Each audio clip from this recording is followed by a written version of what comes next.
Dorn, Vice President for Monetary Studies at the Cato Institute. Welcome to Cato's 39th Annual Monetary Conference. With the Federal Reserve being asked to expand its mandate beyond price stability and maximum employment to include climate change, equity issues, and fiscal QE, it's an appropriate time to consider populism and the future of the Fed. One could argue that those who want the Fed to allocate credit, help fund a Green New Deal, engage in helicopter drops, and so on, are well-intentioned. However, the real issue is whether such actions are consistent with long-run price stability and the rule of law. Several questions thus come to mind. First, what are the limits to what the Fed can do and what it should do in a free society? Second, where do we draw the line between fiscal and monetary policy? Third, do we want an activist central bank with wide discretion or a limited central bank guided by a monetary rule? Fourth, what are the risks populism poses for the conduct of monetary policy, Fed independence, and central bank credibility? Finally, can the Fed control inflation if populism and fiscal QE become prevalent? Our distinguished speakers today will address these and related issues. Before getting started, I'd like to thank the George Edward Durrell Foundation and the Harold J. Bowen Jr. and Duval Bowen Family Foundation for supporting today's event. I'd also like to thank Cato's excellent staff for helping with the conference, especially Nick Anthony, manager of our Center for Monetary and Fiscal Alternatives, and Kiana Graham, our conference manager.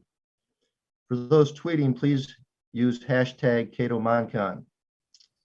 Now it's my pleasure to introduce our keynote speaker, Raghu Ram Rajan. Raghu is the Catherine Duzak Miller Distinguished Service Professor of Finance at the University of Chicago Booth School of Business. He served as governor of the Reserve Bank of India and chief economist and director of research at the IMF. In 2003, the American Finance Association awarded Rajan the Fisher Black Prize for the best finance researcher under the age of 40. He was named Central Banker Governor of the Year by Euromoney and the FT Group's Banker magazine.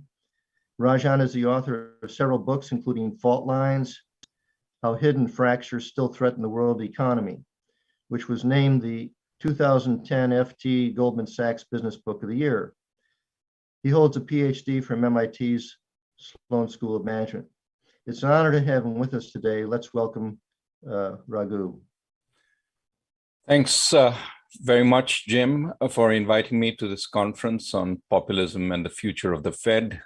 I titled this talk, The Road to Dominance, after a much more famous speech by a Chicago professor.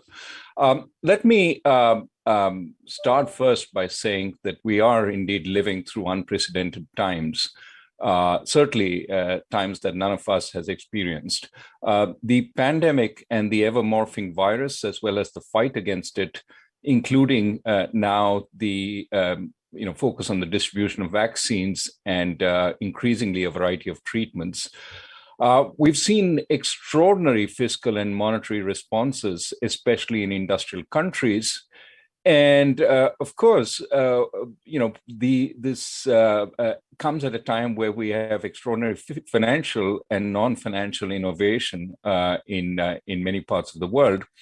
But it's also accompanied by a lot of leveraging, again, both on the financial and non-financial side, and a level of financial asset prices that now seems frothy in many parts of the world.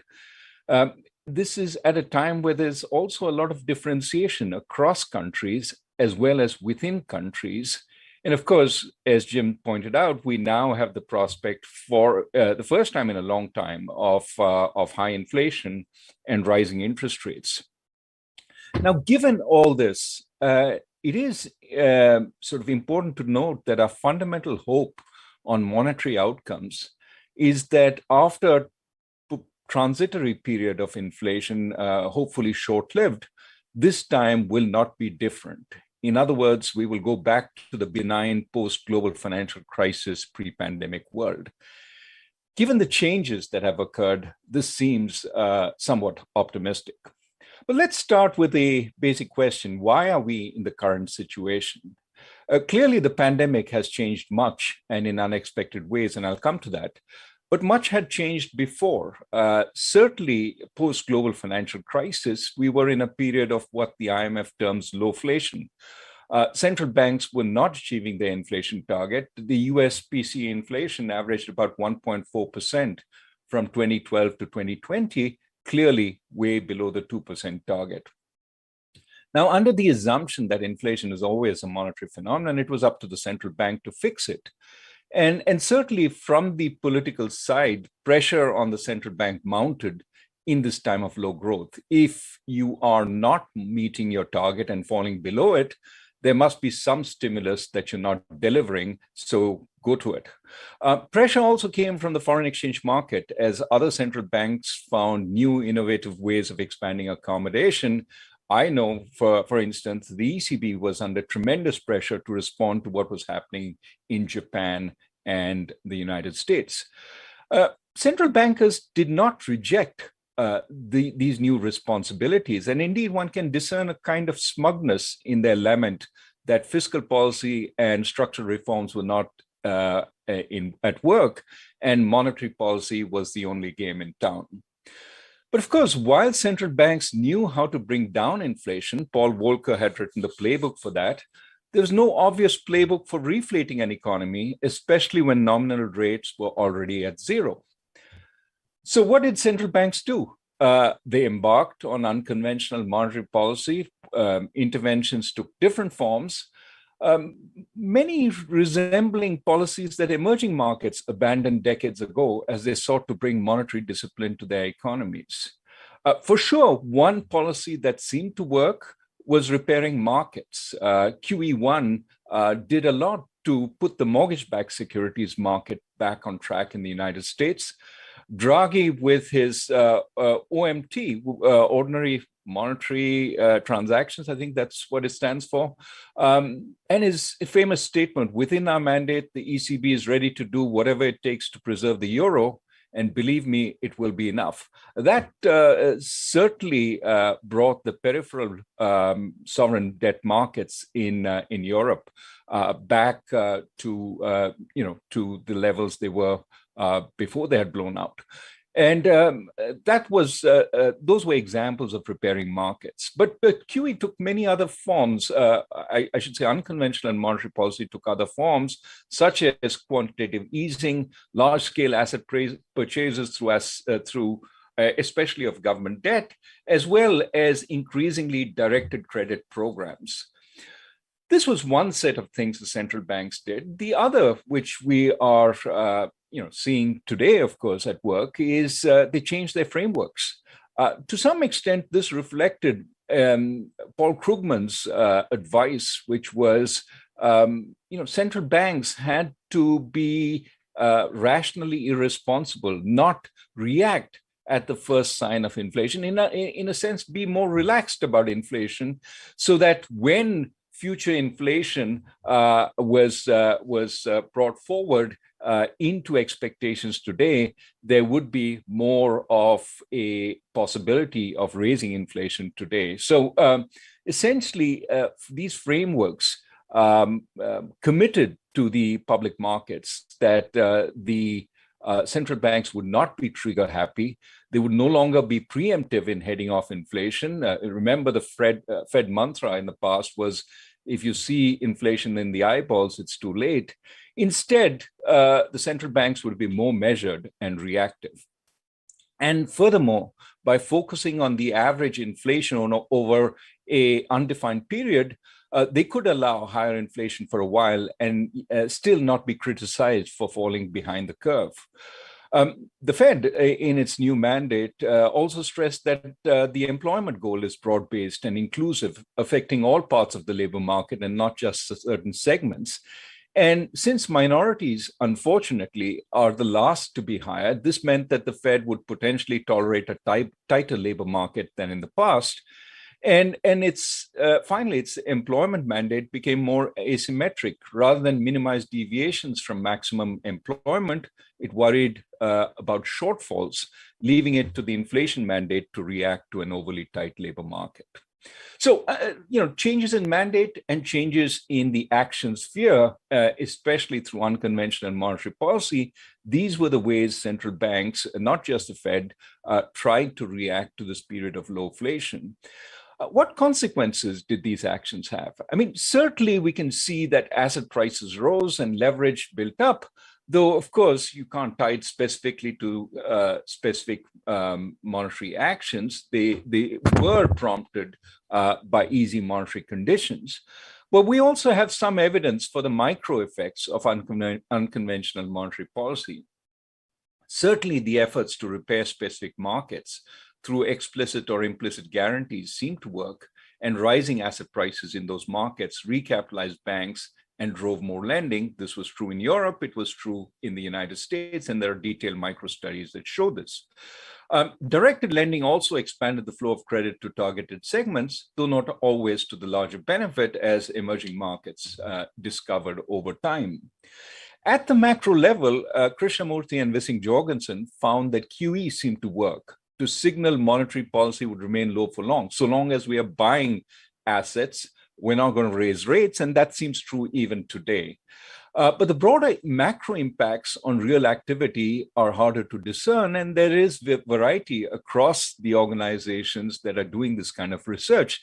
An interesting paper by Fabo, Pastor, Kempf, and others examines 54 studies on the effects of QE on output and inflation in the US, the UK, and the Euro area. While these papers, when they're written by central bankers, typically report a statistically significant QE effect on output, only half the academic papers do. So there is mixed evidence in this regard. Interestingly, the most hawkish central bank, the Bundesbank, papers from there find even less of an effect of QE on output than the academic papers do. Truly, the value of QE seems to be in the eye of the beholder and where they stand. However, even as all this was thrown at the low-inflation problem, it didn't seem to have the desired effect. But most importantly, the environment started changing from the low-inflation environment to a different environment altogether. And in some ways, this changed into an environment that emerging markets have been very familiar with in the past. The first big change was the rise of populist nationalism and protectionism, certainly evidenced by the China-US trade war, but occurring in many other ways also. In this environment, outsourcing certainly seems far less politically feasible for firms.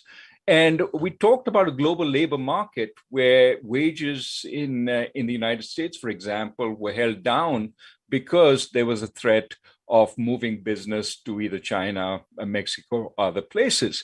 I'm not opining on whether this is a good thing, but it did keep down potentially wage growth.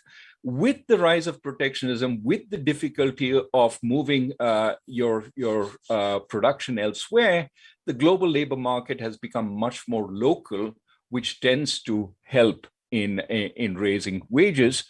There are reasons why it might be a good thing for other reasons, but certainly from an inflationary perspective, it made it harder to control inflation.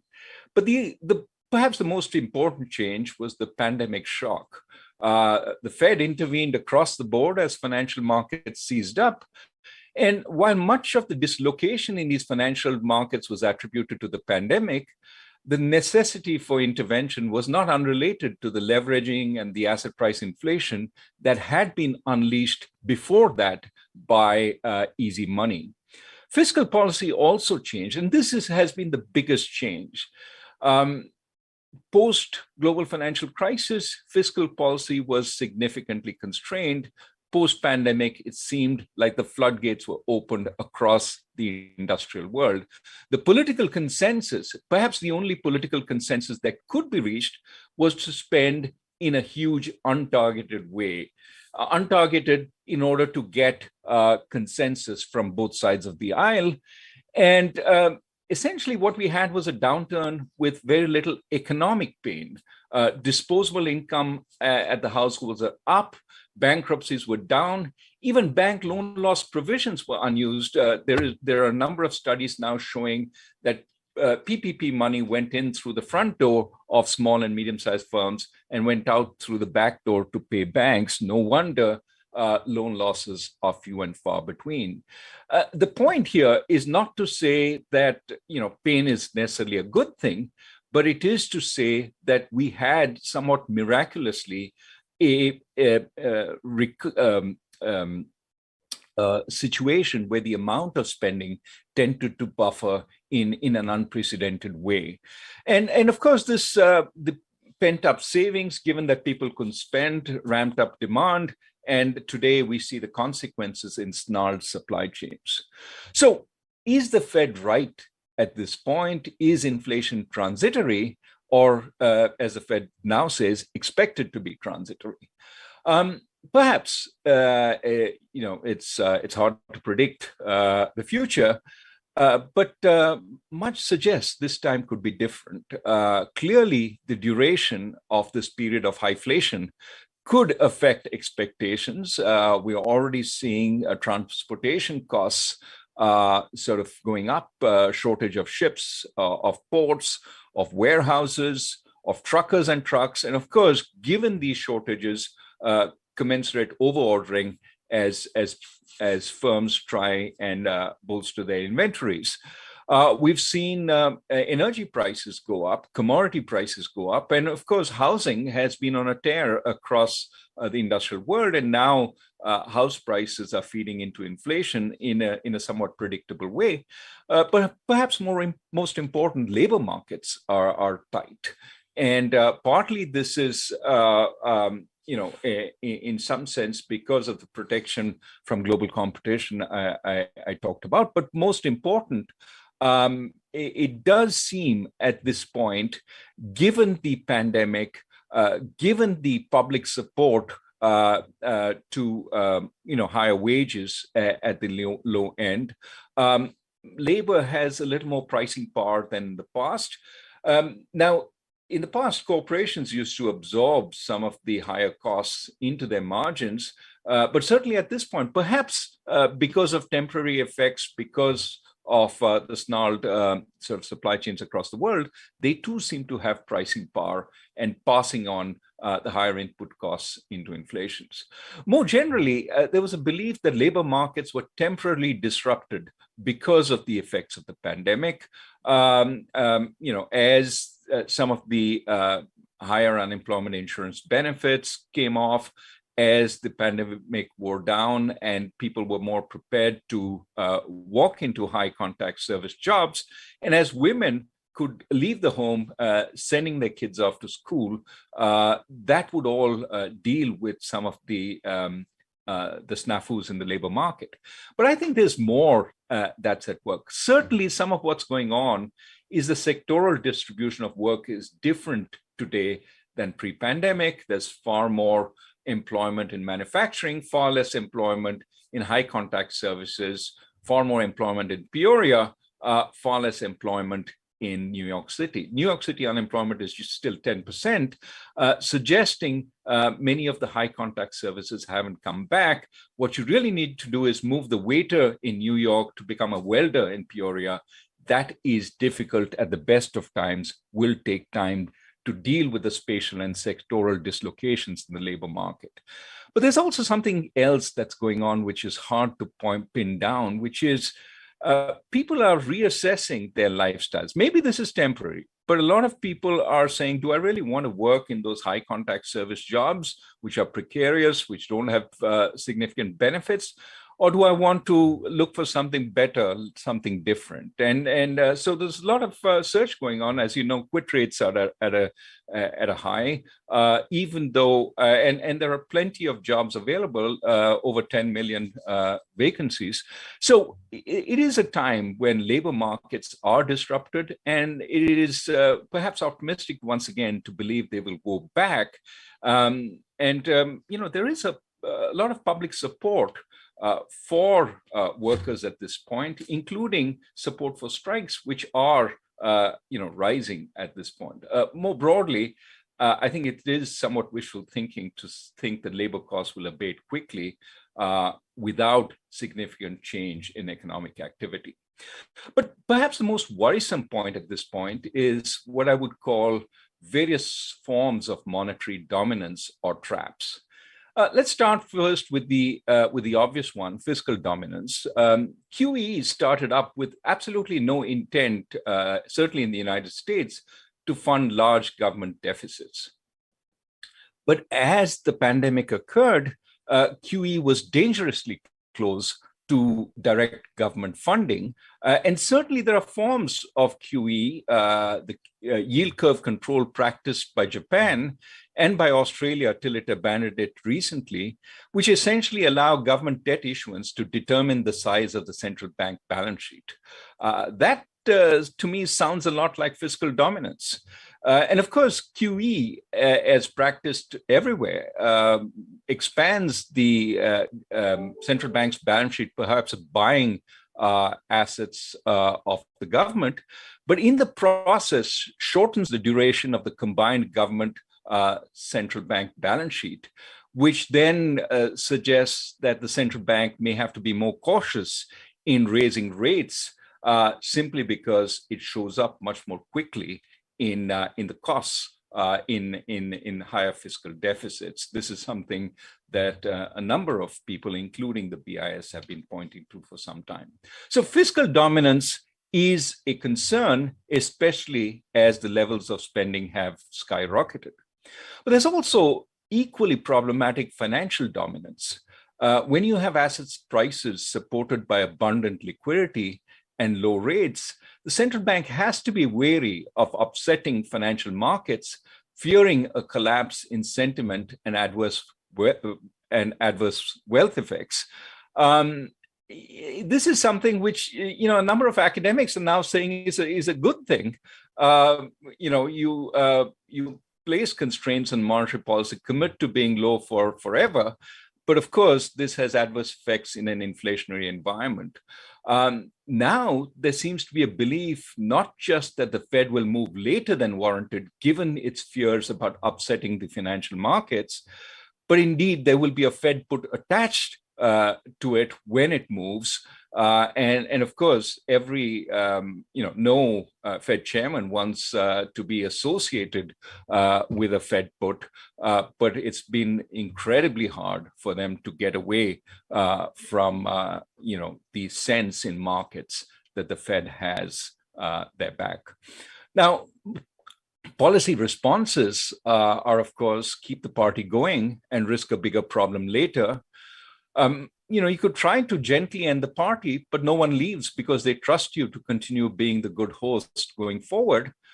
Or you could end the party abruptly and be blamed if the adjustment is severe. Clearly, none of these are really good options. All of them are bad.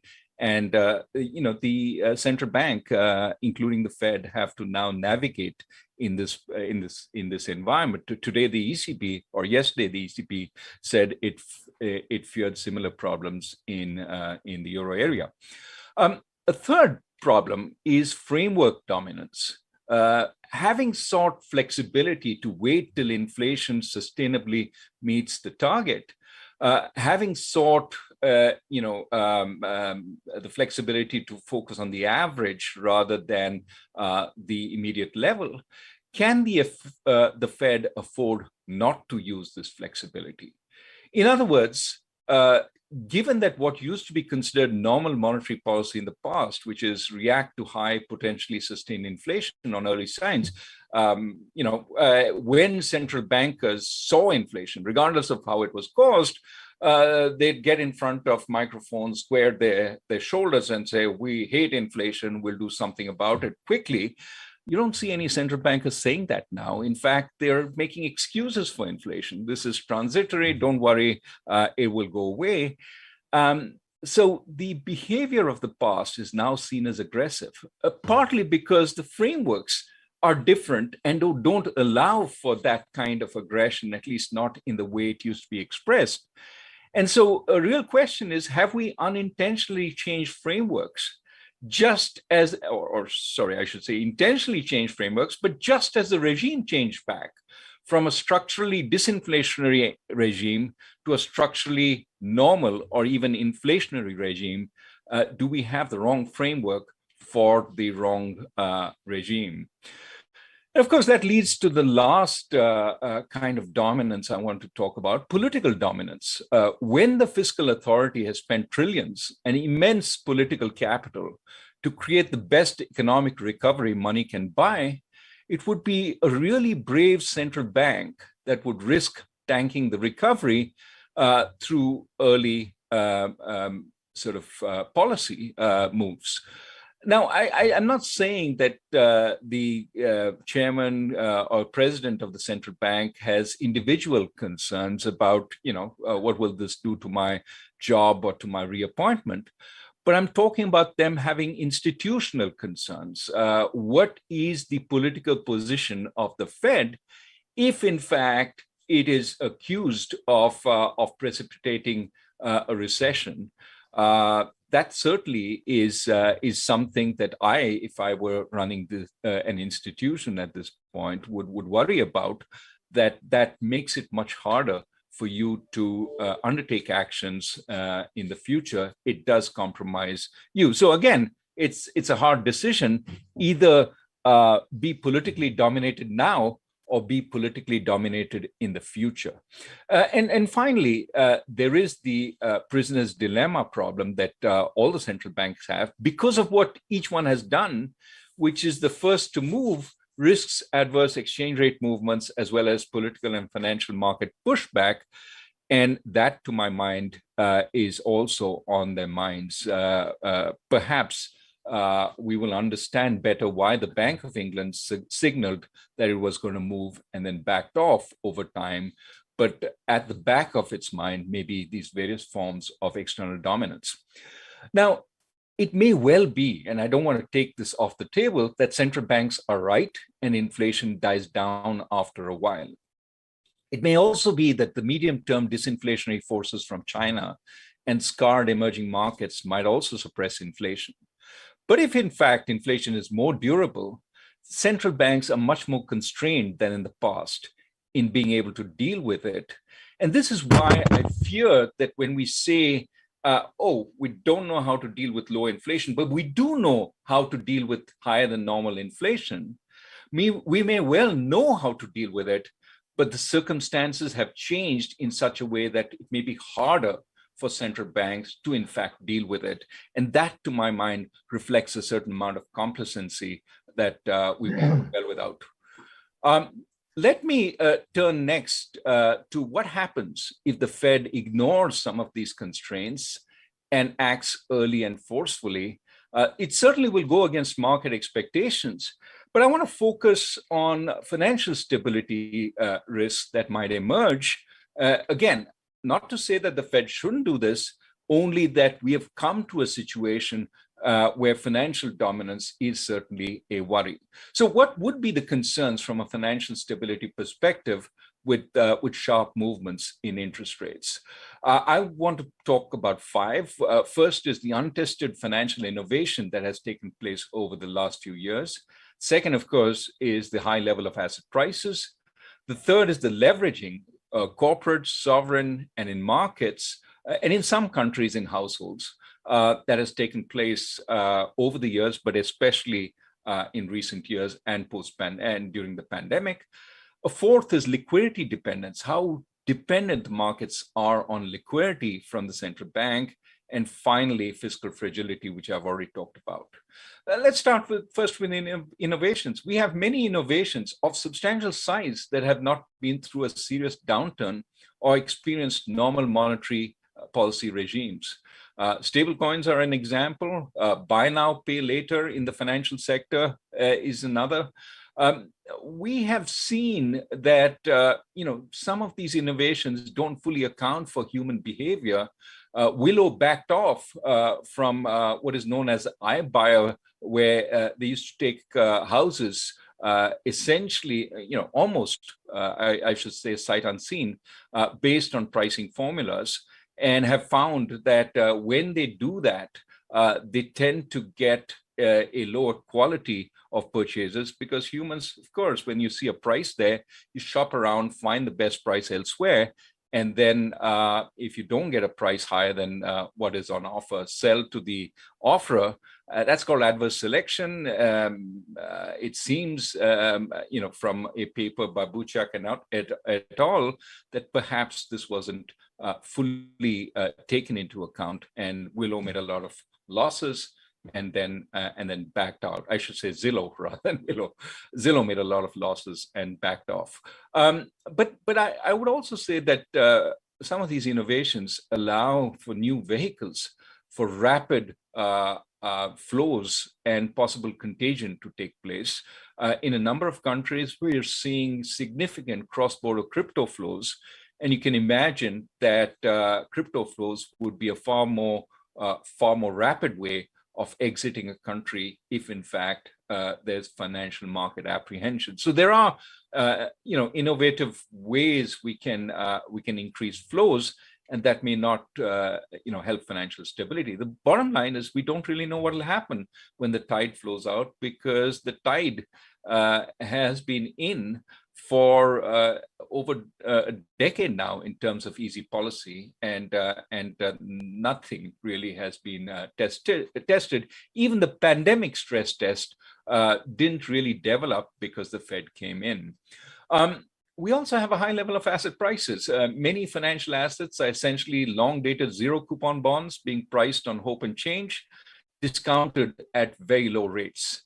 So, exit from easy policy may see an abrupt move in long rates and a concomitant effect on asset prices, a sharp appreciation in exchange rates, and of course, a potential collapse in sentiment and adverse wealth effects.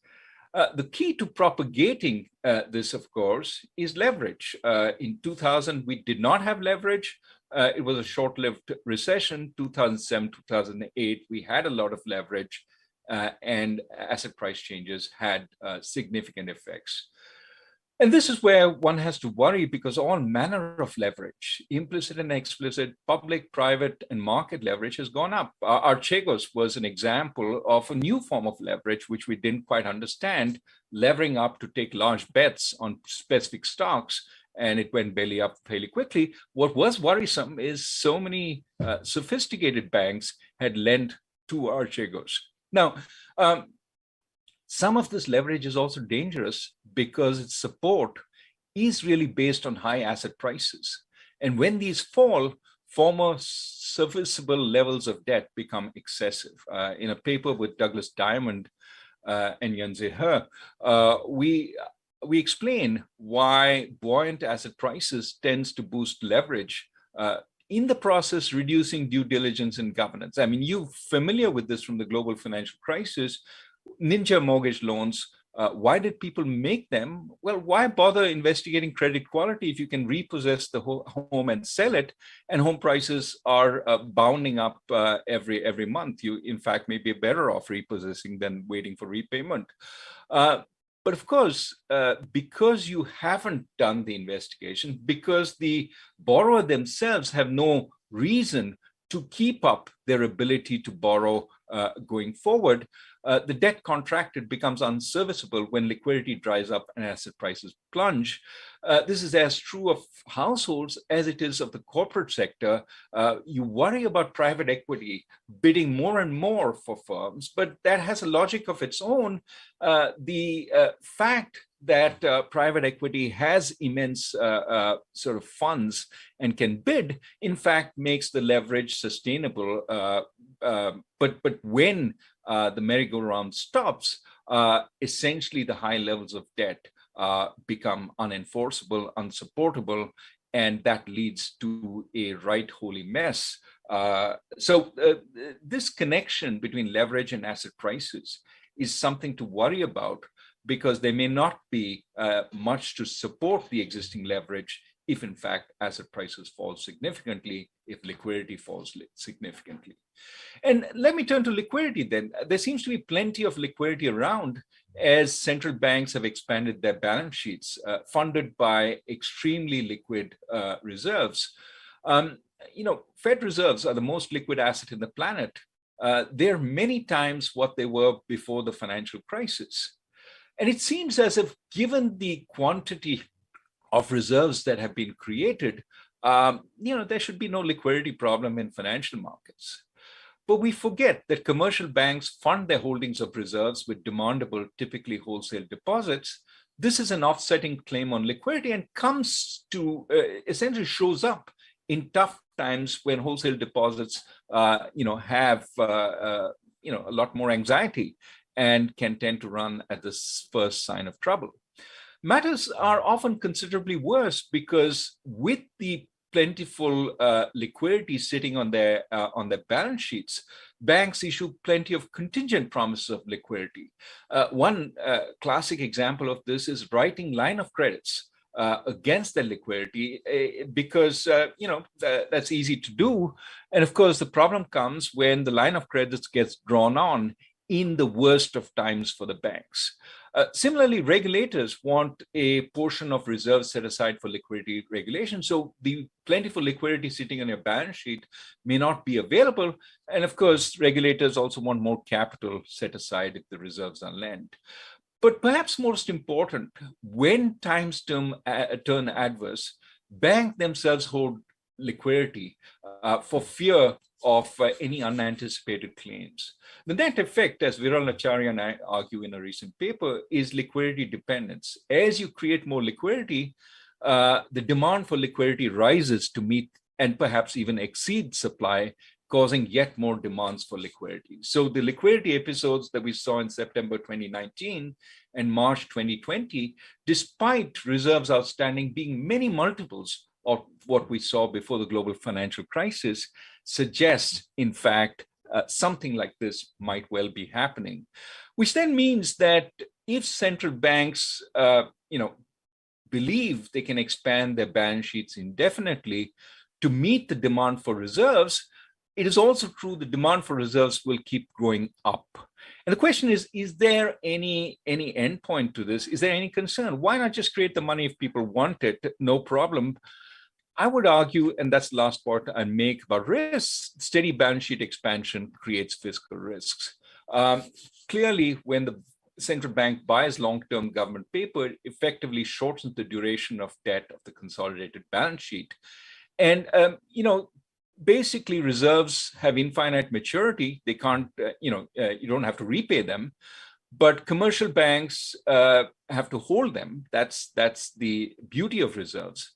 But they have zero duration since they reprice overnight. Ricardo Rice has written extensively about this. And this means when interest rates move up, the central bank will soon have to pay higher rates, and these are passed through lower central bank dividends into the government fiscal deficit. Now, should we worry about it?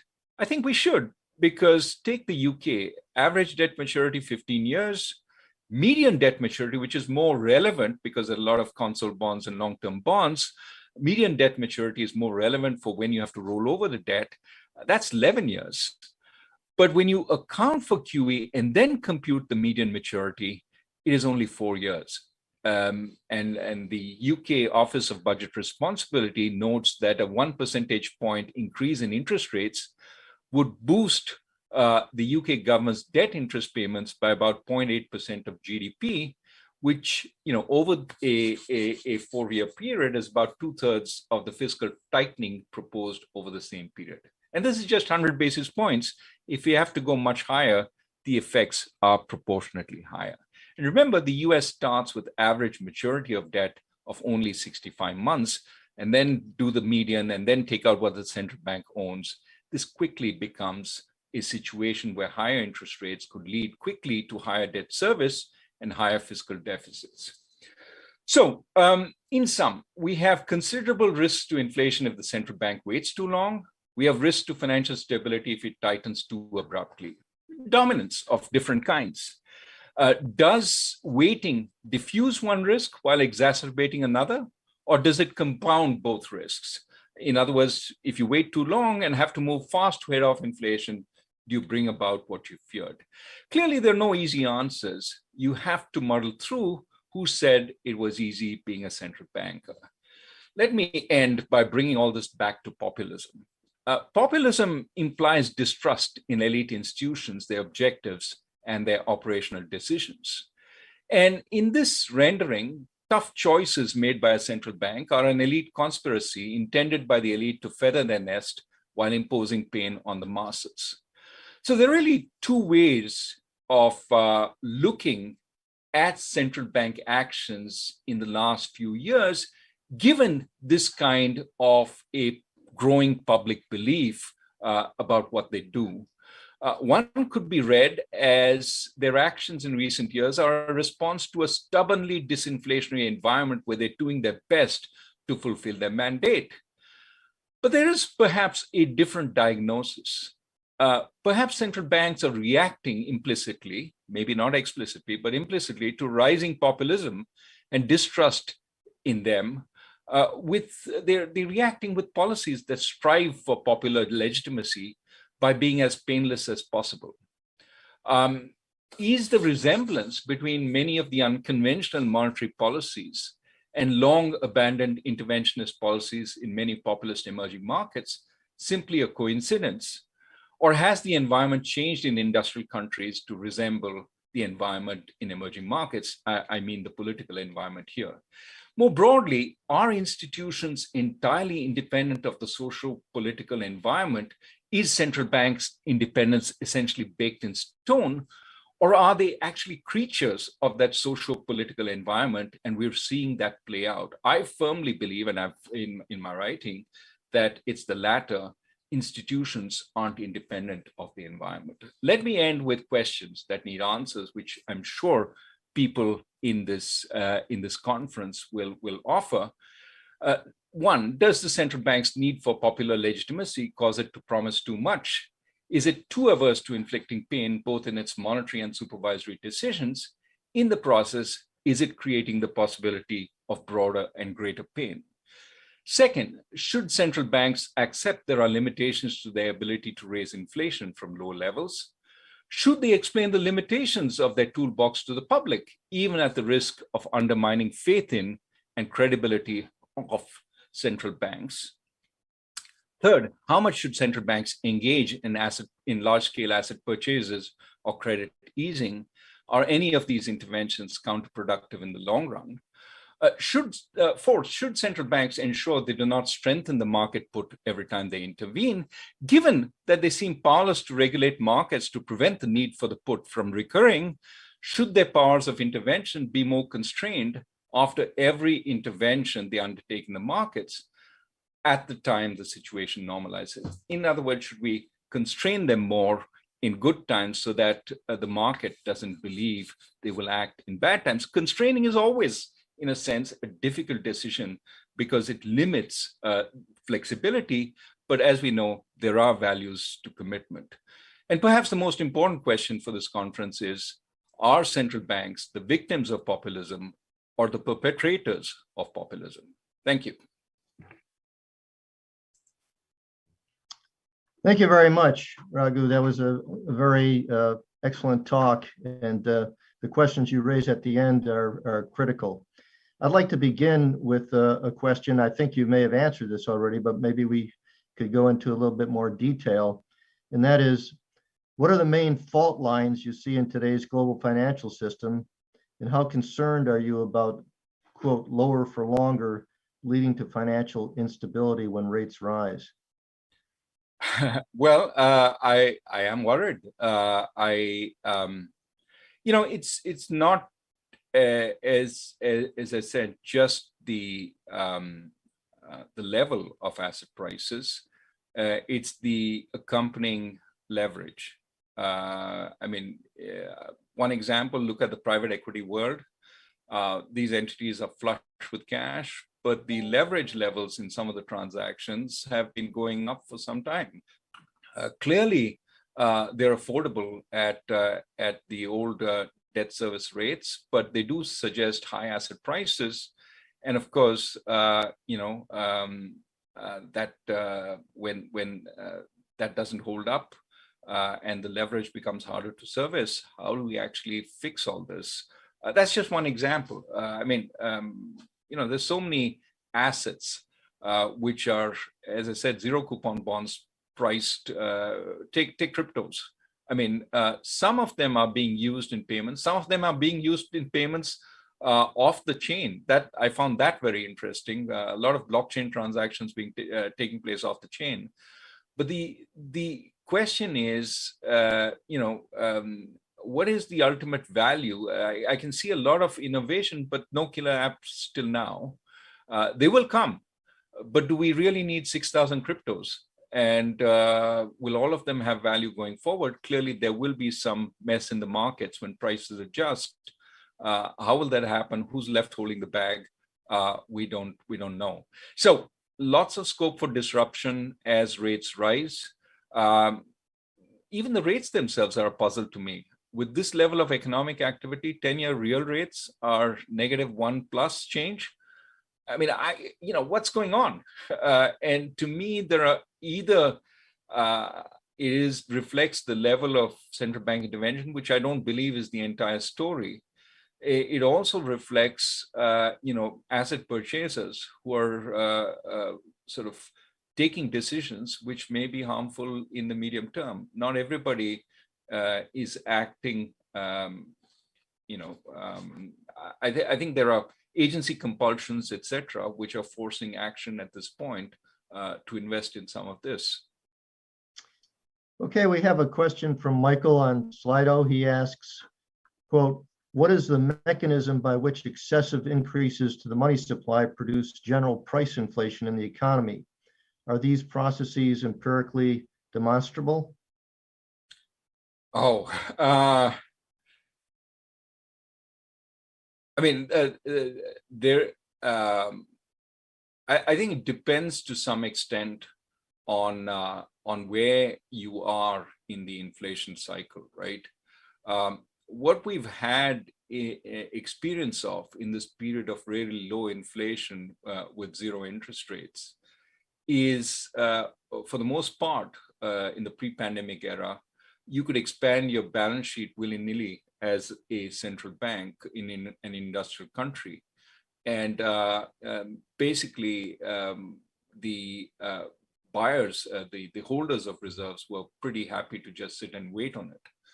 I think with the payment of interest on excess reserves, you can still keep them quiescent by paying interest on those excess reserves. The problem comes when you get into a more inflationary environment and the costs of the interest you pay starts biting, as well as those holding non-interest bearing money essentially find that it's no longer beneficial to stay passive.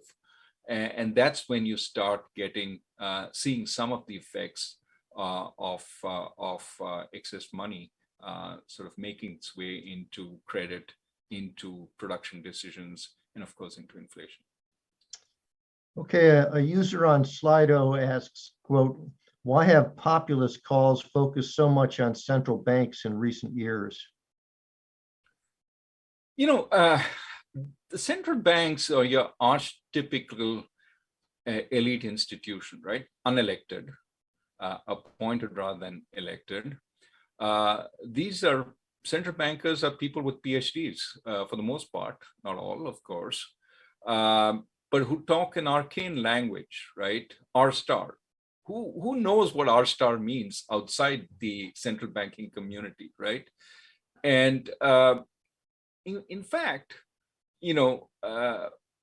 I would bet that a significant part of the population doesn't really see why we shouldn't print more money, right? What's the cost of printing money? I mean, it's a question I had as a child, and I'm still not sure I know the full answer, as you just saw in my response to the previous question. But the reality is, these are issues that are somewhat arcane, and central bankers talk about it in meetings which are often hidden from the public. They meet often in Basel, that sort of location of immense conspiracy, and so it's very easy to demonize them. Here are guys who respond to a higher calling, which is not ours, and they're elitist. Who cares about inflation except them? it's only when it starts biting that you see that it is problematic for the larger public. And central banks can't go out proselytizing. I think central banks have recognized the need to do this. There's more community outreach now by the Bank of England, by the Federal Reserve. But you don't want to do too much of it either, because you don't want to compete with a politician for space in the public mind. That is a recipe for intervention from the politician. So they're in a little bit of a bind. Nobody fully understands what they do. Their motives are suspect. They're thought of as being from a higher order that is not the public, and yet they have to do something which touches everyone every day. That's a difficult job. So I did it once. I will complain about the set of circumstances that we are in, but I won't for a moment say it is easy, or, and this is the second aspect, that they don't have the best interests of people at heart. I don't want to impugn their motives. I think the motives are fully laudable. These are people who work at, a fraction of what they would get if they work for the private sector in the public interest. The problem, of course, is these choices are difficult. Raghu, as a former central banker yourself, you were known in India as a rock star, so maybe you don't fit into that mold. But anyway, Nikal, who is a colleague of mine at Cato, asks, quote, what are the most significant challenges facing central banks in emerging markets in the post-COVID global economy, particularly with respect to the establishment of credible targets and independence?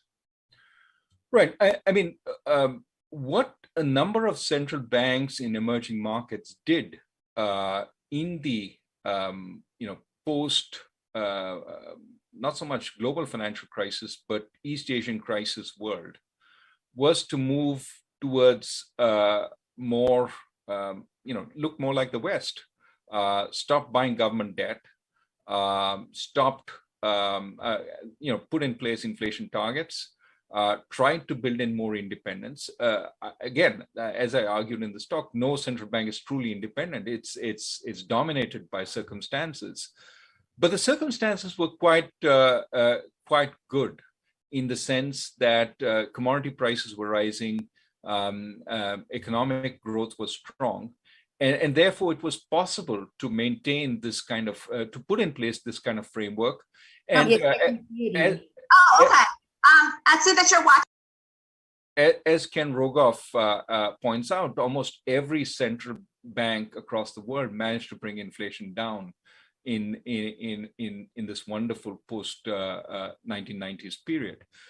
However, I think circumstances have changed in a number of emerging markets. The pandemic has not been kind to them. Not only are households often deeply scarred by the effects of the pandemic, they haven't had the kind of support that households in industrial countries have had. And small and medium firms have cratered in many of these countries. The informal economy has tottered. Net effect, yes, there are spots which are doing well, the upper middle class, the big firms. But across, there is a lot of deep pain within these countries, lots of inequality. And that's the recipe for the populist policies that you talked about. Central banks are under a lot of pressure because fiscal deficits, even at the constrained level, are starting to blow out. You see the discussion in Brazil before the elections next year is all about breaking the fiscal constraints that they had in the past. Chile just avoided dipping into its pensions for the fourth time. Across the emerging world, there is pressure on fiscal expansion, in no small part, but pointing to the industrial world and saying they did it, why can't we do it? The problem, of course, is the ability to expand is much more sort of limited in the emerging markets. And so central banks are under huge pressure in those countries. They have to raise rates to keep inflation within control, but the fisc is not cooperating. It's actually, we have the traditional EM problem that we had in the past. And that is why for many of these countries, the signal really is the exchange rate. Brazil, the exchange rate has depreciated significantly again, bringing in imported inflation into Brazil, making the central banker's choice even harder. Bottom line, I think, emerging market central banks don't get an easy pass now. They have much less credibility to start off with. They have a significant fiscal authority to deal with, probably less independence than in industrial countries. And yet they have to do all the things that they have to do, manage to keep the economy afloat. The job is getting tougher. Okay, we have a very good question from Jessica on Slido. She asks, quote, how does allowing inflation exceed the inflation target for an unspecified period anchor inflation expectations better than having a specific inflation target? I think this has to do with the situation central banks were in the sense that they couldn't push up inflation. And Paul Krugman once said, the point is not just about today, it's about tomorrow. If tomorrow at the first sign of inflation, you act to kill it, then, as people roll back to today, they tend to believe that inflation will stay low for a long, long time. And so as a result, you tend to be stuck in this low inflation trap. I mean, he was talking more about a deflationary trap, but perhaps one could expand his story to a low inflation trap.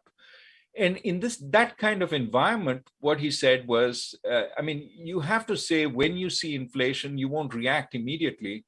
You let it run a little hot, and then as you sort of discount back to today, it allows for the possibility of a little more inflation today. That's the sense in which central banks have tried to promise we won't react at the first sign of inflation, and they've used the word sustainable at our target levels also quite a bit, which means that just because it hits 2 doesn't mean I'm going to react. I want to know that it's going to stay at 2. I think the ECB has some language like this, and so what this does is it tries to convince the public that I won't react at the first sign of inflation hitting or exceeding my target. I'll be a little more relaxed. That's the best sort of I can say about it. It's really a policy for a low inflation world. It's not necessarily the right policy for a high inflation world where we have over time learned that a specific inflation target helps in that world. I think we have time for one more question, and Mary asks on Slido, quote, does the deleveraging of large Chinese property developers pose a real threat to commodity prices and, as a result, emerging markets that depend on strong commodity markets? Well, I did hint at this in my talk that perhaps there could be disinflationary pressures emerging from China. And certainly what they're doing in the property market is yet another unprecedented thing in the sense that they're firmly trying to bring the rampaging property prices under control, trying to reduce the level of speculation. Xi Jinping is reported to have said houses are for living, not for speculation. And basically trying to clean up the sector to make it much less leveraged, much less dependent on significant property price growth, so as to make it more affordable for the common person. Prices in the big cities are 25, 30 times average incomes, which basically make them unaffordable for almost everyone. So this is what they're trying to do, but in the process, they have to essentially let the air leak slowly out of property prices. Very hard to manage that in a way that is that doesn't create a more rapid sort of fall in prices. And property prices are central to household wealth. That is their most important asset. Central to how local governments finance themselves. They sell land in order to finance themselves, and of course are the backing for many loans that the smaller banks as well as the shadow financial system has lent. So yes, this is one of those moves that could have knock-on effects. And everybody says, well, don't worry about the Chinese, they can always reverse it. Well, the way they've reversed things in the past is by pressing the construction button and saying, go forth and construct. That button is precisely what they're trying to sort of avoid this time to try and clean up. And therefore, it's not clear to me that that button will be available going forward. So it bears watching. That may be the source of disinflationary pressures over the medium term. And that may be what essentially helps the central banks in industrial countries stay the course. Let me stop there. Well, thank you very much for a very excellent talk that generates lots of questions that still need to be answered. And I wish you a happy Thanksgiving, and thanks for taking the time to be with us today. Thank you. Now we'll move to panel one. And panel one is basically going to be about the populist challenge to Fed independence. And our moderator, Allison Schrager, will lead the panel. She's a senior fellow at the Manhattan Institute. So Allison, it's all yours. Thank you. I can't think of a better time to have this panel with the announcement for Biden's pick of the Fed, which definitely has taken on more of a political tinge, as well as this high inflationary environment that's happening at the same time. We're really revisiting the Fed mandate to include goals that I think a lot of people see as more political, such as economic inequality and climate change. So I can't think of a better time to have this, full day, but particularly this panel. And I'm gonna just completely sell everyone's illustrious bios short because I just want to get right to the discussion. I'm just going to give you their names and where they are, but I hope you will look them up and be suitably impressed. First up, we've got Charles Goodhart, who is a legend. I overlapped with him a bit at the Bank of England, and he is a legend for both research and policy. He is currently the Emeritus Professor of Banking and Finance at the London School of Economics. We have his co-author, Rosa Maria Lastra, the Sir John Lubbock Chair in Banking Law at Queen Mary University of London, followed by Carola Binder, the Assistant Professor of Economics at Haverford College, and finally, Christina Parajan-Skinner, the Assistant Professor of Legal Studies and Business Ethics at the Wharton School of Pennsylvania. Our panelists are going to each speak for about 10-15 minutes, and then we're going to open it up to questions. Just I want to give you some instructions because we want to make sure we get your questions, so I'm sure you'll have many. You can submit your questions via Facebook, Twitter, and YouTube using the hashtag CatoMonCon, CatoMoncon. And once our speakers finish, and I will take the first question because I get to as moderator, and then I will get to yours, I promise, although I imagine you'll have a lot, so hopefully we'll get to them all. So let's get started because we don't have nearly enough time to discuss this with the people that we have. So I guess Charles Goodhart is going to get started, and I'm curious what you have to say. Thank you very much, Alison. But you only become a legend when you're dead, and I'm not quite there yet, I hope, anyhow. But it's a great pleasure to follow on directly after Raghu Rajan, and I'm going to repeat quite a lot of what he said. The longer that the inflationary pressures continue and the higher they go, the more that it seems that the Fed is going out onto a limb by saying that it's all transitory and only temporary, and it will all subside on its own. It's quite difficult to see how the current inflationary levels will move down at any rate over the next few years until perhaps energy prices start declining again in the spring. Now, when you get inflation at about 6%, and assuming that it remains roughly in this ballpark for the next few months, it's going to be inevitable that workers will try to protect their real wages by asking for more money to catch up with the inroads that inflation is already making on them. And businessmen will also want to raise their prices in order to protect their profit margins. And both of them are in a position to do so, given the relatively high level of demand and the pent-up savings that are available for expenditures in the US at any rate. It's a somewhat easier story in Europe, but effectively we're already entering the field in which the wage price spiral is beginning to spin. Now, it may be, since, as Raghu said, nobody knows what the future is really going to bring, that it will all subside sufficiently fast that no action needs to be taken.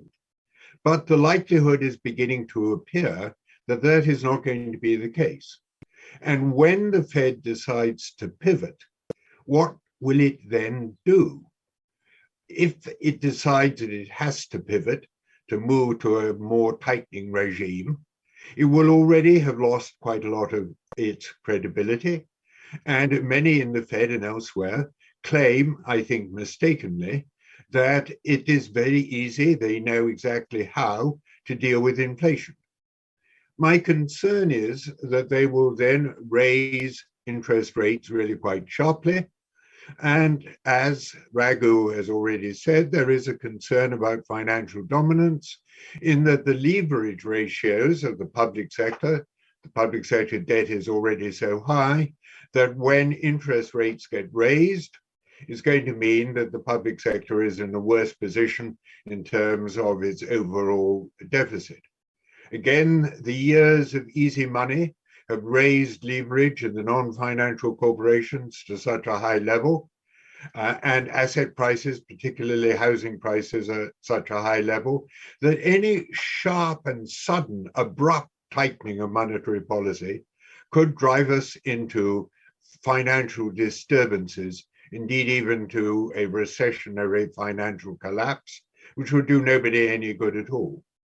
That means that we are effectively left, if the authorities don't overdo the reaction when they finally decide to pivot, we're going to be left with a situation in which interest rates, nominal interest rates, are rising, but not rising so fast as to prevent inflationary pressures remaining above the target level.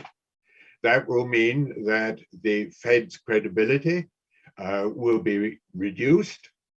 It will also mean that their profitability will be sharply reduced as nominal interest rates rise, even if real interest rates remain negative.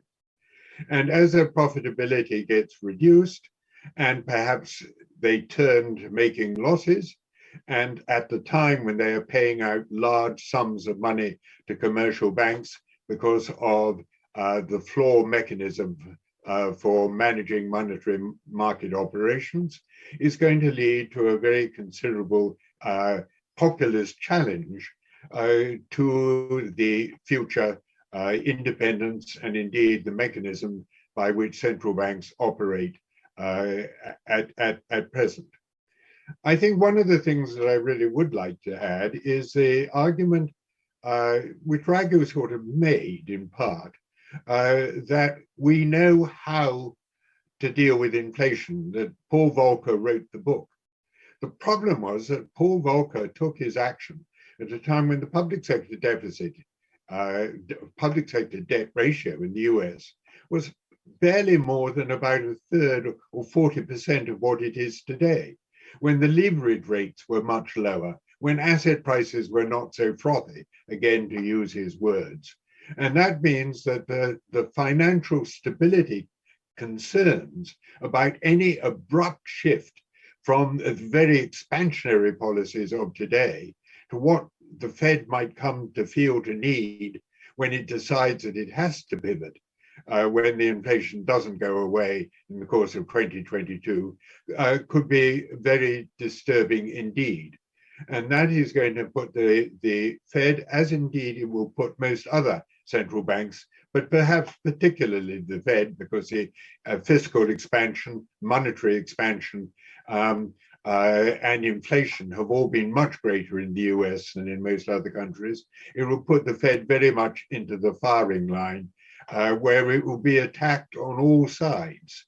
It will be attacked on one side for not controlling inflation, and it will be attacked on the other side for raising interest rates sufficiently to cause economic problems getting in the way of the continuing sharp recovery.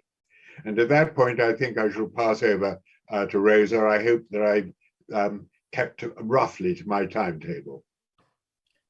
Thank you very much. I'm going to talk about a part of our paper in which we talk about how the expanded role of central banks as crisis managers in the context of the global financial crisis, the pandemic, and now climate change has affected the status of central bank independence, in particularly considering the expansion of QE. The events of the last few years represent a departure from the previous central banking model, in line with the Tinbergen rule of having the central bank with one primary objective, price stability, and one main instrument, conventional interest rate policy. This central banking model became widely adopted around the world, from the member states that signed the Maastricht Treaty in the European Union to a large number of countries that revised their central bank laws, often based on IMF recommendations. The credibility associated with this model served countries and the global community well, as we discuss in our paper, and also facilitated accountability. But such credibility, vis-a-vis both the political authorities and financial market participants, needed time to develop and is fragile. I will not talk so much about the Fed, as I know that Christina will mention it, but the Fed is sui generis since it has several unranked statutory objectives. In our earlier paper, we considered the implications of the revamped financial stability objective in the light of the global financial crisis, when central banks became, in the words of Mohamed El Enria, the only game in town. And in the revised paper, we actually focus our attention on their role in the pandemic and on the new climate change agenda. Central banks recognize climate change as a source of systemic risk to both price stability and to financial stability. The question is not if, but how and who. What is the best distribution of tasks between political authorities and depoliticized agencies with narrower mandates? In March 2021, in the UK budget, the Chancellor announced that the Bank of England's mandate should support the government's efforts to make the UK economy greener and achieve net zero emissions by 2050. The bank has said, and we quote, that it will adjust its approach to corporate bond buying to account for the climate impact of the issues of the bonds we hold. But not only is the new climate change goal for central banks controversial, but also the tools to achieve the new objective are, in particular when it comes to market allocation, picking winners and losers through green QE. Issues of distributional justice, we argue, belong to government, to the political authorities, not to central banks. And we should also be wary of further expanding the central bank balance sheets via QE, be that green or brown. The ECB is also looking into the climate change agenda from the perspective of its mandate. Like the Bundesbank, the ECB was granted independence in the pursuit of the primary objective of price stability. But the ECB was also given a secondary objective to support the general economic policies in the Union. This secondary mandate, which was forgotten or neglected for quite some time, has actually been the subject of much discussion during the recent strategy review of the ECB launched by President Lagarde in January 2020. But while the primary objective is streamlined, the ECB secondary objective is broad and discretionary and includes employment, growth, climate change, environmental and social sustainability, even child protection. Lawyers in the audience, you may want to read Article 127 of the Treaty for the Functioning of the European Union in conjunction with Article 3 of the Treaty for the European Union to see how broad this secondary mandate is. Further, in the EU, we have this connection between jurisdictional domains. We have a centralized, depoliticized monetary policy, and we have decentralized, politicized fiscal policies, which makes it even more difficult to reconcile the two objectives. But these difficulties notwithstanding, the current ECB leadership is adamant that it should aim to achieve both objectives. The debate now focuses on the instruments, not so much on the objectives. Given that monetary policy objectives are a blunt tool, targeted intervention via micro and macroprudential supervision, we argue, may be more effective in addressing the climate change challenges than monetary policy. For example, the ECB as bank supervisor can play an important role in ensuring that banks identify and manage the risks that arise from climate change. And prudential authorities can design a stress test based on 4 scenarios so that banks can then judge what capital and liquidity requirements should have in the face of the threats to stability. But at the EU level, the main locus of the authority for mitigating the sustainability risk should be at the political level, at the level of the EU institutions, Council, Commission, and Parliament, and member state governments, which, unlike the ECB, control legislation, taxation, and expenditure programs, and have overall responsibility for regulatory frameworks and direct economic interventions. And of course, not to be excluded, or private sector market participants, who are the main agents for implementing governmental policies and who are the source of most of the risk, and therefore have the greatest potential for managing those risks and steering the economy to a more sustainable path. Thus, a broadened mandate, like the one that we consider in our revised paper, lead to repoliticization. Otmar Ising, former ECB chief economist, who will be speaking later today, in oral evidence to the House of Lords, told the European Economic Affairs Committee that central banks have come closer to political decisions during the financial crisis and now in the context of the pandemic. To that, I would add, and now even more in the context of climate change and sustainability. Politicians, I have always learned to worry about events. The events, my dear boy, events that UK Prime Minister Harold Macmillan saw as defining political activity and response. Let me quote that at the time of the 1959 election in the UK, the Times observed, people are prosperous, prices are steady, and employment is low. But then in May 1962, soon after the economic climate had deteriorated, Prime Minister Harold Macmillan admitted to his cabinet that his dream of keeping in the air the four balls of full employment, stable prices, a strong pound, and a balance of payments in surplus was doomed to fail. Anyway, back to the model, to the central banking model. Like Ulysses at the mast, political authorities have been able to resist the inflationary sirens under a depoliticized monetary policy. But how does one reconcile this traditional central banking model with the new political realities, the new monetary frameworks, both at the ECB and at the Fed, at the time of resurgent inflation? Are we witnessing a repoliticization of central banks and with it a decline in independence? And is a new social contract in economic policy making emerging? And if so, should it be translated into legislation? Politicians, in particular populist leaders, can easily clash with expert central bankers if they pursue broader policies such as climate change, fighting crisis, or pandemics. Indeed, as the mandate becomes broader or multifaceted, encompassing a variety of goals, well, the Fed already has a variety of goals, which can be conflicting at times. We can lead to green inflation if we don't have it already. But with that, what happens is that the consensus that surrounds this goal, this price stability goal, gets questioned. And with it, the importance of independence as an instrument to achieve the goal diminishes. What is certain is also that with expanded mandates, central banks require commensurate measures of accountability, and that's a large part of our paper, both the old paper and the revised paper. Accountability is not simply an add-on to justify independence. Accountability, ex ante and ex post, is a constitutive part of the design of an independent agency in a democratic system. An accountable central bank should be judged for the reasonableness of its actions by Parliament, by the public, and by the competent courts of justice, though I know that in the US monetary policy decisions are not justiciable. They are in the EU, and indeed the Court of Justice of the European Union has assessed the legality of the ECB decisions during the Euro debt crisis. In the UK, the inquiry that led to the publication of the 2021 House of Lords report is entitled QE, a dangerous addiction, ? It was, by the way, an honor to serve as a specialist advisor to the committee during the inquiry.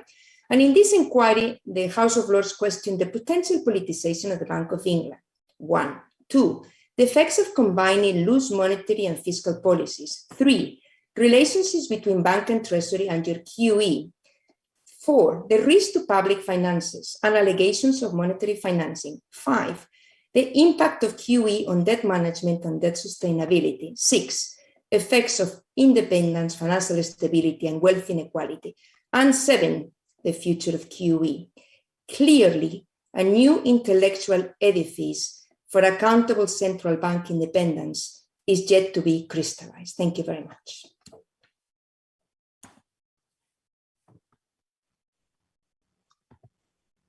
I have some slides, so I will go ahead and share those with you all.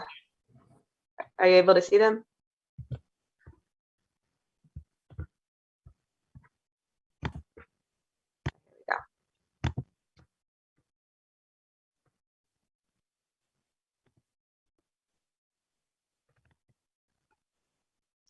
Hi, everyone. It's such a pleasure to be back at Cato and in such a great lineup of speakers on such an important and relevant topic.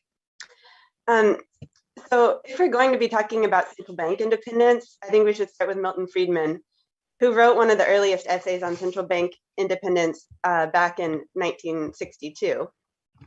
So as Friedman noted, there are political, as Friedman noted, there are political objections to giving central bankers, as he put it, so much power independent of direct political controls. He noted that there were arguments about economic or technical grounds that made it nevertheless essential to do so. But Friedman asked, is it really tolerable in a democracy to have so much power concentrated in a body free of democratic control? Now, as you may know, he posed this question rhetorically, and his answer was negative. But in the decades that followed, as this question continued to be posed in academic and policymaking circles, a different consensus emerged that yes, it could be not only tolerable, but also desirable, and that the way you could justify central bank independence in a democracy was to set it up so that the goals of monetary policy are established by the political authorities, but the conduct of monetary policy in pursuit of those goals is free from political control. This consensus had at its foundation an emphasis on transparency as an accountability mechanism. As Zinser and Eichengreen put it, as central banks have become more independent and freer to choose their tactics, transparency has come to be seen as a mechanism enabling the public to assess whether the actions of central bankers are consistent with their mandate. We're here today partially because this consensus is on shaky grounds. The Great Recession and financial crisis increased public reliance on central banks, but simultaneously eroded trust in them and in authoritative institutions more broadly. The pandemic is also leading to a time of reckoning about the role of technocrats or experts in democratic society. As populist movements gained ground in the post-recession years, we saw lots of commentary speculating on how these movements would threaten central bank independence. Lucretia Reisland wrote in 2017 that the populist bull, unelected technocrats wielding policies that have political and distributional consequences may as well be waving a red cape. And here are two example headlines from the Financial Times and The Economist warning about the threat of populist attacks on central banks. So as our keynote speaker, Rajan, puts it, central bankers with their PhDs, exclusive jargon, and secretive meetings are the ruthless global elite the populist nationalists love to hate. A common thread of most warnings about the populist threat to central bank independence is a presumption of a deep-seated antagonism between technocracy, here embodied by central bankers, and populism. This antagonism, I think, is worth questioning. So here I'm showing you the cover of a fascinating recent book called Technopopulism, The New Logic of Democratic Politics by Christopher Bickerton and Carlo Accetti. These political scientists argue that we cannot understand the contemporary political moment if we stick to this opposition between populism and technocracy. Political competition in advanced democratic states today is increasingly ordered around appeals to both the people and to competence and expertise. Far from clashing with one another, these appeals are combined in multiple and complex ways.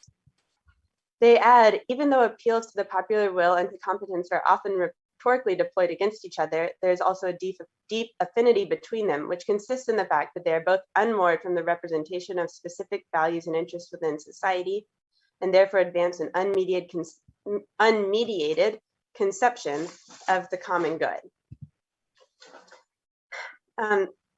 So this techno-populist age is arising out of dissatisfaction with representative technology and its institutions.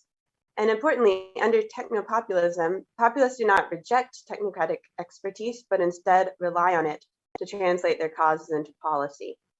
So their book mostly focuses on techno-populism across Western Europe, where it has taken a variety of forms, but there are some common features that we typically observe.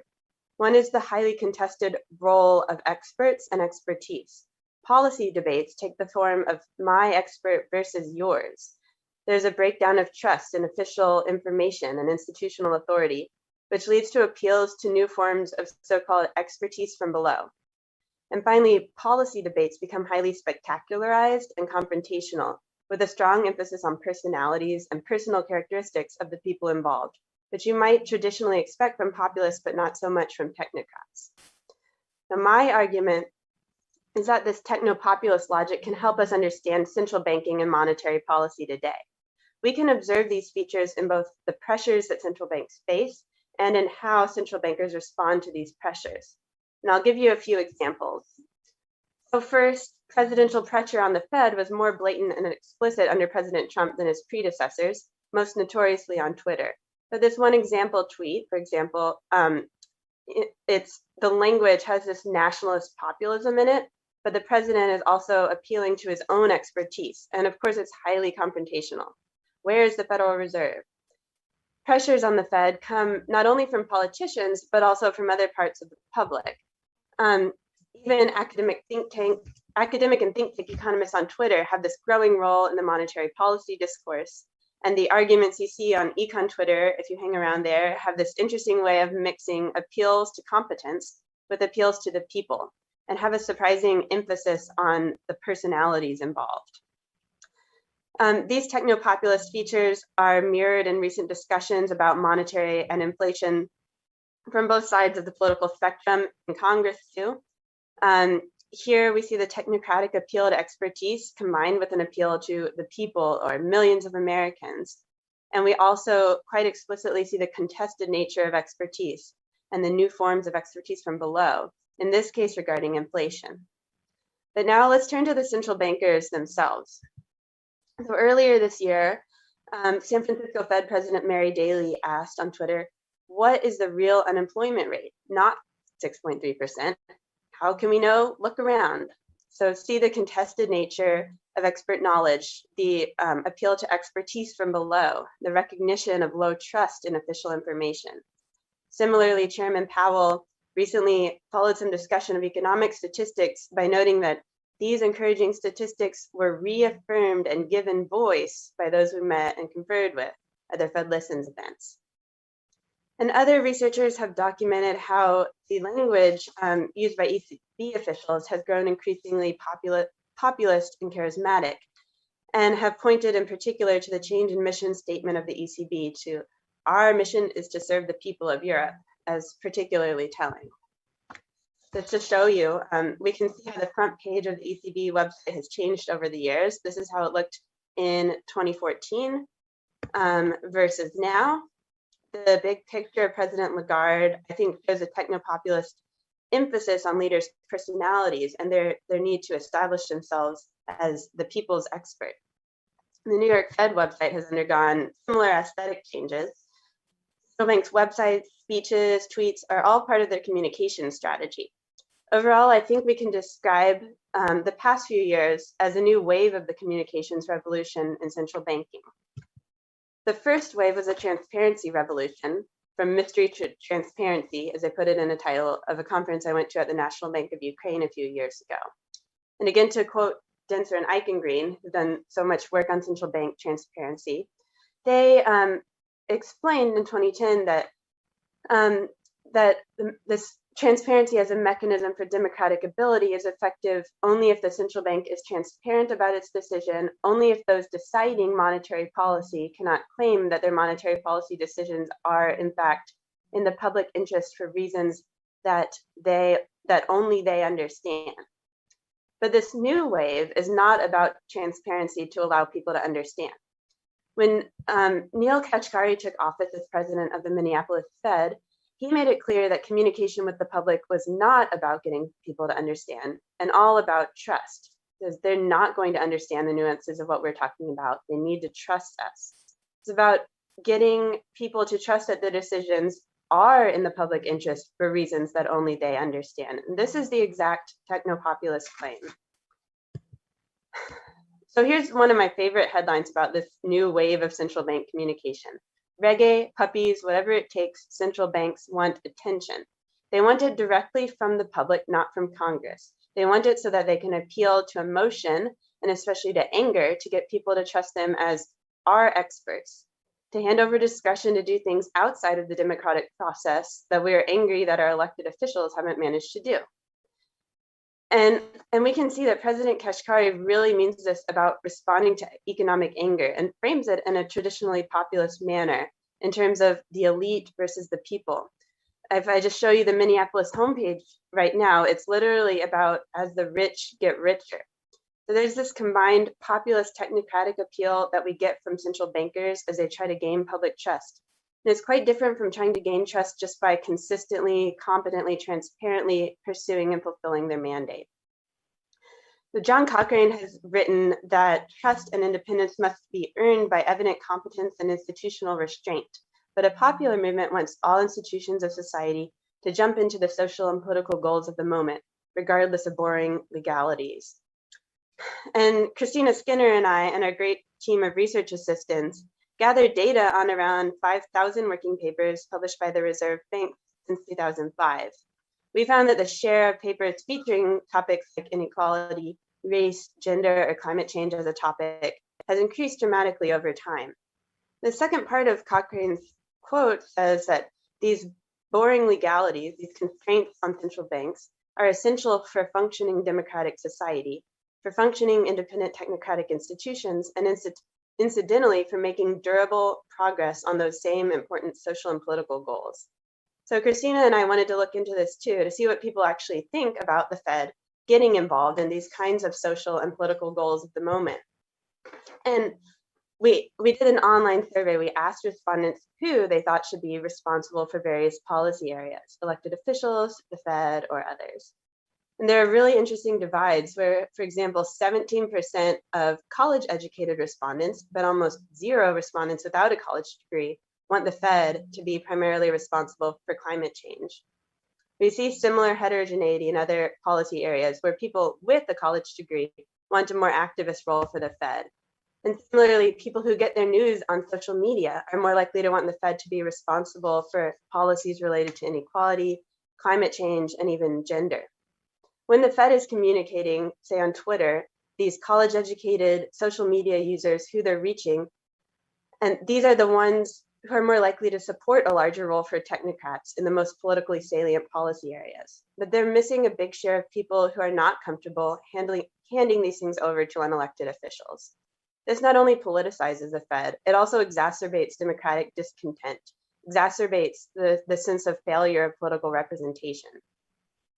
So returning into Bickerton and Etchetti, they warned that a consequence of technopopulism is that increasingly atomized individuals are bound to get a sense that political representation is being hollowed out because political actors claim to represent the substantive interests of society as a whole in a direct or unmediated way.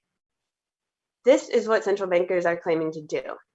For example, the Fed adoption of average inflation targeting in August 2020. And there's a lot to like about average inflation targeting in theory, but by leaving a lot of ambiguity about how this average would be computed, the Fed essentially gave itself extra discretion about the goals of monetary policy. Now, how is this extra discretion justified or legitimated? Well, what Chairman Powell emphasized about these changes was that the Fed Listens events helped us connect with our core constituency, the American people. So it's exactly this claim to represent the people as a whole in a direct and unmediated way that is the populist appeal to legitimacy.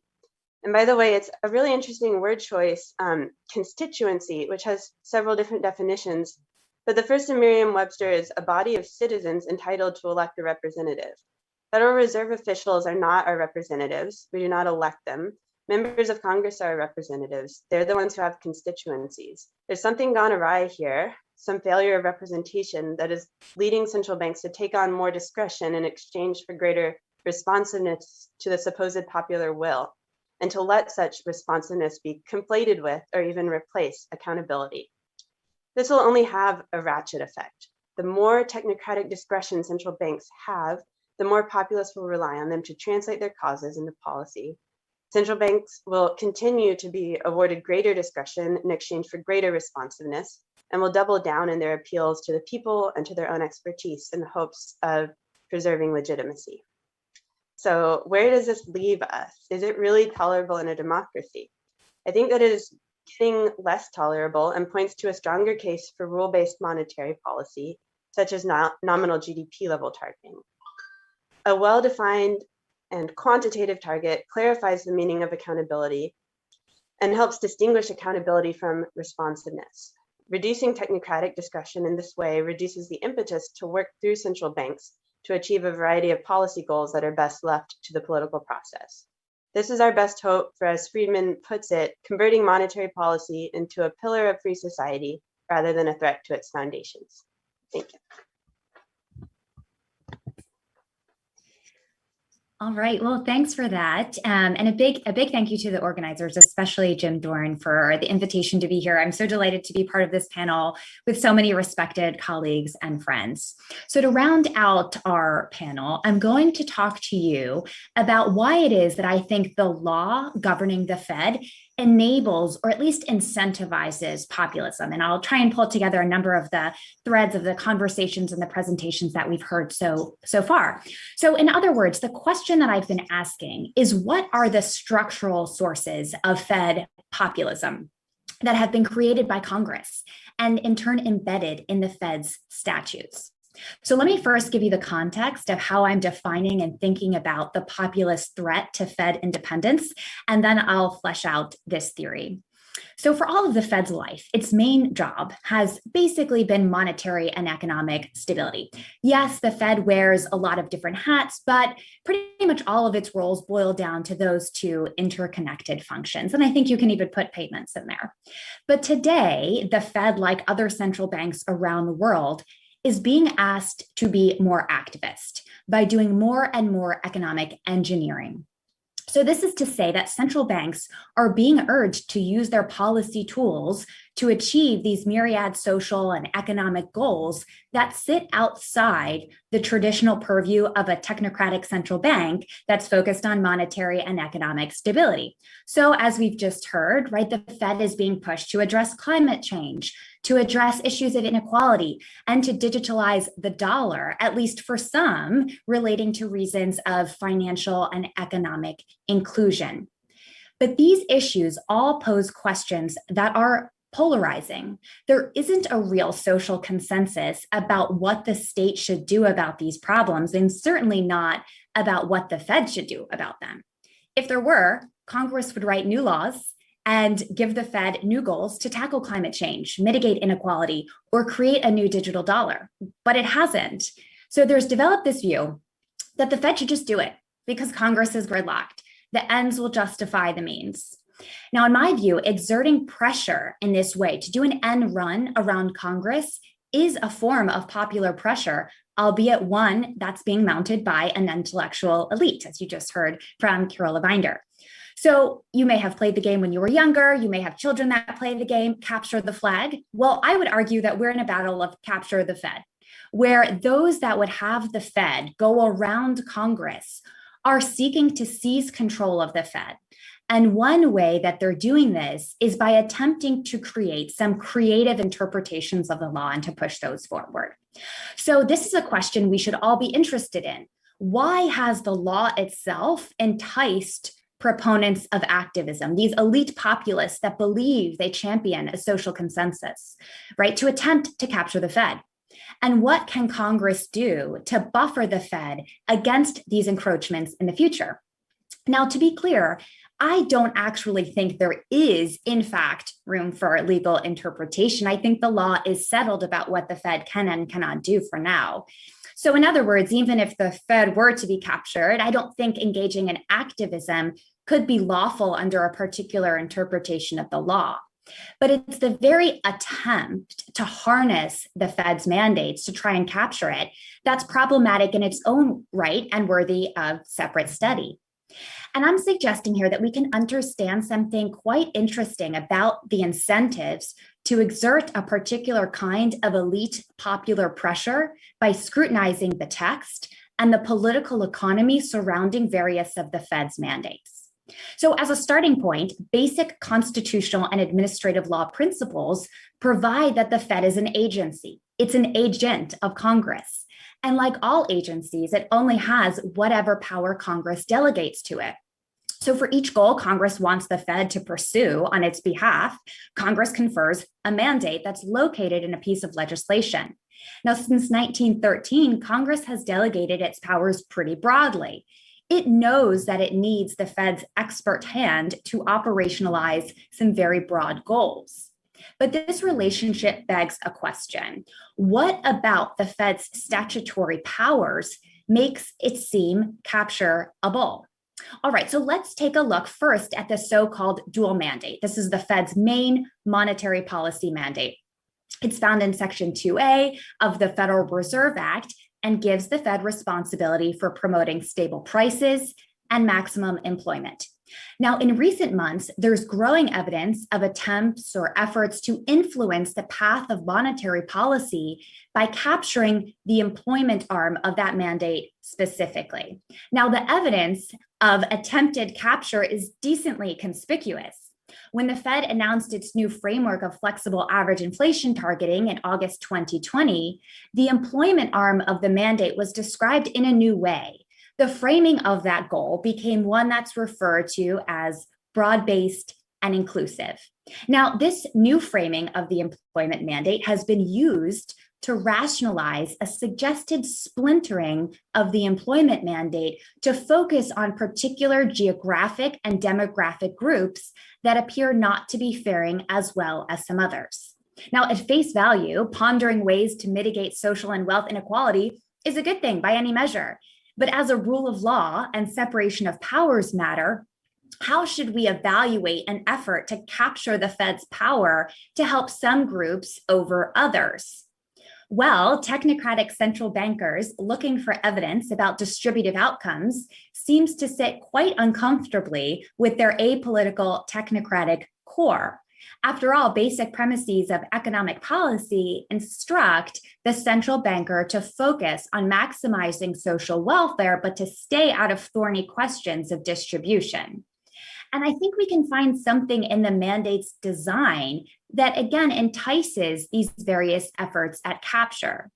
So for one, when the employment arm was inserted in Section 2A, that dual mandate, Congress made a very conscious choice to give the Fed a fiscal goal that was supercharged with pre-existing value judgments.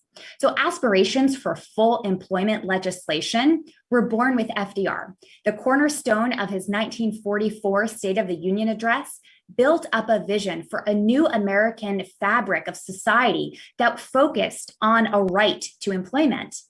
And an employment guarantee sort of goal was then incorporated into the Employment Act of 1946 and later evolved into the Humphrey-Hawkins Act of 1978. Now, essentially, what this legislative history shows us is a steady march through time of an executive goal bound up in special interests like farmers, but continued resistance in Congress to truly make the executive, the president, responsible for full employment. So while the Humphrey-Hawkins Act was being debated between 1976 and 1978, Congress amends the Federal Reserve Act in 1977 to finally give the Fed a formal price stability mandate, and it also then includes maximum employment. Now, given this political and legal context of the time, it's difficult to see the addition of the employment mandate as anything other than a fiscal goal that's been diverted from the president onto the Fed. Now, it also matters very much how Congress designed this mandate. Now, Congress coupled this employment goal with price stability, but it gave the Fed total discretion to assess trade-offs between the two goals and gave no instruction at all about which goal to prioritize and when. Now, asking central banks to pursue what is a bona fide fiscal goal disguised as a monetary one is perhaps the biggest structural vulnerability to populism that the Fed confronts. This vulnerability has remained dormant for many decades, but as you can see with the wrong political economy, it sets the Fed up for intense efforts at popular capture. So let's now turn to the financial stability mandate. So this is a conference about monetary policy, but we can't fully appreciate the popular threat to the Fed's monetary policy independence without glancing at the periphery to understand a similar phenomenon transpiring within the financial stability mandate.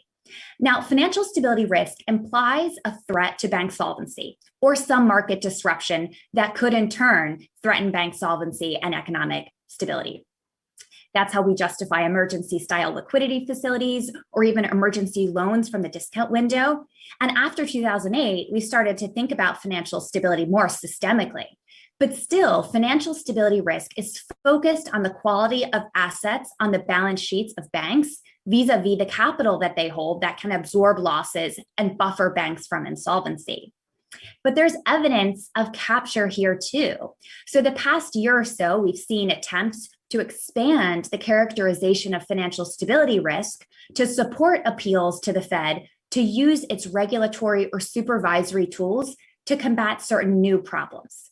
Now, the signature issue here is climate change, and there certainly would appear to be some benefit to capturing this mandate. Characterizing climate change as a financial stability risk implies the possibility of higher risk weights for loans to brown companies.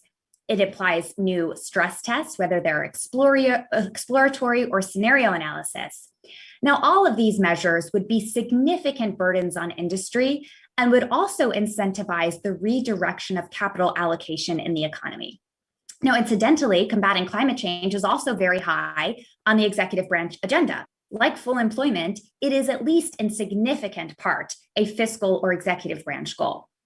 And there's a mandate problem here too at the bottom of it all. So to start, the delegation of power here is very vague. Where is it exactly? Nowhere does the Federal Reserve Act give the Fed a financial stability mandate. Now, there's some implied responsibility in Title I of the Dodd-Frank Act, which established requirements that the Fed do stress testing, that it regulate and supervise non-bank SIFIs, and that it impose these heightened prudential requirements for the largest, most complex banks. But Congress did not supply a definition of financial stability risk in Dodd-Frank, and nor did it tell the Fed how to come up with one. In fact, it didn't ask the Fed to identify new financial stability risks at all. It gave that job to the Financial Stability Oversight Council, which presents separate problems for the Fed's independence, but that's probably a conversation for another day. So the power to define the financial stability risk of financial stability risk is completely unbound. A Fed or an FSOC for that matter that can identify new financial stability risks and then use that as a trigger to more tightly regulate or supervise certain industries is a tremendously attractive power for popular groups to capture to accomplish various policy goals without involving Congress.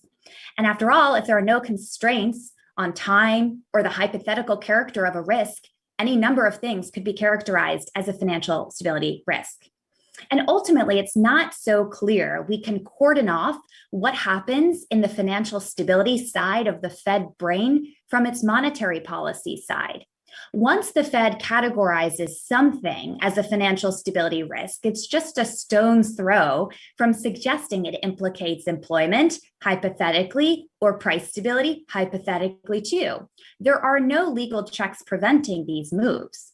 So the upshot of this mandate analysis is as follows. The fact that there's some perceived ambiguity in the legislative mandates makes the Fed's power an attractive target for those that want the Fed to tackle certain policy goals without congressional instruction to do so. Our panel was brought together to discuss the threats that populism poses for the Fed's independence. So let me bring that home now. Congress, in fact, undermines the independence that it otherwise intends the Fed to have by drafting mandates that do one or more of three things. One, impose fiscal responsibility on the Fed because those jobs demand value judgments that only elected officials who are democratically responsive should make. Two, where mandates are drafted in a way that they are unbound, especially in regard to their time horizon, because it's unclear then what can trigger the deployment of the Fed's tools. Or three, when mandates conflict with other existing goals. Again, how is the economic technocrat Fed supposed to make these trade-offs at any point in time? Losing independence makes the Fed subject to political pendulum swings, and it also creates knock-on effects for the Fed's efficacy. Fed leaders have to spend a lot of time warding this off. And it's also divisive and confusing to the public regarding their understanding and expectations of what the Fed can do legally and what it should do democratically. So what in the end can Congress do? Well, first and foremost, it should avoid creating plurality among mandates. Mandates need a hierarchy, especially if they're fiscal. And this is important as Congress considers whether to give the Fed a mandate for central bank digital currency. How will Congress help the Fed know whether to prioritize financial stability versus efficiency and access to retail payments? How to address the mandate of other regulators like the FTC and antitrust concerns, and how to resolve the conflict in pre-existing legislation like the Monetary Control Act, which prohibits the Fed from competing with the banking sector in the payment space generally. Now, all of this being said, we don't want to bind the Fed's hands too much in times of crisis. So the challenge ultimately will be how to delegate more specifically and sparingly while preserving Fed power to combat financial crisis. That work is to be continued. Thank you. Thank you all. That was interesting and incredibly disturbing. But I said, maybe we're turning a corner. So we already have a bunch of great questions coming in, and we have about 25 minutes to discuss them. But as moderator, I get the first one. So, this doesn't necessarily address the regulatory concerns, but in terms of mandate, when I was in grad school, I learned that, clear rules-based policy to some degree saved the Fed from political capture. And, but then forward guidance came into vogue, which to me always sounded like it wasn't rules. It was really discretion dressed up as rules. Like, we're going to follow a rule in the future is really discretion, not rules. So do you think, and it also, forward guidance to me also introduced all these sort of weird mind games that we discussed. So, do you think moving to forward guidance was a mistake, and that moving to a more rules-based regime might inject some independence back into the Fed? Any directed at all of you or anyone who has feelings about it? I can jump in here, I guess. When the Fed first moved to forward guidance after the Great Recession and financial crisis, there were several different kinds that got progressively more rules-based. So they started by saying, we'll keep interest rates near zero for some time, really vague. Then they moved to calendar-based forward guidance, and later to threshold-based forward guidance. So the calendar-based says, until this date, we'll keep interest rates near zero. And then later it's until unemployment is below 6.5 and inflation expectations still remain anchored. And so the more rules-based, the less discretionary it got, the more it was actually able to influence expectations in markets, because people had a better idea of what they actually meant by it. But I did some research on forward guidance and actually found that people who kind of trust the Fed more because they use similar forecasting models as the Fed were more likely to believe that forward guidance. People who use very different models of the economy than the Fed were more likely to not think that forward guidance was credible, in the sense that they thought the Fed would actually raise rates before their forward guidance, before their thresholds kind of suggested they would. So, if the Fed has a more rules-based policy, then forward guidance sort of becomes less necessary, right? You don't need to tell people what you'll do in the future. You already have a rule for what you'll do in the future. And to the extent that it makes the Fed generally more credible, then, if they were to need to do forward guidance, more people would actually believe that they'll keep their word. All right. I said we've got many questions, so we'll move on to that. Thank you. That was Peter on Slido asks, what do the panelists think of a neutral Fed policy consisting of ending QE without reducing outstanding balances and widening the discount rate range, floor and ceiling, to allow for markets to set the base rate?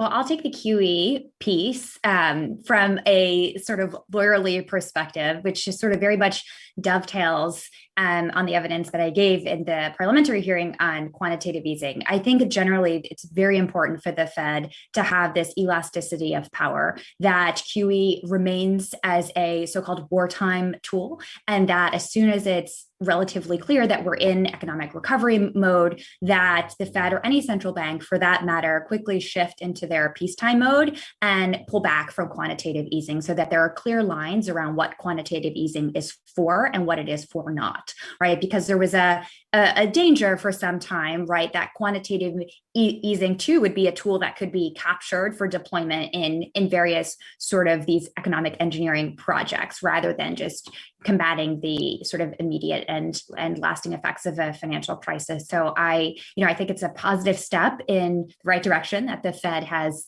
begun to taper. And so that's sort of the philosophical stance on quantitative easing. And I'll use the leave the corridor question for someone else.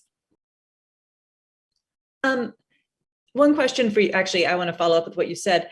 You say it's a wartime, but isn't there a fair amount of discretion about when's wartime and when's peacetime? I mean, we're just starting to taper now. It seems like we've been in peacetime for a while.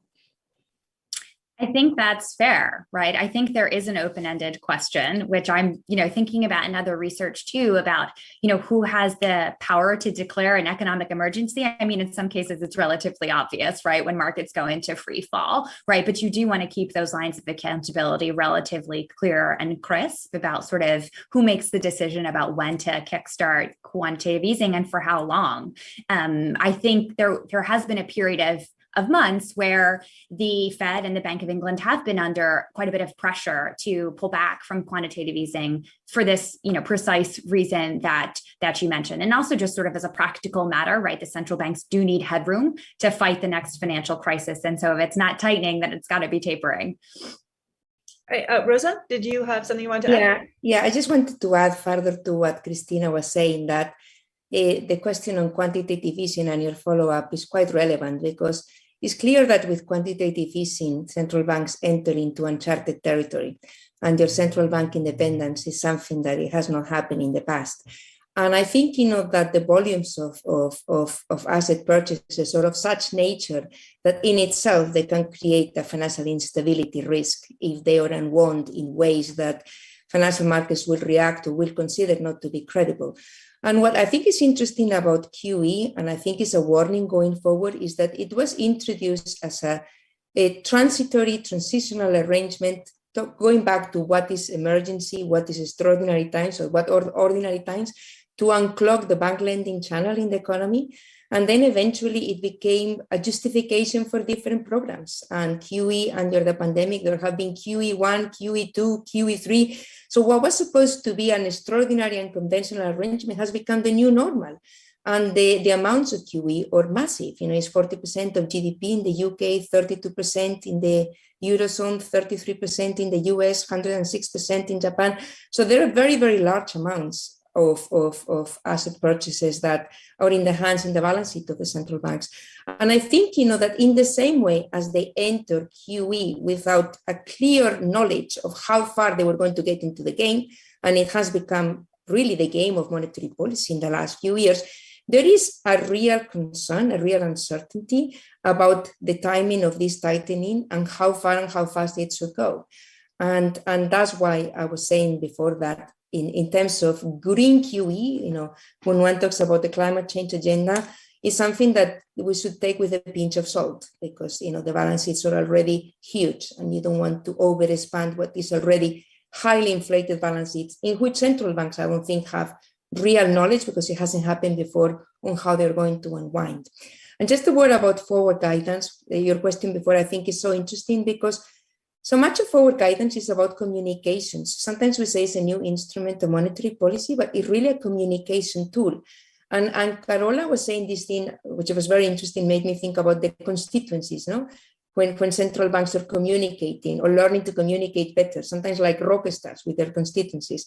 So I think, forward guidance is not really per se an instrument of monetary policy, rather communicating about instruments and objectives of monetary policy. Thank you.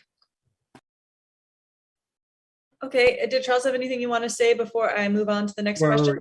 Yes, I think with hindsight, if we do find that inflation is more persistent and interest rates have to go up, as I think is likely, that QE will be considered to be, in retrospect, really rather a disaster.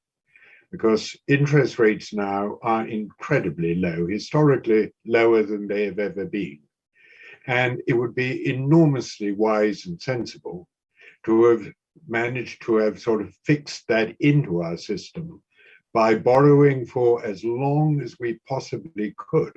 While QE is, in very simple terms, a mechanism for transforming long-dated liabilities into short-dated liabilities. So when interest rates start going up, we will find that the effect of that on public sector deficits will come about immediately. And forward guidance is okay if you are talking about your reaction function. But if you're talking about what you were intending to do, you don't know what the future is going to be. Nobody knows what the future is going to be, not even the president of any central bank in the world. And if you don't know what the future is going to hold, you can't tell in advance how it will be best to react. You've got to have some flexibility. And forward guidance either means that you become inflexible in relation to what happens, or that it simply doesn't work and your forward guidance turns out to be inaccurate, and then you lose trust. So you can always say how you might react under certain circumstances, but you never want to say exactly how you will react under any circumstance.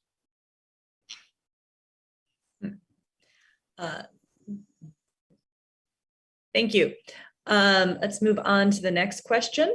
Anne on Slido asks, how is technopopulism taking shape throughout history? Is this a new development? I think this is for Carla, because she had the long discussion on the wonderful statistics and upsetting statistics on this.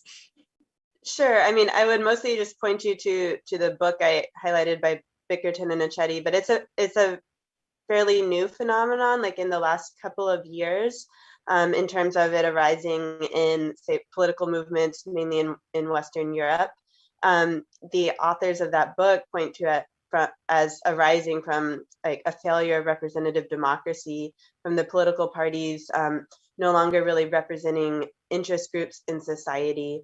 And I think as far as seeing the effects of it in central banks, it's also very recent. I mean, I finished my PhD in 2015. I was studying central bank communication at that time. And even since then, I mean, I've had a big change of opinion about central bank communication and how central banks interact with the public because of this trend that I've seen. Even like from 2015 onward, there's been a real big kind of change in the motivations for why central banks are trying to communicate with the public and how they're doing it.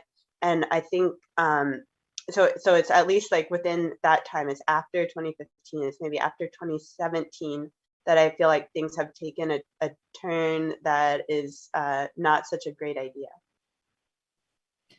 Okay, Ryan on Slido asks, does average inflation targeting hurt the Fed's effort to secure populist support? Wouldn't a rule that everyone can understand secure the most good faith from the American public? I said, I think anyone can answer this, but I'm curious what Charles has to say. There was a very good article by Willem Boyter in, I think, EFT a few days ago, which said, in effect, that average inflation targeting was a disastrous policy, and the sooner it's abandoned, the better. And the sooner we forget it, the better.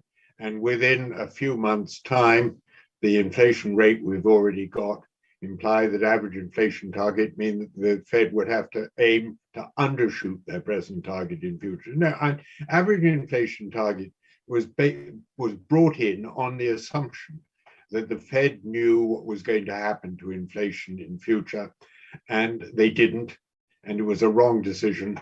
And the sooner it's forgotten by all and sundry, the better. Okay. Anyone else want to weigh in? Yeah. I mean, I'm not that pessimistic about average inflation targeting as Charles. I think the good part of it is that it is backward looking. It doesn't let bygones be bygones, meaning kind of bringing us back to your earlier question about forward guidance. The idea with forward guidance is like when things are really bad now, the Fed or the central bank wants to sort of boost the economy now by telling people that it's going to be even easier in the future than it otherwise would want to in the future. Average inflation targeting sort of does that, because when we have like low aggregate demand now, which means inflation lower than it otherwise would be, then that means that down the road you're going to have higher inflation than it otherwise would have been. So it does that sort of same kind of thing that forward guidance is supposed to do. So that can be favorable. But I think that a better version of such a backward-looking policy would be a nominal GDP level targeting, because of what the person who asked the question said. It's easier to explain to the public. It's easier to say we're going to keep incomes growing on a stable path. I think that's easier for most people to understand. Inflation targeting itself, even before average inflation targeting, was not that easy for people to understand. I've surveyed a lot of people about it. Most people just are not aware of it at all. They're also not aware of average inflation targeting at all. Yeah, I think average inflation targeting, if there were more clarity about how that average would be computed and over what time horizon it would be computed, then it could be slightly better than just normal inflation targeting. Would you be happy with a situation in which average inflation targeting meant that the authorities had to go for a target below 2%? And that was frequently been the case in the UK.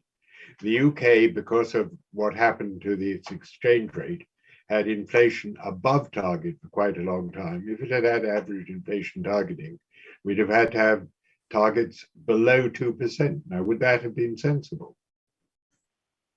I mean, if you get into a situation where you're either above or below target for a really extended period, that's a sign that you're not doing average inflation targeting credibly, that you're not managing it well, right? So there's like average inflation targeting in theory and in practice. And I think, yes, if we do have a long period of above target inflation, credibly convincing people that we're going to have a period of below target inflation is a good thing for getting inflation expectations down quicker and getting inflation down quicker. But of course, it's not going to be pleasant in the moment to have below target inflation, and it's going to be really challenging for central bankers to manage to get low inflation but not deflation. So yeah, again, that's like why I prefer in GDP level targeting. I think it's easier to implement and less of this risk of how finely can we tune our inflation outcomes. And how would you deal with the fact that nominal GDP figures frequently get revised? Great advantage of CPI is it doesn't get revised. And what's more, it comes out with a considerable lag too. It comes out with a considerable lag. Yeah, it might not be in GDP that's the most optimal target. You could have nominal wages or something else that's measured at higher than quarterly frequency. Those revisions, I mean, there's some evidence about the nature of those revisions, whether they that becomes really important if you want to do in GDP level targeting. Yeah, I'm not sure how much I want to go into it right now. Maybe I think Christina and Rosa both wanted to say something, so maybe I'll let one of them jump in. I was also going to be a bit skeptical about average inflation targeting in the line, not just of what Charles referred to and the article by William Bitter, but from the perspective of credibility. I think that it is not a clear rule. I mean, the beauty, if you wish, of having a narrow mandate of 2% increase per annum in CPI is that it was clearly understood and therefore this narrow mandate around the world created a degree of credibility and also to some extent legitimacy. The problem, as I see it, with average inflation targeting is because it's rather indeterminate, it lacks credibility. And I think I would agree with Charles, the earlier it is abandoned, the better.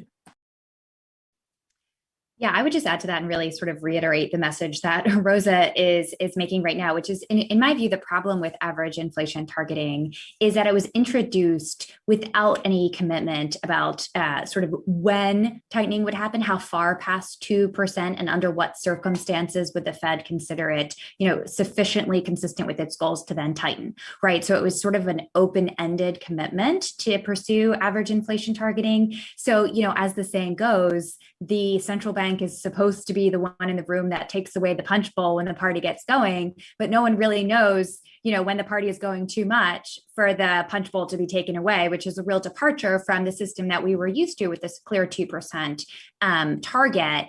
And also sort of going back to what I was talking about, my prepared remarks, when coupled with the fact that we have this dual mandate with no hierarchy and no prioritization, it has created this door, for some places to say, well, this is a subjective assessment. How far should we go past 2%?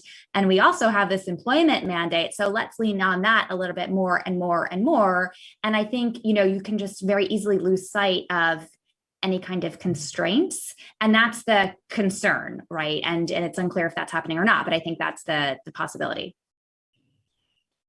Okay, so I think we have time for one, maybe two questions if this is answered quickly. This is directed towards Charles, but if anyone else has an opinion, it was great having everyone discuss the last question with each other. Feel free to weigh in. So Professor Goodhart from Peruska on Slido, please elaborate on your point on the wage price spiral that is already in evidence, and if you see differences between advanced countries and emerging markets in this regard. I don't know enough about emerging markets, so I think that there are many of them in a more inflationary condition than the advanced economies and countries like Brazil, Turkey, take two examples. The situation at the moment is that people who are changing their jobs, and an awful lot of people are changing their jobs, the quit rate is higher than almost ever, are getting much higher wages when they go into a new job. The wages for existing workers have not been changing that much yet. But now that inflation is so much, and rightly in the news at 5 to 6% or whatever it is, they're going to feel, ordinary workers who haven't moved jobs, that they are losing ground, that they are actually suffering, and they're bound to react. And this is going to increasingly occur over coming months. It's bound to. I know. If your wage has been held down to 3% increase and prices are rising at 5 to 6%, you are worse off, and you know it, and you are going to react. And with a shortage of labor, that is going to happen. The wage price spiral is sort of maybe in its infancy, but you can see the dynamics that are going to make it begin to spin. And it's already entering into the system. Does anyone else want to weigh in the 2 minutes we have, or do we want to sneak in a new question? All right, let's sneak in a new one. Do we need to distinguish between the hard money populist criticism of the Fed from the easy money populist criticism of the Fed? The former comes from fans of the gold standard or Bitcoin, while the latter comes from fans of modern monetary theory. And I think this is a useful question because maybe 15 years ago, I wouldn't have thought it was a very useful question. But as Carla points out, now like what said on econ Twitter seems to actually influence monetary policy. So what I would have thought is these fringe ideas that we could ignore actually now I think are actually quite important. So I don't know if anyone wants to weigh in.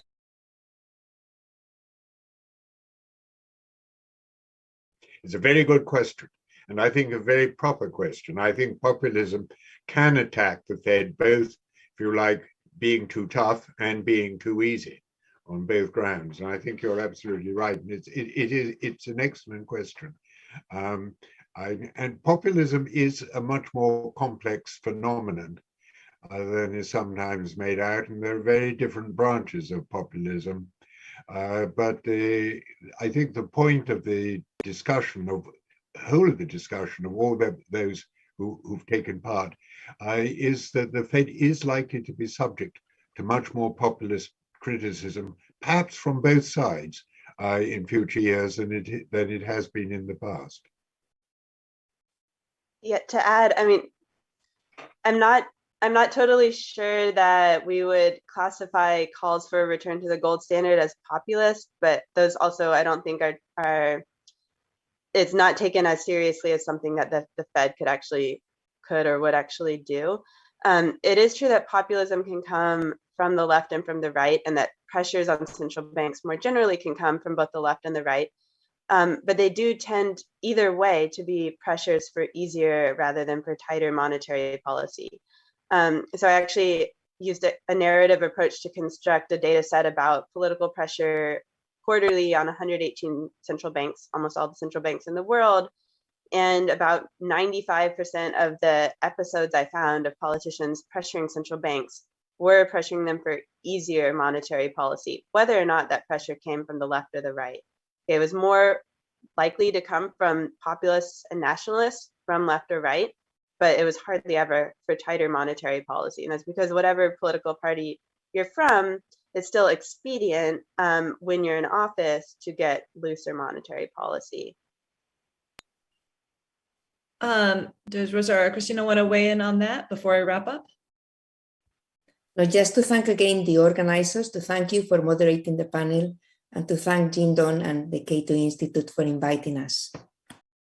Yeah, no, thanks very much. I'll just say 30 seconds, I guess, on the question. I mean, the kind of populism, at least that I've been focused on, is the kind that specifically wants to subvert the rule of law by accomplishing sort of social or economic policy agendas by avoiding Congress. So I suppose in theory that could come from the left or the right, but it tends to not be about sort of things like returning to the gold standard, but rather sort of having the Fed enlisted in accomplishing things that Congress can't or won't do at the moment. Again, an upsetting note to end on. But I want to thank all of the attendees for joining the panel. This has been phenomenal. And we're now going to take about a 15-minute break, come back at 11:30. I guess it's actually going to be a 13-minute break for panel 2, Fiscal Dominance, the Return of Inflation, moderated by Greg Ip, Chief Economics Correspondent at the Wall Street Journal. Thank you again, everyone. I've really enjoyed this. Thank you. Thank you.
Am I live now?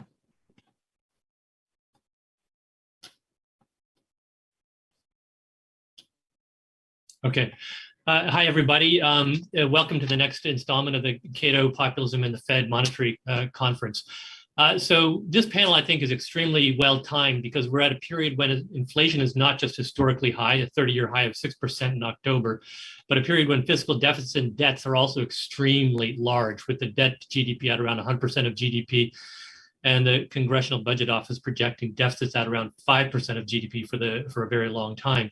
And so the natural question to raise is there a connection between extremely expansionary fiscal policy and the inflation issues that are going on right now? And what are the risks of the interaction between those two things going forward? To discuss this, we have a terrific panel.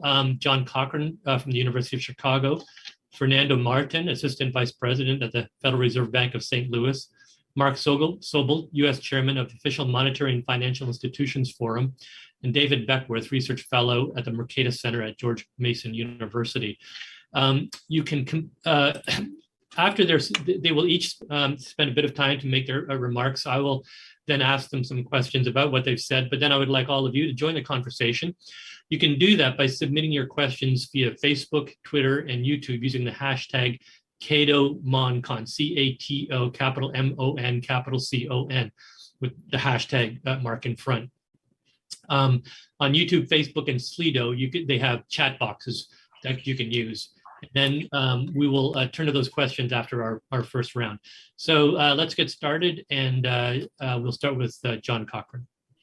Well, hi, everybody. Thank you very much. I just have to correct that I'm not at the University of Chicago. I work for the Hoover Institution, and I only need to say that because they. Oh, my apologies. Sorry about that. No, it's no problem. They pay my salary, so I always have to give them thank you for that. Sure. So why are we getting inflation? It seems pretty obvious. The government printed up $2 trillion, depending how you count it, $2 to $5 trillion, sent it to people in their checking accounts. This is a Friedman helicopter drop. We get inflation. People are talking about supply shocks and supply constraints, but that wouldn't be a problem if people weren't trying to buy stuff. And in fact, inflation is always demand. There's a mistake going on, mistaking aggregate demand for relative demand. If the ports are clogged, what happens is the price of TVs goes up relative to wages so that people buy less TVs. But when prices and wages are all going up together, that has much less to do with little supply shocks. So this is about print up a ton of money, give it to people, you get inflation. Now I'm fiscal theory of the price level, so that seems pretty obvious. This is also experiment number one of fiscal theory. That leads to the question, I mean, whether it's money or debt doesn't really matter. But the central question is, why do people think the government is not going to repay the debt this time? Why does this fiscal expansion give us inflation and 2008-9 didn't? You actually can see a difference. Back then, at least there was the decency to talk about deficit now, repayment later. And this time it's perfectly, there's just nothing out of Washington saying that this is deficit now, repayment later. So I think it's pretty clear. This is money the government is not planning to repay. A little bit of it is who got the money. People likely to spend it quickly got the money. But really that's the absence of any talk about how this is a temporary borrowing that'll be repaid, I think is also crucial. Now, inflation is always monetary and fiscal policy. The Fed is an astounding institutional failure right now. The number one job of the Fed is supposed to be figure out where aggregate supply is, put in just enough demand. You'd think there were thousands of PhDs totting up how many containers can get through the ports and filling the demand cup up just enough, but you would be wrong. That's not how the Fed works. And this was a complete surprise to the Fed, who is still not seeing it. This is a Maginot Line. This is a Pearl Harbor. The Fed is still, its grand strategy was exquisitely timed to fight the last war against deflation. And they weren't even thinking about what's our contingency plan. And they just said, oh no, well, inflation will never happen, so don't do it. Jackson Hole was all about running down the Phillips curve to inclusive growth. They were simply asleep at the wheel. And it's not that hard. It's hard for me because I'm terrible at forecasting, but Larry Summers called it. So seeing that this was going to lead to inflation, it was not that hard. And it is partly also due to the Fed missing it. Now, future, will this continue? Well, if you print up $5 trillion and give it to people, that leads to a one-time price level rise. As it's about 25% of the debt, so that would say about a 25% cumulative price level rise. We've had 6% cumulative so far, so a ways to go. But will it continue after that? For that question, we're going to think about monetary and fiscal policy. What we have now is more and more deficits for the foreseeable future, and then the entitlements come and kick in. And now that we've crossed the line to deficits that people do not think will be repaid, it seems to me those deficits are more likely to be inflationary than deficits that people do think will be repaid. What about the Fed? You read the fiscal Fed's strategy review, it reads like a bad movie from the 1970s. Let inflation run hot for a while to drive down a static Phillips curve. We believe now in shortfalls, in clipping the peaks, not stabilizing the middle. There's no such thing as a too hot economy. We're going to wait for inflation to get really bad before doing anything about it. Pull away the punch bowl at 9 o'clock in the morning, not when the party is really going. Discretion rules because there's no real rules here. I mean, that is exactly what the Fed did in the 1970s. Now, they do talk about expectations, but they seem to think that expectations come from pleasant speeches about how it's all anchored. Where does anchoring come from? Anchoring comes from the belief that if inflation gets bad, the Fed is willing to replay 1980. So let's ask ourselves, will the Fed really replay 1980? And how will that look this time with much larger debt and deficits overhanging the whole business? Will the Fed raise interest rates a lot and stick them there, even if it takes a big recession? And will Congress let the Fed do that? That's what it took in the 1980s. The Fed is now deep into inclusive growth, and Congress even more so. So I think that's doubtful. We're here to talk about fiscal policy. Now, there's another big difference from now in 1980, much worse now. If you raise interest rates, you raise the interest costs on the debt. And a property of all of our models is that higher interest rates do not lower inflation unless they also trigger a fiscal tightening. The most important part is if you raise interest rates, that raises interest costs on the debt. The Congress has to tighten fiscal policy to pay those interest costs. And if it doesn't do it, the raising interest rates doesn't work to lower inflation. Well, with 100% debt to GDP, raise interest rates 5%, that costs $1 trillion a year. So if the next Fed chair says, I need 5% interest rates, is Congress really going to tighten by $1 trillion a year to help out? That seems unlikely. In addition, of course, the fiscal policy has to repay a higher return to bondholders. If there was inflation, bonds start to reflect that inflation. If you lower inflation, bondholders get a windfall, and that's exactly what happened in the 1980s. It was great years for bondholders. Will Congress really raise taxes and cut spending to pay a real windfall to the fat bondholders, as well as tolerate the horrible unemployment that it will handle? The lesson of 1980 was quite simple. Inflation stabilization, when it comes, is always monetary, but also fiscal and also microeconomic. The trifecta of policies is what stopped inflation in the 1980s. You need the fiscal policy reform, as we had in the 1980s, and you need economic growth so that tax rates translate into tax revenues and also have the fiscal tightening. Now, is our system ready to do that if inflation breaks out with the much larger fiscal background that takes? It would take solving the structural deficits. It would take freeing up the microeconomy, and it would take a hard-nosed monetary policy for a couple of years. That's what anchoring takes. And as soon as people figure out that that's not going to happen, then of course expectations go their own way and we get inflation. So I think we are in fact in a danger of repeating the 1970s, and we almost seem to be doing it. Biden's already going after the oil companies for raising prices too high. Transitory shocks, middlemen, price controls are coming soon. Anything but the simple monetary, fiscal, microeconomic reform that it takes to stop inflation. Thanks very much, John. So our next guest is Fernando Martin. He is the Assistant Vice President of the Federal Reserve Bank of St. Louis. Fernando, please go ahead. All right. Well, thank you so much. It's a pleasure to be here. And just a reminder, I'm just speaking for myself, not the Fed. So, you know, I'm going to concentrate on basically whether the actual inflation and the expected higher rates of inflation for the future have a fiscal origin. And we all know the context. I mean, John covered it pretty well. So we had a sharp and deep recession followed by a rapid recovery. And what did the government do? Well, massive federal assistance programs, deficits that were about $3 trillion last year and this year, debt that surpassed 100% of GDP. The Fed reacted also with near zero interest rates, opening temporary credit facilities, restarting the asset buying programs, so QE. So many of the same things we saw in the financial crisis. The result in terms of inflation was, well, initially, due to the characteristics of the pandemic and the mitigation strategies we implemented, prices actually declined, for quite a while. And then they started growing, and they started growing at an accelerated pace. And that's where we are now. There were many outliers when you look at monthly inflation. And that's mostly what led to some people to think that this was transitory. They were seeing kind of the headline numbers of certain goods going up by, ridiculous numbers. But when you look at the whole period, many of those increases, went away.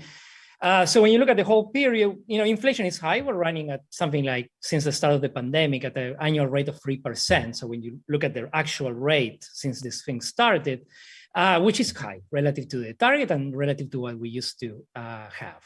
And, durables maybe explain half of that, but it's way more widespread than that. So food has gone up, energy has gone up, and non-durables and services have also accelerated the rate of growth.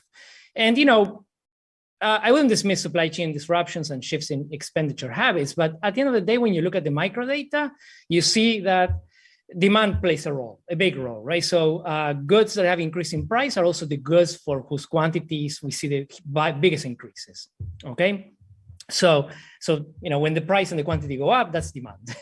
And, survey and market-based expectations have all caught up to actual inflation. So this is not just a phenomenon that is circumscribed to a few goods.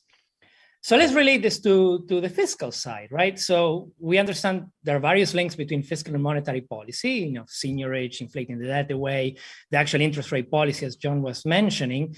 And our theories help us explain those links. So what's the topic of this conference and this panel in particular is about fiscal dominance, and that occurs when the fiscal authority basically forces the central bank to accommodate monetary policies to suit its own preferred outcomes, right? So I know what I'm going to do, and the central bank just needs to do whatever it takes to let me do what I want. How do we typically avoid that? Well, we designed central banks to be protected from political pressures, and that mostly seeking low inflation as one of its goals, right? So that's what we used to call an independent central bank. That is easy in practice. It's worked moderately well in the Western world, but it's as we're being schooled right now on how hard this is actually in practice. So, and I'm going to mention 3 risks. One is that at the end of the day, it's politicians that appoint central bankers, and more importantly, they're the ones also reappointing central bankers. So you can see that already there's a political pressure at play. The other thing is that, well, central banks have mandates that extend beyond inflation, and that creates trade-offs and potentially with variables that are more aligned to politicians or fiscal authorities' priorities. And employment is a good example of that. The other one is that, well, even with those objectives, central bankers may be reluctant to act preemptively, because they understand that if they damage the economy in other ways, Congress may come back and take some of their, privileges away. And I put that in quotes. So what's the risk due to fiscal policies? That, well, what has happened to fiscal policies that over the last 2 decades, outlays have trended up, mostly due to the rise in transfers. Revenues have not increased correspondingly. So what we've seen is that after the World War II ended, we've seen 0 primary deficits on average, and then we started experiencing deficits, large and positive, especially after the financial crisis. So now, even before this Build Back Better law was passed, we were projecting more than 4% deficits over GDP over the next decade, and these are high by historical standards. Now, this is not new. We did the same during the financial crisis, right? So we financed our way away of that by running big fiscal deficits. What's different that this time inflation went up. And beyond the idiosyncratic factors I mentioned before that are particular of this crisis, one big difference is that, well, who's buying the debt, right? So in the financial crisis, the Fed did some quantitative easing, later on, but it was mostly foreigners. There was a huge demand for US denominated assets and government liabilities in particular, for various reasons, one of them being, a global flight to quality. But now, that's over. So who's buying the debt? Mostly the Fed and, banks and money market mutual funds. So domestic players. The Fed either monetizes that through reserves and the private sector needs to absorb that. So the US can no longer rely on foreign demand just to absorb whatever debt we issue. So we're looking at high persistent deficits. Those are going to be absorbed by domestic participants, and those imply inflationary pressures. And, we have various theories to provide the link for that. Now, what gives me pause, of course, is that yields on government debt are still low. You shouldn't dismiss that, but we shouldn't be complacent because both theory and experience tells us that, well, when yields react, they react very suddenly. And you see that, for example, during sovereign debt crisis, right? So the sovereign debt premium goes up very rapidly. And once you see that, it's already too late. In addition, and it's something that John actually alluded to, we printed money in a more traditional sense, right? So you track any monetary aggregate, let's take M2, and if you track the accumulated deficits, actually they move together pretty well. So you see a jump during April and June of 2020, and then you see that after that, it's been growing at an accelerated pace relative to the pre-pandemic phase. So I call this almost a textbook example of a helicopter drop. The question, which is not trivial, is to say, well, is this going to be saved or spent? Inflation may suggest that, well, maybe this is being spent. Consumption data is still not really confirming that story that well, but I would say that's the risk for the future, is that, yeah, eventually this might be spent and it's going to create additional, inflationary expenditures. So let me conclude in the last few minutes talking about Fed credibility and the new monetary framework, which I think is kind of creating a few more problems to the current situation. So both in reality and in our theories, what's the central bank's desired inflation rate or its target, it plays a critical role. It either anchors what we expect it to do in the future, or lends credibility for people to know what's going to happen in the future. So credibility is really important. We moved away from the previous framework, which said, well, we're going to target 2% inflation. We can debate whether it was an actual target or a ceiling. But, I think the market and agents understood what the Fed meant by achieving low and stable inflation. Now we move to a different framework in which periods of low inflation are expected to be followed by periods of higher inflation. Why? Because the new framework says what we want to do, what the Fed wants to do, is to have 2% inflation on average. Now, what does that mean? So how much inflation is the Fed willing to tolerate? That's not specified. So when I average the last 2 years of shortfalls, am I willing to accept 5%, 10%? That's unknown. For how long? How long am I averaging inflation over time? That's another unknown. So, right now and in the next few months, I think these boundaries are going to be determined by Fed action, right? So the Fed, by signaling when it's going to raise rates, is going to determine what the boundaries of that framework are. The risk, of course, is that the Fed will act too late. To make things even more complicated, the Fed has a dual mandate. Arguably, there's a third one on financial stability, but there's a dual mandate on inflation and employment. And in the past, again, we kind of understood what that meant, what full employment meant. So let me finish with a quote from the new framework. It says, "The maximum level of employment is a broad-based and inclusive goal that is not directly measurable and changes over time, owing largely to non-monetary factors that affect the structure and dynamics of the labor market." I don't know what that means. I don't know if the market knows what it means. And I think it adds to the confusion of what the new framework implies for monetary policy. And that I think is a huge risk because we're under a new situation with a new monetary framework and the market not really understanding where we stand. And with that, I conclude. Thank you very much, Fernando. We'll hear from Mark Sobel now.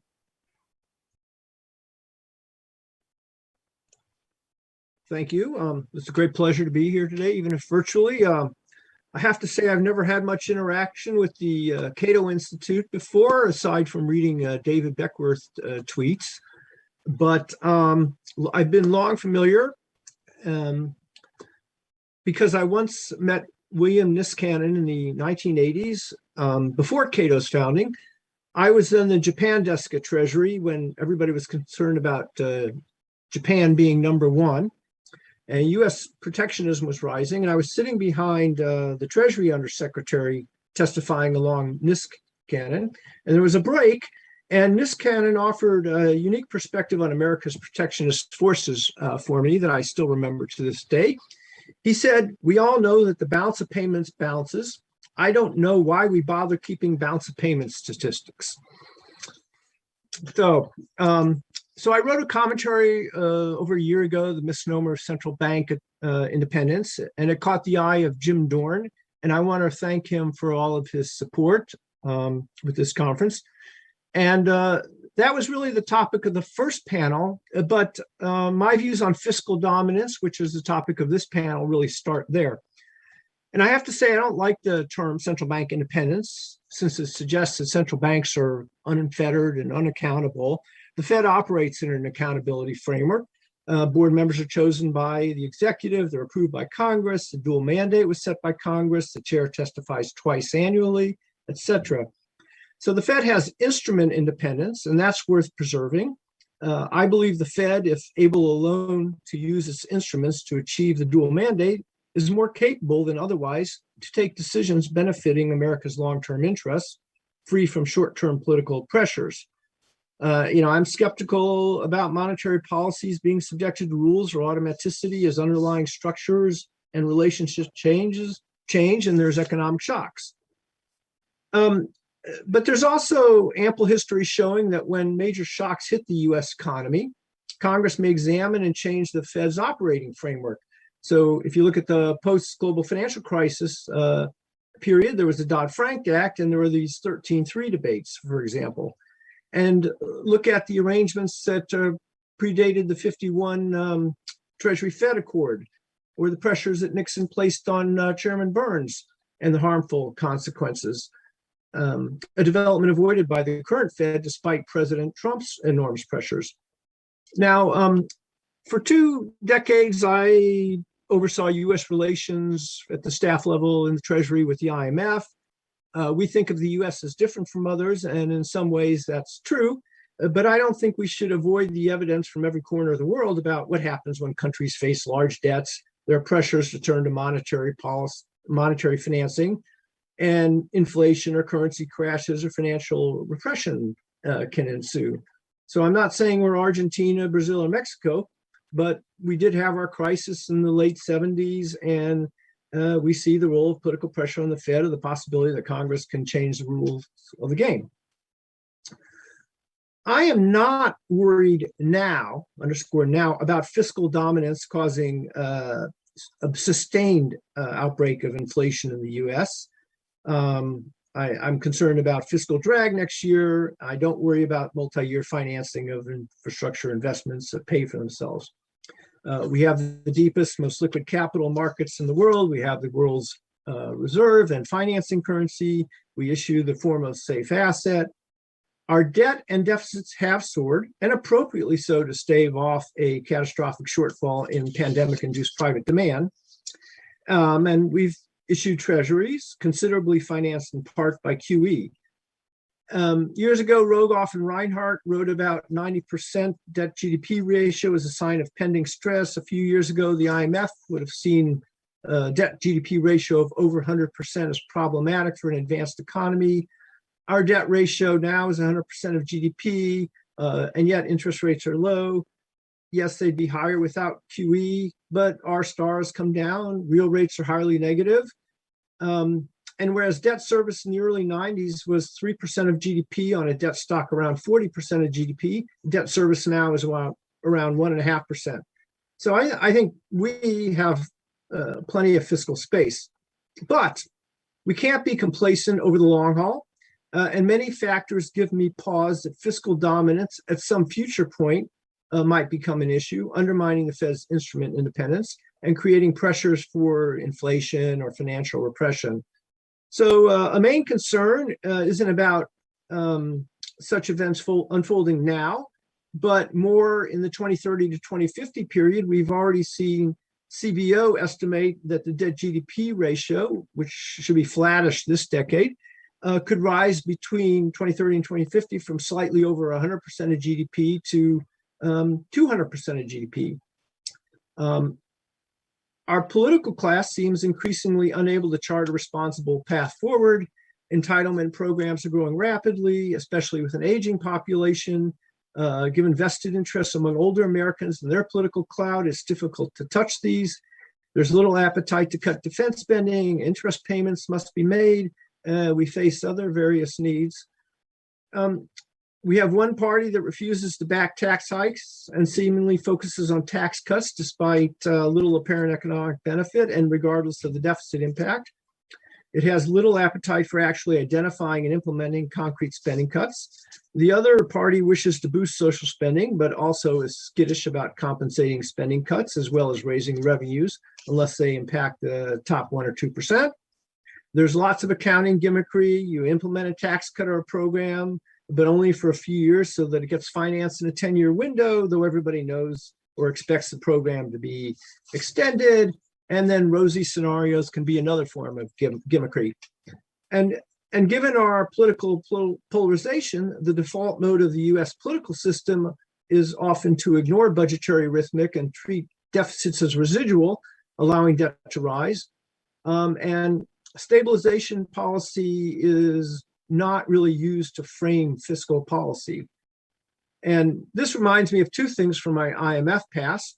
One, an IMF mission chief applying realistic adjustments to country assumptions and concluding the numbers don't add up.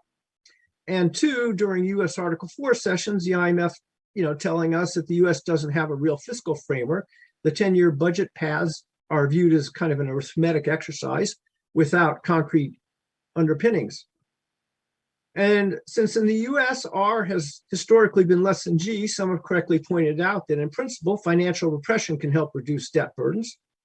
However, the fact that R minus G is less than zero doesn't mean debt burdens will decline if deficits are growing strongly.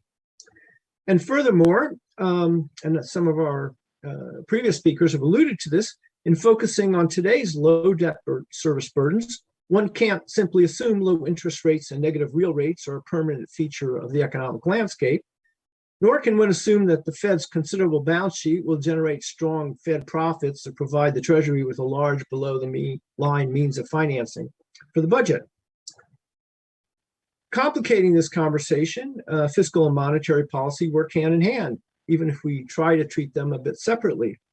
But the lines between the two are increasingly blurred, especially since the global financial crisis. Monetary policy can create fiscal space. QE supports Treasury issuance. There's active discussion in policy and academic circles about coordination of fiscal and monetary policies, especially at the zero, lower, or effective bound. The Fed's alphabet soup of facilities entailed quasi-fiscal activities, even if Treasury took first loss provisions in many cases. And Fed monetary policy is also seen as necessary to provide a put for financial markets. And then there's discussion about yield curve control, which Japan already practices, and some feel the ECB does so as well in effect, especially to keep the peripheral bond yields in check. So let me conclude. I'm not worried about fiscal dominance today, sacrificing the Fed's instrument independence and causing our political class to force the Fed into financial repression or resulting in an outburst of sustained inflation. And I underscore the word sustained, and we can have big debates about team transitory and team persistence and all that. My concern is that America's polarized political class has seemingly lost its ability to take responsibility for sound and prudent fiscal management. Instead, we're locked into feuds over the allocative and distributive roles of fiscal policy, and it's not doing a good job confining these battles within a fiscal envelope for stabilization purposes. There's little effort to find a good consensus on stabilization policy, and we're subjected now instead to political red lines with little overlap, and for me, frankly, incredulous debates about defaulting in the name of fiscal responsibility. So in these circumstances, and given the outlook for debt in the coming decades, America's political class might find it easier to lean on the Fed at some point, which after all is predominantly a creature of Congress, than to take fiscal responsibility. I think the Fed's done a very good job in past decades. It's got a talented team. It's benefited America tremendously, and I worry about our rampant fiscal policy inadequacies. And I'll turn it back over to you, Greg.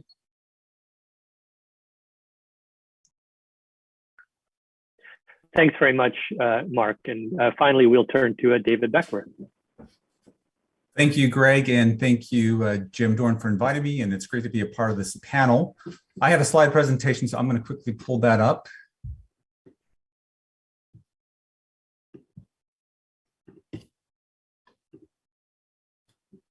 All right, so our panel is on the question of fiscal dominance and inflation returning to the US. So is it returning? And I have a few slides here that have already been touched on, but I want to begin this conversation by looking at the developments that have motivated why we're talking about this today.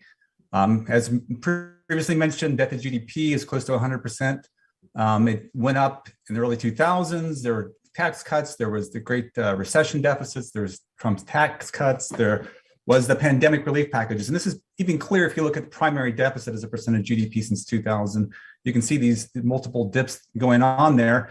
And as mentioned, the CBO is not painting a pretty picture going forward. So there's going to be persistent primary deficits moving forward. Now, they're going to be lower than they have the past few years, to put things in perspective.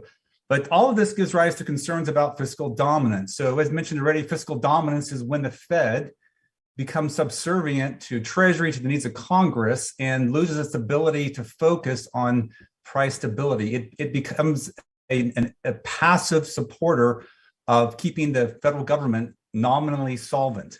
It has to increase seigniorage to do that. And that's the concern that's being raised here today. And it's a legitimate one given this trajectory of the public financial health of the country. With that said, we can also take a look at what the Treasury market, at least implicitly, is saying about that. And looking at this chart here, the 30-year Treasury is around 2%. The 10-year right now is around 1.6. It's lower than it was before the pandemic. It's following what looks like a downward inevitable trend. So it raises a question, what do they see that we don't see? Why aren't they panicking yet? They haven't even blinked an eye, it seems. And you know, I don't want to dismiss them out of hand because they have skin in the game. They're a market. These are people who's managing retirement funds. They seem to, at least the implication here is they don't see high inflation that would emerge from fiscal dominance. If I look at a professional forecast consensus, they tell a similar story. Now, this is a chart I pulled together from the Survey of Professional Forecasters, and it's a term structure. So what it does, it shows the inflation rate forecasted for each year over the next decade. So if you look at the very bottom blue line, you see at the beginning of this year, they were forecasting 2% PCE inflation. Well, they were wrong. And as the year goes on, you can see these quarters that the forecast for inflation in 2021 and 2022, it goes up. As reality dawns on these forecasters, they adjust their forecast. But what I want you to focus on beyond that is to look at what they see 2023 and beyond. They see a return to 2% inflation. So they also, like the markets, aren't seeing fiscal dominance giving rise to inflation. Now, they may be wrong. Both markets and forecasters have been wrong in the past. Maybe they'll be wrong again. But at least for now, they're saying, hey, we still think this 2% inflation target is credible. If they didn't, they would have had a different forecast for trend inflation moving forward. So why are they seeing things this way? Why aren't they as concerned as many are about fiscal dominance? Well, I want to answer that question by drawing on some work by David Allen Delfato, and he had a recent paper looking at this issue. I believe it was called Is it Time for Some Unpleasant Fiscal or Monetary Arithmetic? Drawing upon Sargent and Wallace's famous paper with that title. And he shows in a model and doing some clever tricks that if it's the case that real demand for treasuries has risen over this period and going forward, then it could be the case as well that the debt to GDP ratio increases. If we see stable low interest rates, we see stable inflation over these longer horizons, it could be expectations about real demand for treasuries is offsetting the huge run up in public debt. So just to put this graphically, maybe too simple, when we think about public debt weighing on the U.S., we're thinking often about the supply of it. And what Delfato shows in his papers, we've got to think about the real demand for debt. So I want to flesh this out a little bit more, and I'm going to be treading on treacherous ground here because I'm on a panel with John Cochran. I want to invoke the fiscal theory of the price level. I learned a lot from him about this, and he has a book coming out that's really great. So I encourage you to take a look at it. But just quickly to think about what does this theory say?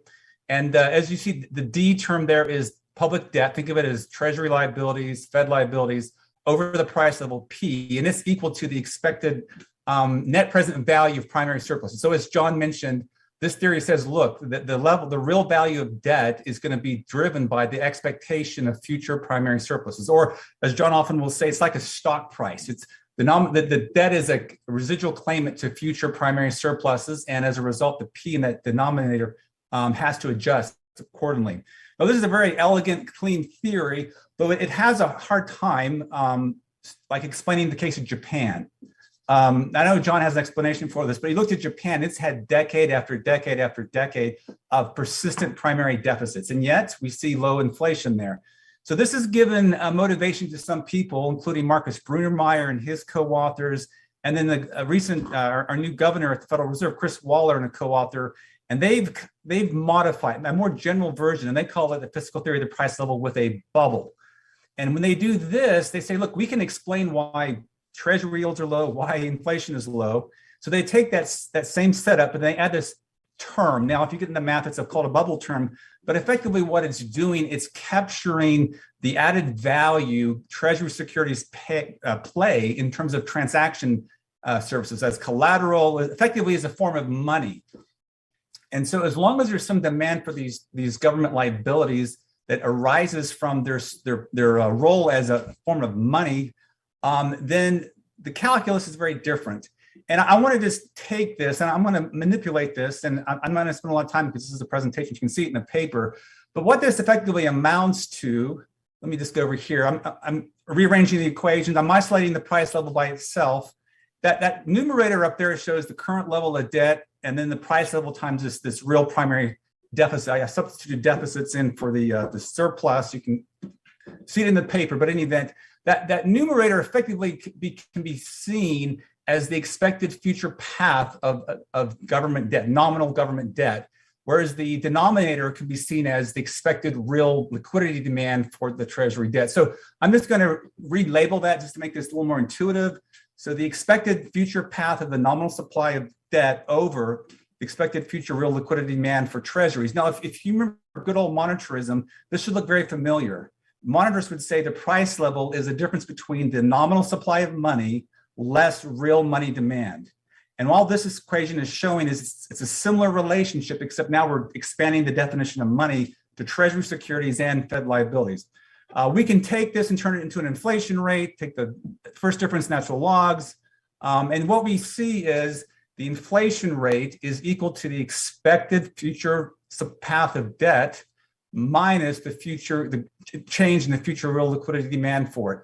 Now, we've already seen the CBO's projection, and I'm just going to, for the sake of fairness, I'm going to also put up a chart I saw Jason Furman do on Twitter, and this is the net deficit increase from the spending last 2 years, as well as going forward with President Biden, and it shows over time that it's a small part of GDP. So the $2 trillion number you divide over 10 years, it begins to fade pretty quickly.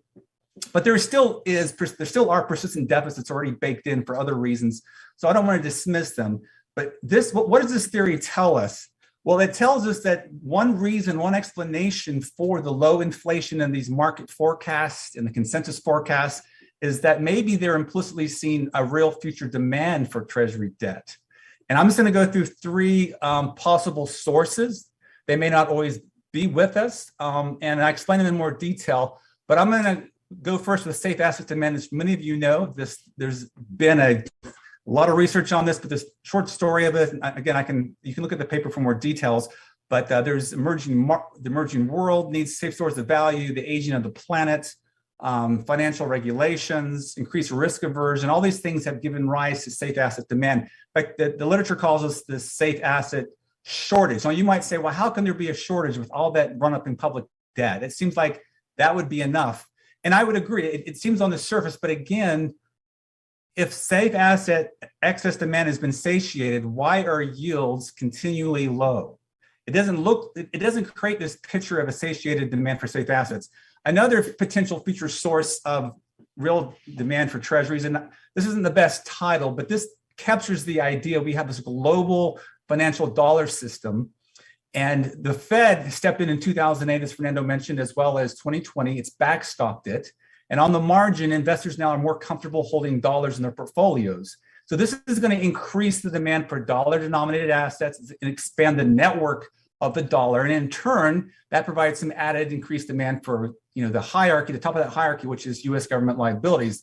So ironically, the Fed backstopping global dollar funding markets in 2020 and 2008 has on the margin increased the demand for dollar assets and in turn improve the fiscal condition of the government. Finally, I'll call this a lock-in effect. And I'm going to show a few slides in a minute, but just the scale of dollars, it just dwarfs anything out there. So if you were looking for a competitor or an alternative, where would you go? Now, there could be exchange rate effects that could change this. There could be prices, but the scale is so large, it's hard to envision this. Arvind Krishnamurthy has a paper where he gets into this, and I discuss it in my paper, but he calls this, has a model where he shows you can end up in a nowhere else to go equilibrium, because the biggest provider of public debt, there really isn't a substitute on that scale. So just to highlight this quickly, I'll try to wrap this up. This here shows US financial liabilities to the rest of the world. The dark blue line shows treasuries, GSEs, currencies. This goes to the second quarter. And through the second quarter, all of these assets have continued to grow. Now, the two blue ones at the bottom are fixed income. That light blue one at the top is corporate equities. So these are liabilities the rest of the world is holding. It continues to grow. The world continues to take our assets. Even treasuries have picked up this last quarter. But in general, the world is still clamoring for our fixed income. Now, let's put this in perspective.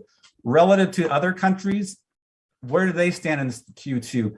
Well, the closest is the Euro area, and it's about half the size of the US. Now, there are other dollar assets besides those that we in the US give to the rest of the world, or they get from us. And I'm going to go to the BIS real quick to highlight this fact. So this here shows a measure of bank loans and debt securities. And this is from the Global Liquidity Indicator database. And it shows credit in dollars created outside the US. So this is outside. And you can see this number has grown rapidly in absolute size. It's much, much larger than the euro or yen. And secondly, it continues to grow. There's this path dependence, this lock-in effect I was describing. Now, if we take currency outside the US, add it to credit creation inside the US, we get this remarkable number here. So this is the total dollar credit by bank loans and debt securities from the BIS. And as of a Q2 this year, there's 75.6 trillion. The next closest is the euro at 30 trillion, then 21 trillion. So making a transition from the dollar is not going to be an easy task. Even if there were a huge fiscal dominance, there was a run on the dollar, it's not clear you'd get an alternative safe asset that could quickly emerge on this level. So this creates that lock-in effect I was mentioning. So just in simple terms, one way to interpret these forecasts is the expected real demand for government liabilities is approximately equal to real debt supply going forward. Okay, implications. I'm going to wrap up with my implications. One implication of this understanding of fiscal theory, the price level with a bubble, is that if we hadn't had that run up in debt, we may have even had lower inflation. That's one implication that falls out of this discussion. If these forecasts are right, we may end up back where we were before the pandemic. As John said, there definitely will be a permanent price level increase, but after that, all bets are off. Now, again, this is subject, of course, to that real demand being there. And finally, this goes to the point Mark was mentioning, we need to plan ahead for the end of this exorbitance privilege. This probably won't be with us forever, even though there are huge hurdles that I mentioned, the lock-in effect. And I want to just build on what Mark said. Mark says the political class has not shown itself able to develop a responsible budget plan. And I would observe one of the key reasons for that is this demand for dollar-denominated assets. It enables Congress. If you face low financing costs and you're not worrying about the interest expense of debt, it really makes it easier for you to kind of spend recklessly and on a whim. So I think we need to get away from that, come up with some mechanism to save this, kind of like in Norway, they have a sovereign wealth fund for the oil proceeds. We should be tapping into this exorbitant privilege and saving for a rainy day. All right, on that, I will end and I will stop sharing. Turn this back over to Greg. You're on mute, Greg. Yep. Thanks very much, David. So those were 4 terrific presentations, and they were also very brief, for which I was pleasantly surprised. Thanks very much, because it gives me more time to us have a broader discussion. Now, first, a little message to the audience, a reminder that you can send us questions that I will try and share with the panelists. And you do that by sending it via Facebook, Twitter, and YouTube using the hashtag CatoMonCon, spelled capital C-A-T-O, capital M-O-N, capital C-O-N. And you can also use the chat boxes on YouTube, Facebook, and Slido, or Slido. I'm not sure how to pronounce that. But let me dive right into this. And John, you have put yourself out there as the brave defender and advocate of fiscal theory of the price level. So this one's for you. And I'm sure you get this one a lot. But the debt doubled as a share of GDP over the course of the global financial crisis. And the Fed monetized a ton of that stuff. And we had, a lot of warnings that we would have high inflation result. There was the notorious letter signed by 4 Republican congressional leaders telling Bernanke that he was essentially monetizing reckless deficits and it was going to lead to debauch. He was going to debauch the currency. That didn't happen. Inflation was lower over the next 10 years than it was over the last 10 years. And, as I think Fernando and David have both alluded to, we have international instances like Japan of much larger debts and no resultant inflation. So, John, how do you get those historical experiences to fit with your very high degree of conviction that the high debt levels we're seeing now are going to lead to a sustained period of inflation? The conviction isn't as strong as you think. And thanks, David, by the way, for the shout out to fiscal theory. We won't get it. The fiscal theory of the bubble works fine. That's in the book too. In fact, the bubble is quantitatively not that important for understanding these methods. But with that said, let me address the question. Fortunately, fiscal theory is not so dumb as to predict a tight relationship between debt, deficits, and inflation, because if you look out the window, there is no tight relationship between debt, deficits, and inflation. The key thing, which is hard, is it's debt relative to people's expectations that the debt will be paid back. So if people think you can have enormous amounts of debt. The US after World War II had 140% debt to GDP ratio, but people thought the US was good for it and had, as we saw, we returned to primary surpluses, we returned to unbelievable growth in a fairly deregulated economy. There was every reason to believe the US would pay a lot of it back, didn't result in inflation. So inflation happens when people look at that debt and say, I don't think they're good for it. They're not going to pay it back. So the fact that we're seeing people willing to lend the government enormous amounts of money at low interest rates, I don't know how the U.S. is going to pay it back, but people who are lending money to the U.S. seemed to until 2020. Another way of putting that is the present value that David showed. There's an expected surpluses and there's also a discount rate. And interest rates in Japan are very, very low. People are willing to hold Japanese government debt at very low rates of return. And so it's the discount rate term in the present value that makes sense of Japan, as until recently in the US. People are willing to lend the US enormous amounts of money at very low rates of return. They seemed to think it will be paid back. Now that's when that changes, when people lose faith that the US does actually have a plan to sooner or later pay that debt back, then their willingness to lend at very low rates evaporates suddenly. And that's the puzzle of inflation, is it is inherently unpredictable. If you knew inflation was going to go up tomorrow, you'd raise your prices today. That's why yield curves have never forecast inflation in the past. That's why it always seems to come like the Spanish Inquisition out of nowhere. So, and third, I'd say the sustainability of debt is not just a fiscal theory question. So the equation debt is present value future surpluses.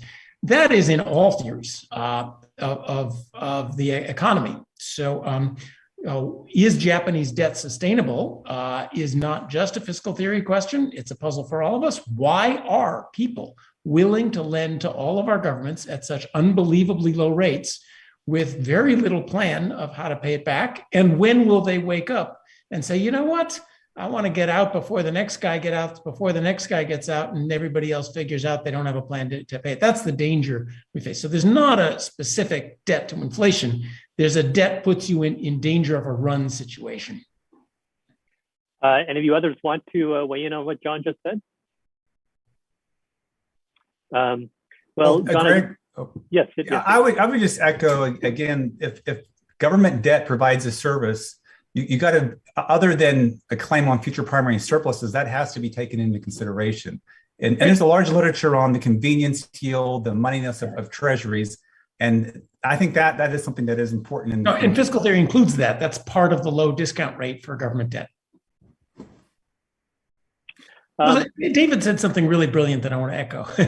Low interest costs. When you think about our government's fiscal policy, they seem to be responding just to interest costs on the debt. It's sort of like the household in 2006 who said, hey, honey, look, the teaser rate on this mortgage is so low. Let's go all in.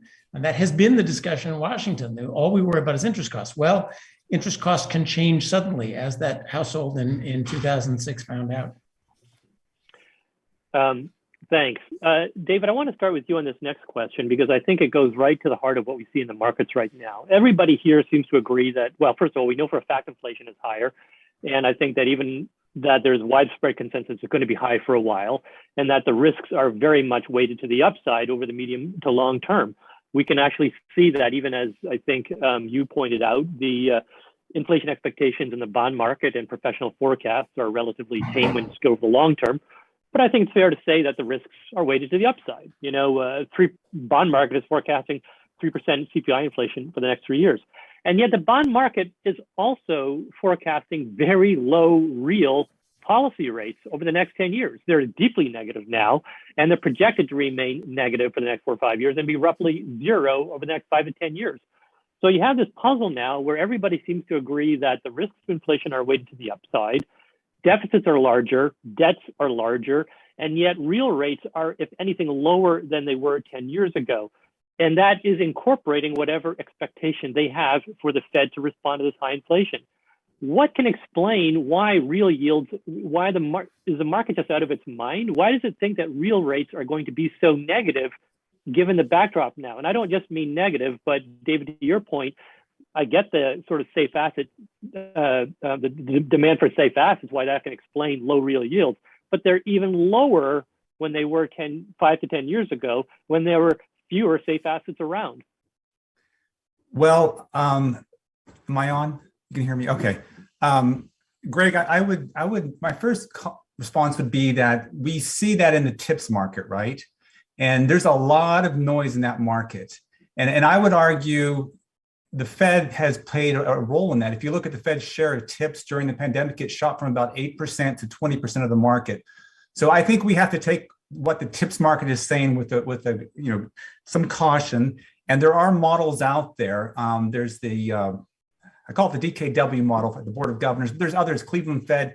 They go and they try to adjust for liquidity premiums and all these distortions. And if you look at those, then rates aren't as negative and as shocking as they look at kind of the headline TIPS number. So I would say first, take the TIPS with a grain of salt. And that's why I put the nominal Treasury yield. It's a much deeper, thicker market. To me, that's a more informative look at that as opposed to some of these others.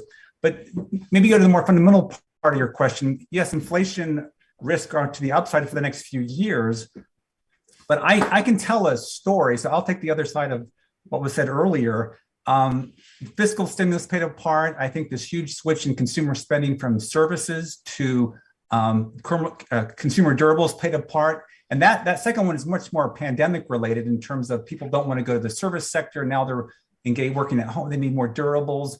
And I think both of those things are going to fade eventually. Those excess savings, cash holdings are going to wind down, and eventually we'll see a switch back. And I would highlight this, and I put it on Twitter several times.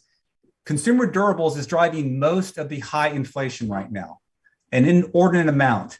And if you look at the trend inflation rate for consumer durables from 1995 to 2020, it was negative. They had actually a deflationary trend. So what we're experiencing now is really an anomaly.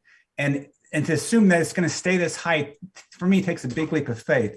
I think the 5-year treasuries, which are high, are reflecting these near-term pressures. But that's why I like to look at the 5-year forward with the qualifiers I already mentioned, that TIPS aren't the best measure. Could I add just something quickly from my many years of finance? One thing we know for sure is, I just shared a graph for you guys. One thing we know is that asset prices are terrible forecasters of things, interest rates in particular. Just look at the past of where the Fed funds futures has forecast Fed funds and totally failed to do it. Interest rates are just are terrible forecasters. Here, the graph shows you, I've got here the yields, 10-year yield and inflation. And look through the 1970s. the 10-year yield never rose ahead of inflation. They never saw it coming. We call this risk premiums. Behavioralists call it nuttiness of markets. But interest rates are long-term rates are just terrible forecasters of future short-term rates. And even fancy models don't unwind that well. So just that's why it always comes as a surprise, right? See here, right here, the 10-year yields are low, and then inflation just, the red line just goes up. The blue line never moves ahead of the red line, either going up or on the downward direction. Thanks very much.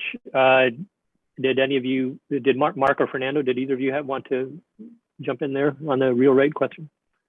Okay. So I'm going to incorporate some questions that we have from our audience here because they kind of relate to things that are on my mind right now. And Mark, I'm going to read this question to you because it relates in a general sense to the question of pressure on the Fed, which is an issue I think that you're very worried that you've wanted to bring to our attention. So Nikhil on Slido asks, would Congress leaning on the Fed within the current framework lead to more volatile inflation expectations, and would this in turn cause broader welfare losses rather than just a higher stable inflation rate? Now, I think Congress leaning on the Fed is really the key issue here, and it all relates to the extent to which there is pressure from the political class to make the Fed follow whatever its priorities are, which detract from its focus on inflation and full employment. And specifically, Mark, I actually want to bring this very up to date because, as you know, the president has to make a decision soon on who will lead the Fed for the next 4 years. The choices appear to be either reappointing the incumbent, Jerome Powell, or appointing Lael Brainerd, who is currently a governor, but is a Democrat like the president. And if he reappoints Lael Brainerd, she's considered to be a highly qualified candidate, but then Powell is as well. In essence, Biden would be sort of, I think, signaling that he's going to follow the Trump model of Fed chairmanship appointments from now on, rather than simply reappointing an incumbent who has done a fairly good job and is seen to have done a good job. Appointments will be seen through the party lens. I don't just want a good qualified Fed chairperson. I want one who's from my party, and I'm responding to those in my party who want a Fed chairperson who shares my political priorities. So in your view, how will the president, if the president chooses to follow the Trump model, will that in some sense vindicate some of the concerns that you raised with us earlier in your prepared remarks about the creeping pressure on the Fed?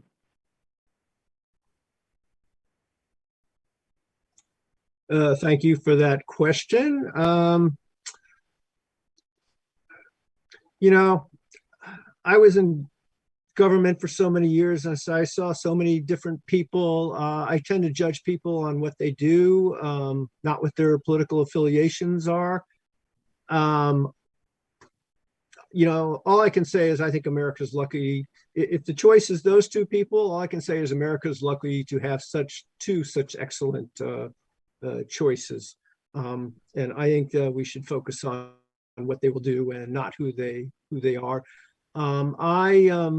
I do, as you say, I worry about the Fed being a creature of Congress and how Congress might respond to changing situations and high debt and absolving itself of fiscal responsibility. So that remains, and I think that could, as you said, very much increase volatility. You know, and it could cause inflation or even financial repression. That financial repression might be the go-to vehicle to get the debt to GDP ratio down. And so those are my worry. That is my worry. It's much more a worry about the future than it is now because of the reasons I outlined, and I think David amplified on considerably. So back to you. Well, I'm not just a minute. I'm not going to, Mark, I'm sorry. I'm not going to let you go just there because in your remarks, you were very clear about the risk of politicization, which comes partly through the appointment process. But you've just told me that you actually feel relatively confident that irrespective of how this appointment process plays out, things are going to be fine. In which case, even if Congress does get it in its head that it wants to push the Fed in this direction on monetary inflation or this direction on interest rates, we shouldn't worry because the appointment process is apparently just fine. So I sense a bit of a tension between your relative equanimity about the current situation but you're sort of like more long-term concerns about politicization. Could you just, reconcile those things for me?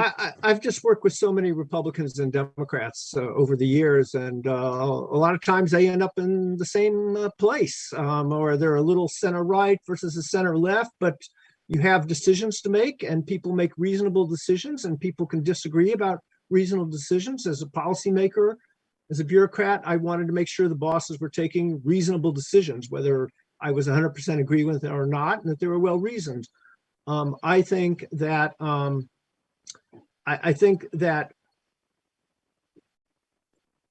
whatever the result is, the Fed governors, the Fed board, and it is board, it is not just one person, is going to be committed to acting in a responsible manner and conducting, a sound monetary policy with within the framework and conditions it faces. I just want to, we're missing the issue here. In the Powell versus Brainerd question, the issue isn't about monetary policy. The issue is the Fed going to go all in on climate change policy via financial regulation? And that is a really big issue.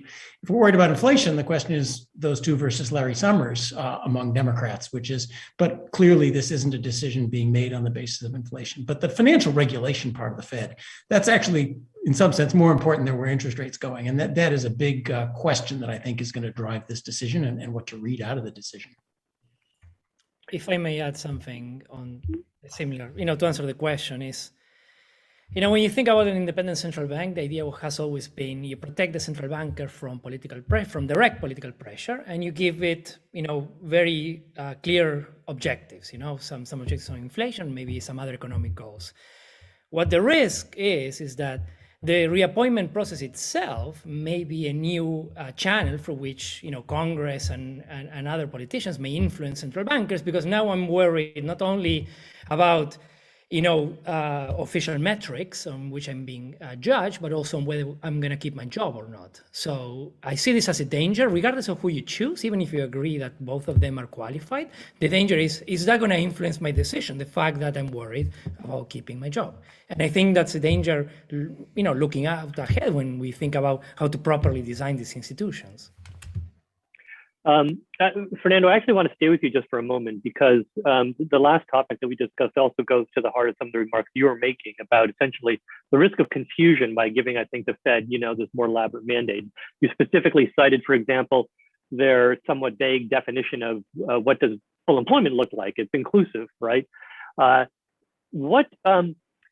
Explain for us, if you could. So what are the risks of confusion? I mean, is it necessarily the case that mission creep, as I like to call it, or adding other goals to the Fed's mandate leads to a weaker vigilance on inflation? Because you used the word confusion, which could easily go either way. Is it talk to us about how specifically, how does this expanding set of potential mandates, whether it's a more inclusive definition of full employment, climate, or financial stability, affect the path of inflation? So if you think that inflation depends on expectations, at least to some degree, then those expectations also depend on what you expect the Fed to do in response to the state of the world in the future. So that means that you need to have a somewhat clear mapping between those states and what the Fed is expected to do. And, throughout the years, the Fed, has had arguably a vague mandate, which is stable inflation and full employment. And, that's very vague, but, with its actions, it's been clarifying how it interpreted those goals. After the financial crisis, it became even more explicit by saying, look, what we think is stable inflation or stable prices is 2% inflation. And now you move into a different, framework in which, like you mentioned, right, the employment goal becomes a bit more nebulous, right? So less ill-defined. So I cannot point to a particular variable as the one I'm gonna, benchmark my policy against. And, on inflation, there's this thing about, trying to, catch up to past shortages. But again, you're not specifying, how you're going to do that. Are you going to do that all at once? Are you going to do it over a prolonged period of time? And if so, how long? So what I think is that those that vagueness confuses, the formation of expectations, which means that now when I start seeing high inflation, I have higher uncertainty about how the Fed is going to react. And that, will imply that maybe we're going to see more inflation that the Fed was willing to tolerate in the beginning because expectations may be driving that a little bit more. So what I'm thinking is that over the next few months, we're going to start seeing, some Fed action. It already started, but we're going to see where the lines are drawn. And that's going to clarify a lot on what this new framework means. But in the meantime, we are in a transition that perhaps is being fueled by a little bit of vagueness on what the Fed is supposed to do. Actually, Ben on Slido asks the following question: what should the Fed do if the current inflation is solely a supply chain issue? And what should it do if it's some combination of factors? Fernando, do you want to answer that question? Well, I'm not sure I can recommend what the Fed should do. I realize you speak for yourself. Right. So what would I do? Let me rephrase it a little bit. I mean, is this an example of the confusion that the fact that our viewer doesn't know how the Fed would respond? Is that in part because the Fed has not been clear about how it intends to fulfill its mandate? I mean, let's cut the Fed some slack. And, this is a fast evolving situation. And even, as we kind of disagree on what the sources of inflation are. So David mentioned, durables as a main source. I tend to think that durables is maybe half of the story, not all of it. I see a more widespread increase in prices, but it's true. I mean, like anything, right? If you see that all the inflation is driven by the fact that, we're not importing things fast enough, then, you have other tools, to deal with that. And you should use those other tools, right? It's the same with, how to deal with employment. The fiscal authority has other tools to deal with that, and maybe sometimes they're more appropriate. But if you think it's demand, anymore, or at least in part, then, more traditional Fed actions, I think, would be warranted. So a lot of what the Fed has to do is not only, to project what it's going to do, but also to interpret what the data means. And perhaps it's been too hard or too strong on the side that this is going to be transitory. And like I said, that's probably been driven by the fact that we see all these outliers. But, as time goes by, I think the committee has been moving to something that, well, this is a bit more widespread and perhaps more prolonged. So, that tells you something about how they're going to behave, right? Okay, thanks. We're almost out of time now. And I would like to finish this up by just asking everybody if they could answer very quickly. So everybody seems to think that fiscal dominance, you have different views about whether or not it's a risk.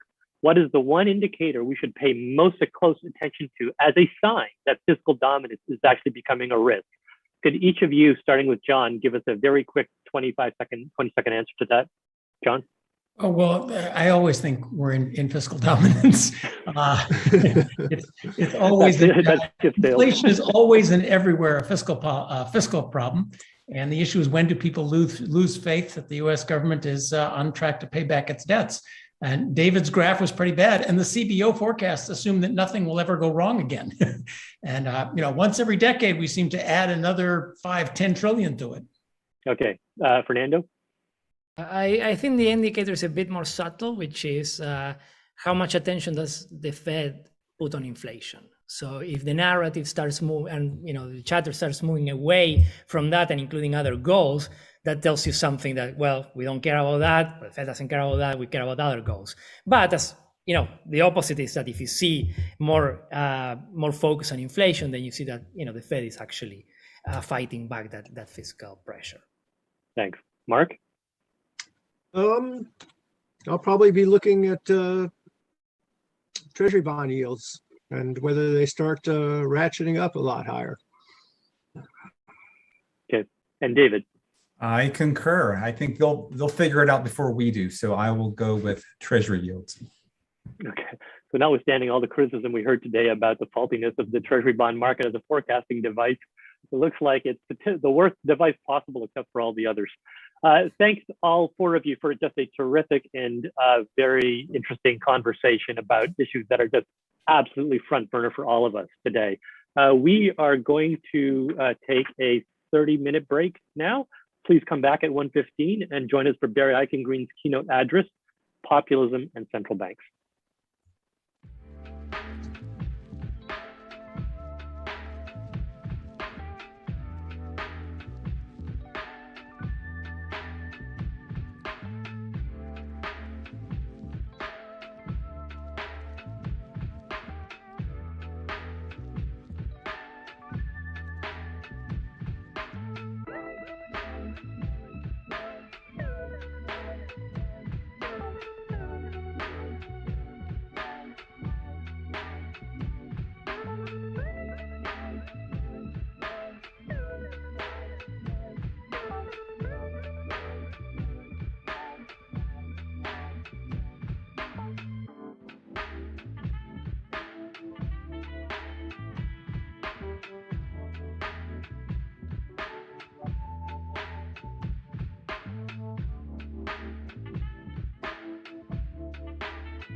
He's also a research associate of the National Bureau of Economic Research, a former IMF senior policy advisor, and according to Foreign Policy magazine, one of the world's 100 leading global thinkers.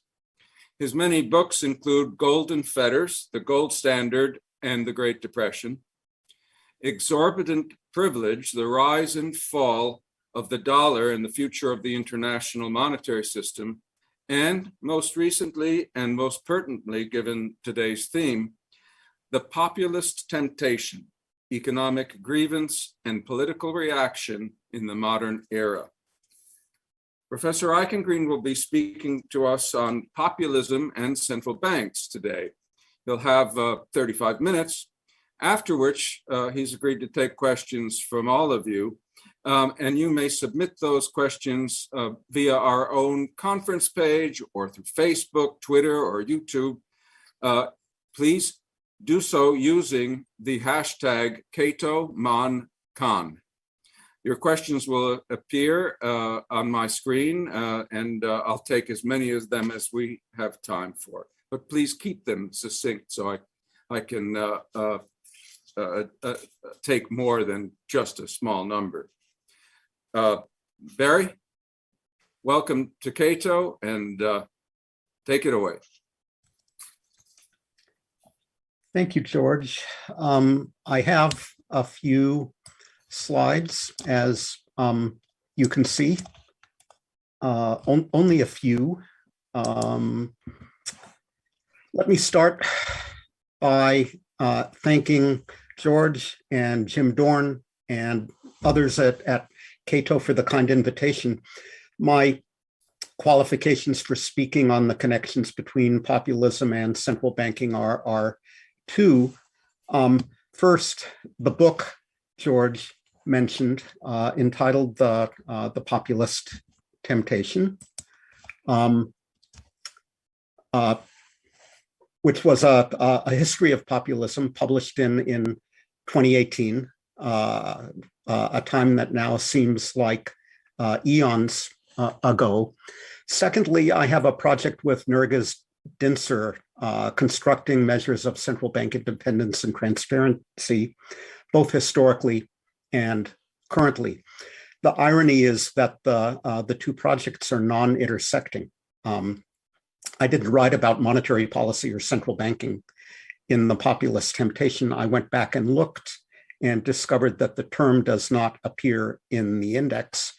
Nurgis and I examine the legal relationship between central banks and governments, but we don't look at the political colorization of the executive, the rhetoric of government officials, or other indicators of populist tendencies and pressures. So I appreciate the opportunity today to take a first step at bringing the two strands together. To avoid emulating Justice Potter Stewart, I cite him in my book as knowing it when I see it. Let me start with an explicit definition of populism. I take this to be a political leader, party, or movement with anti-elite, anti-institutional, and/or nativist and nationalist tendencies. Anti-elite refers, of course, to lack of deference and respect for experts, specialists, and other successful and powerful individuals. One can well imagine that the term elites might apply to the PhDs, bankers, and business people who sit on central bank boards. This unwillingness to defer to expert opinion is often associated further with disregard of technical concepts like budget constraints, which gives populist policies their characteristic volatility and inflationary bias. By anti-institutional, I mean lack of deference to the social and constitutional institutions of government, such as the separation of powers. One can readily see how this could apply to the statutory independence of a central bank as institutionalized, for example, in the Federal Reserve Act. Indeed, we not infrequently see populist leaders criticizing the central bank seeking to overturn its decisions, threatening to fire the central bank governor, attempting to replace him or her with a more compliant successors.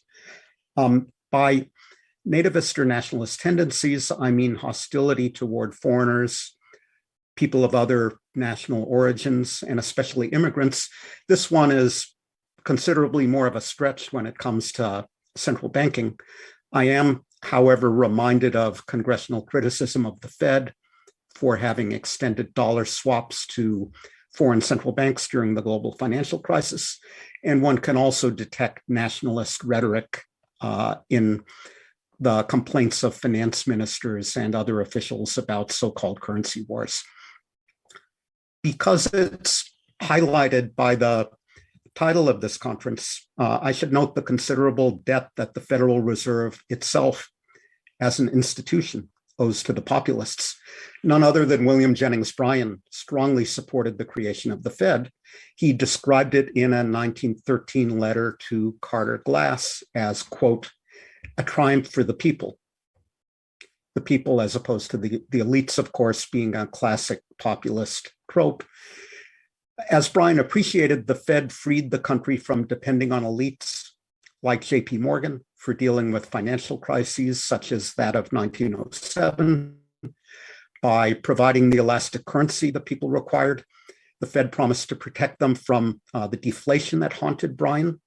The decentralized structure of the Federal Reserve System with its 12 regional reserve banks chimed in with populist antipathy to concentrated financial power. The one thing that Bryan and his fellow populists failed to achieve was preventing bankers from serving on the boards of reserve banks. That was something that another notorious populist, the radio preacher Father Charles Coughlin, famously campaigned for in the 1930s after the Fed failed to meet its mandate of preventing deflation and financial crisis. Populism clearly is a problem for central banking and for central bank independence in particular, whatever your preferred theory of the latter, of the merits of central bank independence. If you think that central banking is a complex task requiring careful deliberation by thoughtful, experienced individuals, then there's a danger that a populist leader will appoint individuals lacking appropriate temperament and background. If you view an independent central bank led by a conservative inflation-averse central banker as a way of addressing the time consistency problem that would otherwise give rise to inflationary bias, then you should worry that a populist leader will appoint central bankers who are not conservative and inflation-averse. If you think that making the central bank independent is a way of limiting the contribution of monetary policy to political business cycles, then you will worry that populist leaders will re-inject politics into central banking, especially in the lead up to elections. If you think that the argument for independence is that it allows central bankers to adopt long time horizons appropriate for the conduct of monetary policy, then you will worry that populist politicians are temperamentally impatient, that they're not reticent about reminding their appointees of that fact. It's important to note that these problems are not unique to politics and politicians with a populist bent. Central bank independence in the US, as elsewhere, has never been absolute. Central banks are always subject to political pressure. Milton Friedman, in 1962, when making the case for an autonomous central bank, famously observed that the central bank is likely to retain its independence only up to the point where its objectives conflict with those of the executive. Neither Richard Nixon, who pressured Arthur Burns to keep interest rates low in the run-up to the 1972 election, nor Ronald Reagan, who did the same to Paul Volcker in 1984, as Volcker recounts in his memoirs, are typically regarded as populists. When I think about these issues, I'm reminded of a thoughtful article from 20 years ago by Alan Drazen, where he highlights the tension between political insulation and political responsiveness in the context of monetary policy. He explains that both insulation and responsiveness have value and that there's a trade-off between the two. So the task for institutional design is to identify a point on the efficient frontier that produces socially acceptable outcomes. Alan notes that these observations are not peculiar to monetary policy. A variety of other government functions, think vaccine authorization, are delegated to expert bodies to ensure a degree of insulation from politics. In practice, very few consequential economic policy decisions are made by direct democracy, except in peculiar places like California and Switzerland. To take a current example, we insulate fiscal policy from partisan political pressures, partially but not entirely by design, by maintaining the 60-vote closure rule on the filibuster in the Senate. We typically go further in the direction of insulation from politics for monetary policy than for fiscal policy. Graysen's explanation is that monetary policy is more easily abused. An opportunistic politician needs only to announce a change in the central bank's policy rate, which he could do with a snap of his fingers or by replacing the central bank governor, whereas opportunistically changing levels of government spending or taxes is more involved legislatively. It takes longer to implement administratively. That's the assertion anyway, although I'm not aware of systematic evidence of the contrast. In addition, and now I come to the controversial part of my remarks, fiscal policy has more prominent distributional consequences, which makes limiting political responsiveness through delegation more problematic. Different interest groups, the argument goes, should be able to agree on what a monetary policy that is not short-sighted looks like. In contrast, they will have very different views of how the structure of government spending would look under an optimal long-run fiscal policy. So Graysen writes, quote, "The conflict of interests in fiscal policy is both across time, the investment aspect, and across groups with very divergent interests, even in a long-run equilibrium, while the conflict of interests in monetary policy is primarily across time," end of quote.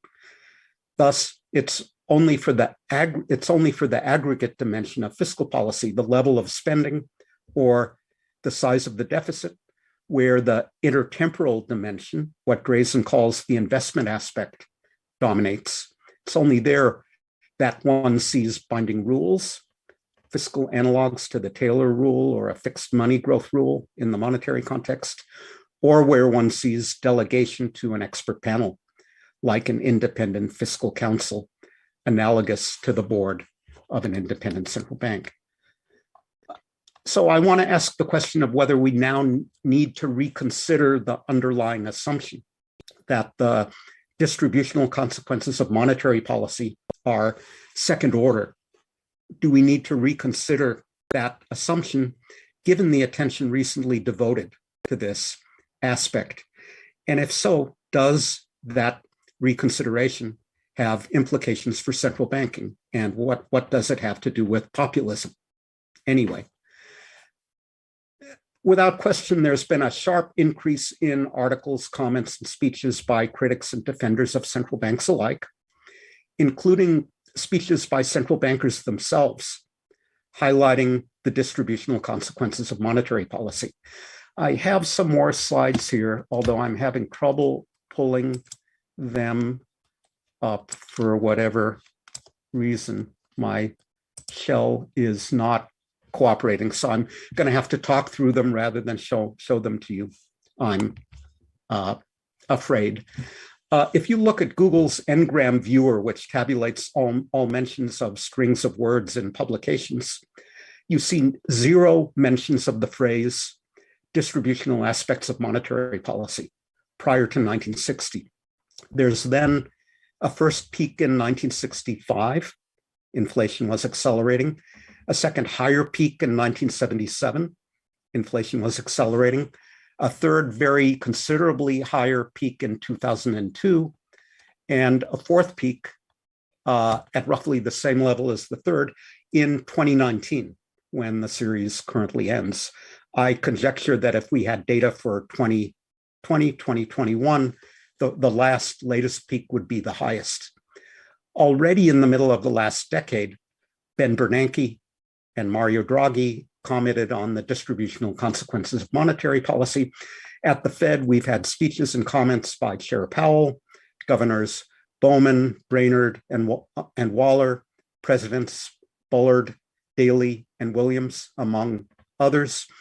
Claudio Borio at the BIS recently calculated the share of speeches by central bankers in advanced economies and emerging markets that mention inequality or, quote, distributional consequences / impact of monetary policy, finding that such mentions rose from negligible levels at the beginning of the decade to 3% of all speeches in 2007, 3% again in 2012, and 9% in recent years. And you will recall that during the 2020 presidential campaign, candidate Joe Biden proposed amending the Federal Reserve Act to add to its dual mandate responsibility for, quote, aggressively targeting persistent racial gaps in jobs, wages, and wealth. He hasn't repeated that call, so far as I know, since assuming office, but a group of Democratic members of the Congress introduced a bill intended to modify the Fed's mandate to minimize and eliminate, quote, racial disparities in employment, wages, wealth, and access to affordable credit, unquote.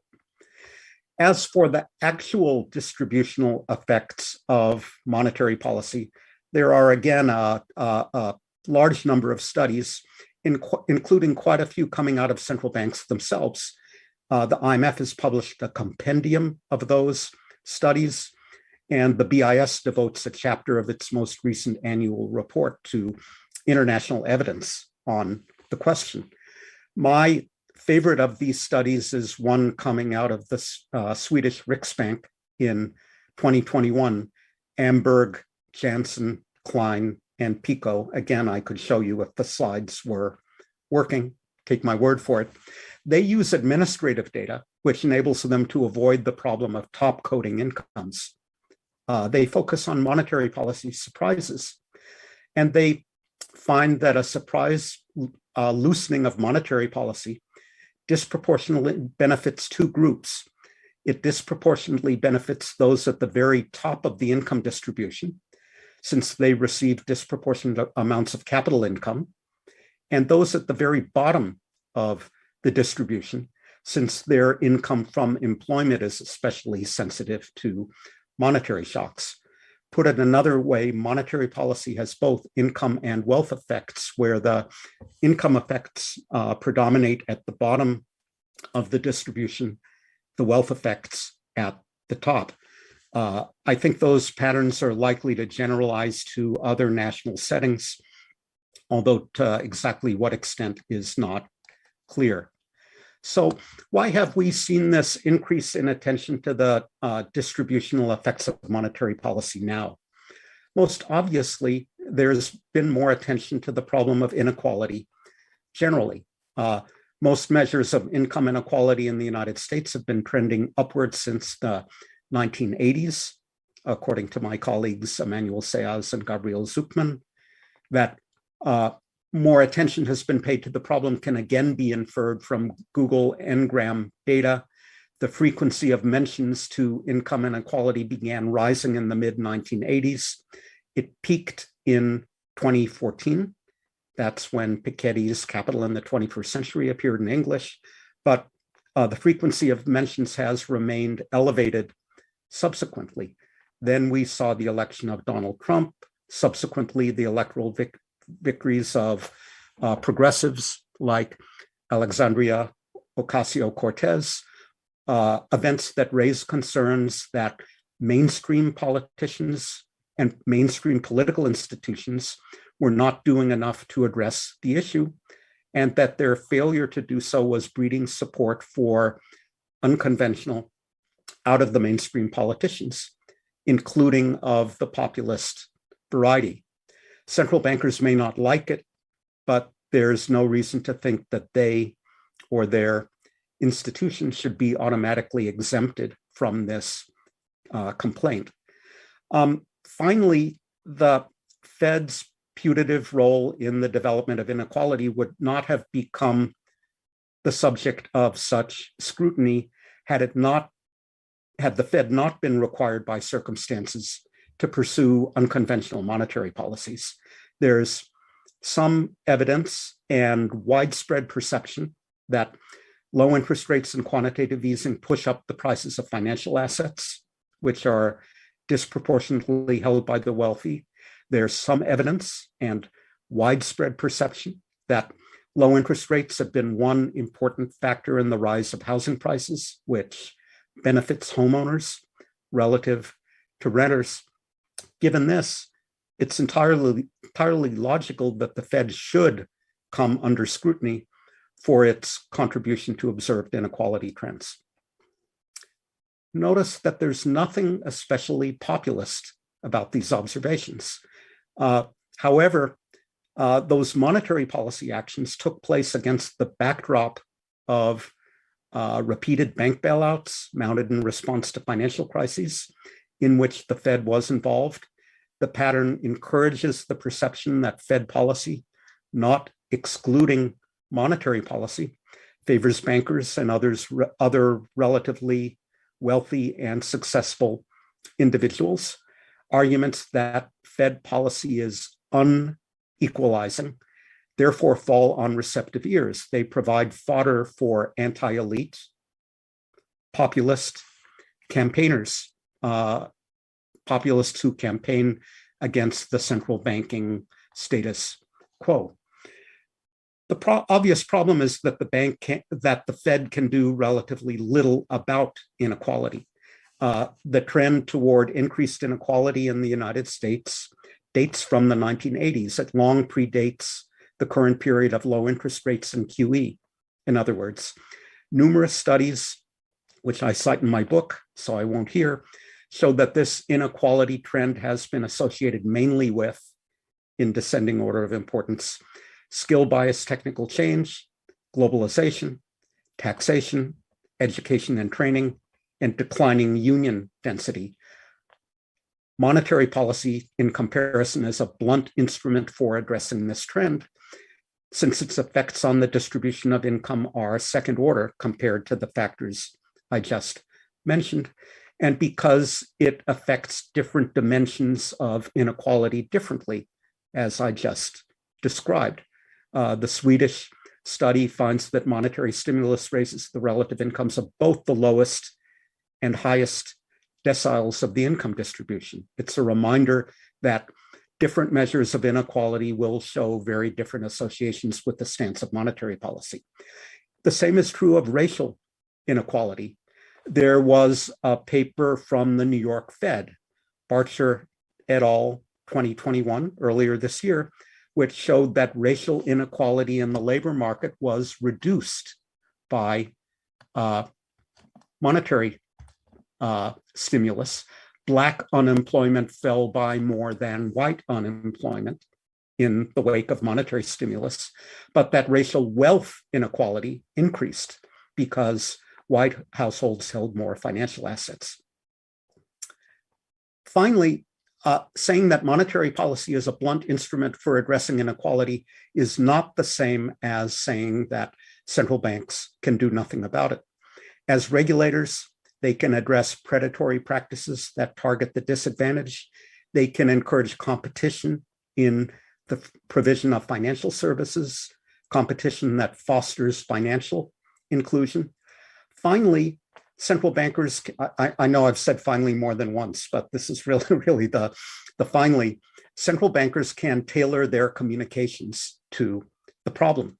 They can acknowledge that inequality is a concern. They can talk about what government and society in general as well as the central bank, can do about it.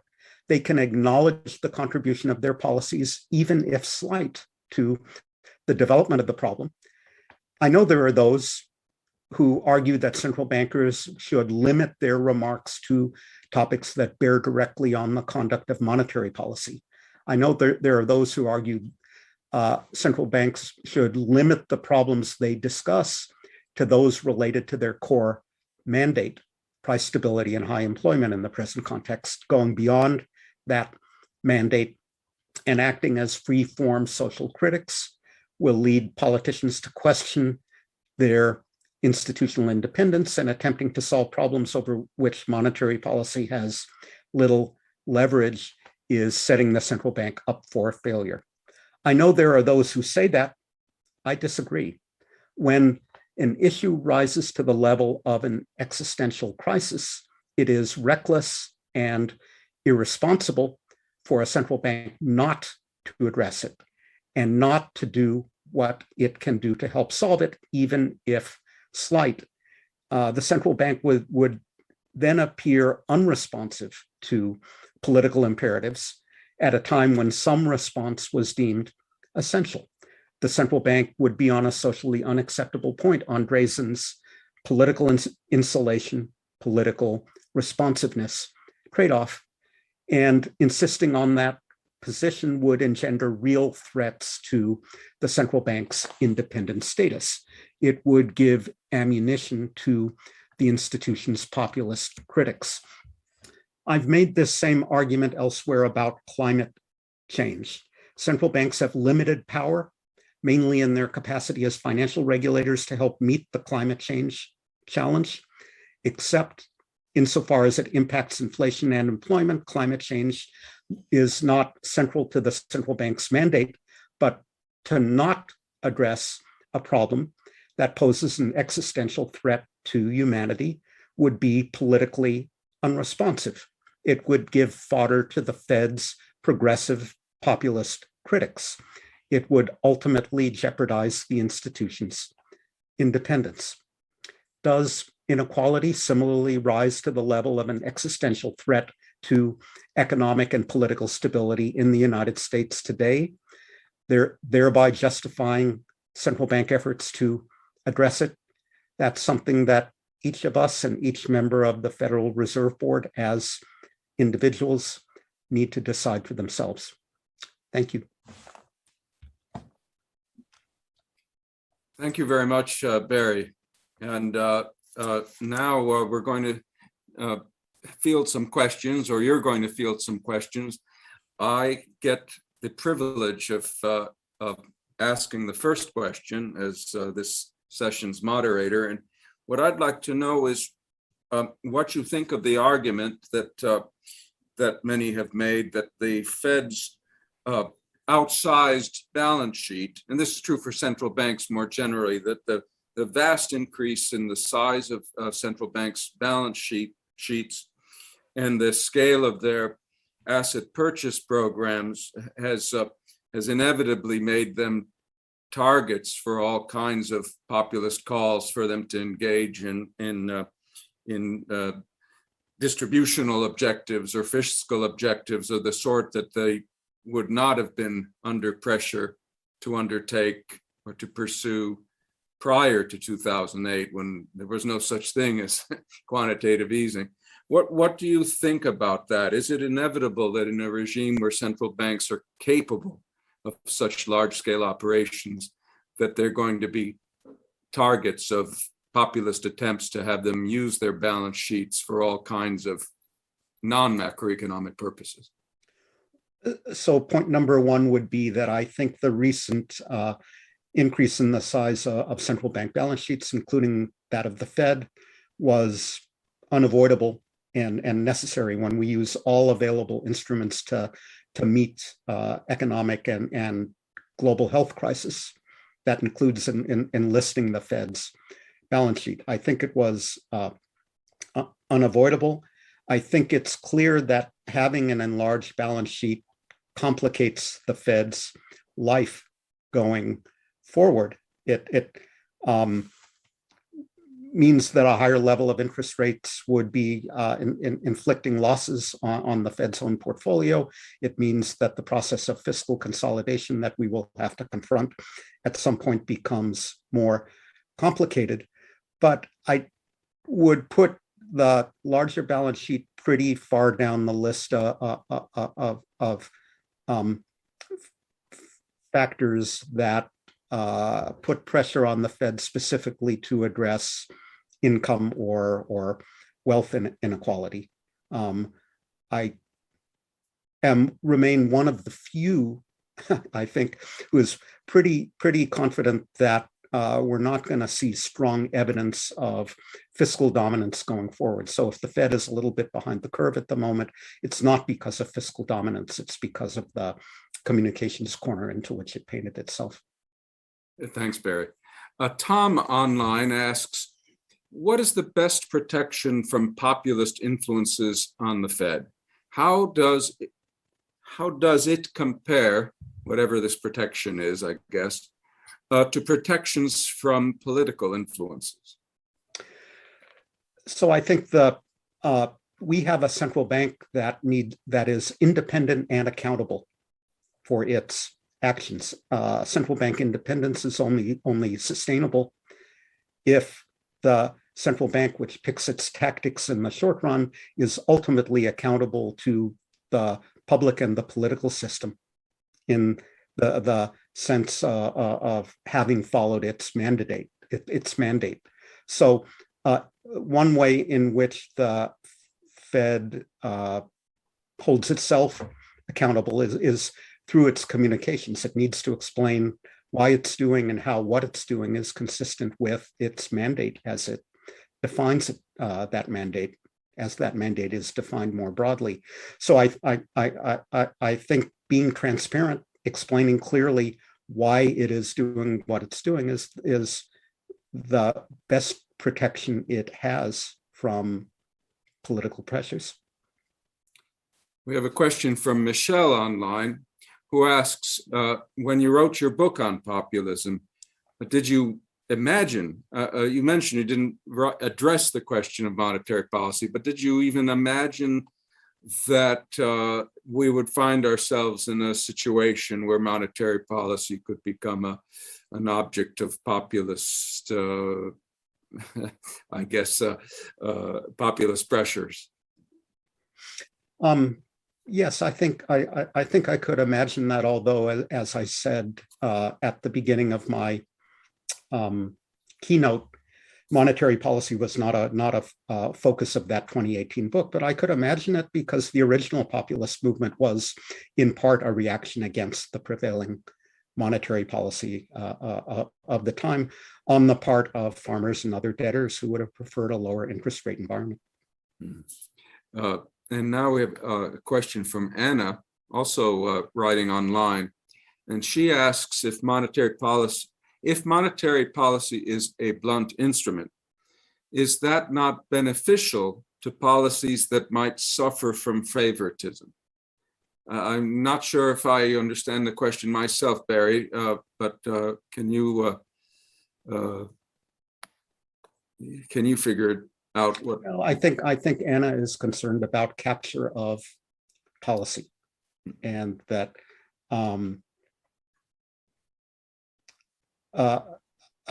if the distributional consequences of monetary policy were as evident and potentially powerful as those of fiscal policy, it would be harder to delegate monetary policy to an independent institution for the reasons that I described.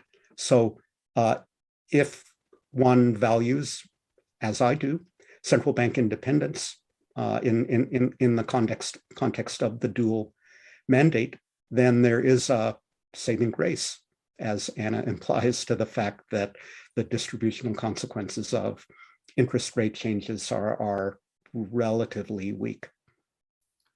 Here's one from Gustavo, also online. He asks, Milton Friedman, late in his life, wrote, "It is my conviction that when push comes to shove, the president will always get his way, regardless of who is running the Federal Reserve.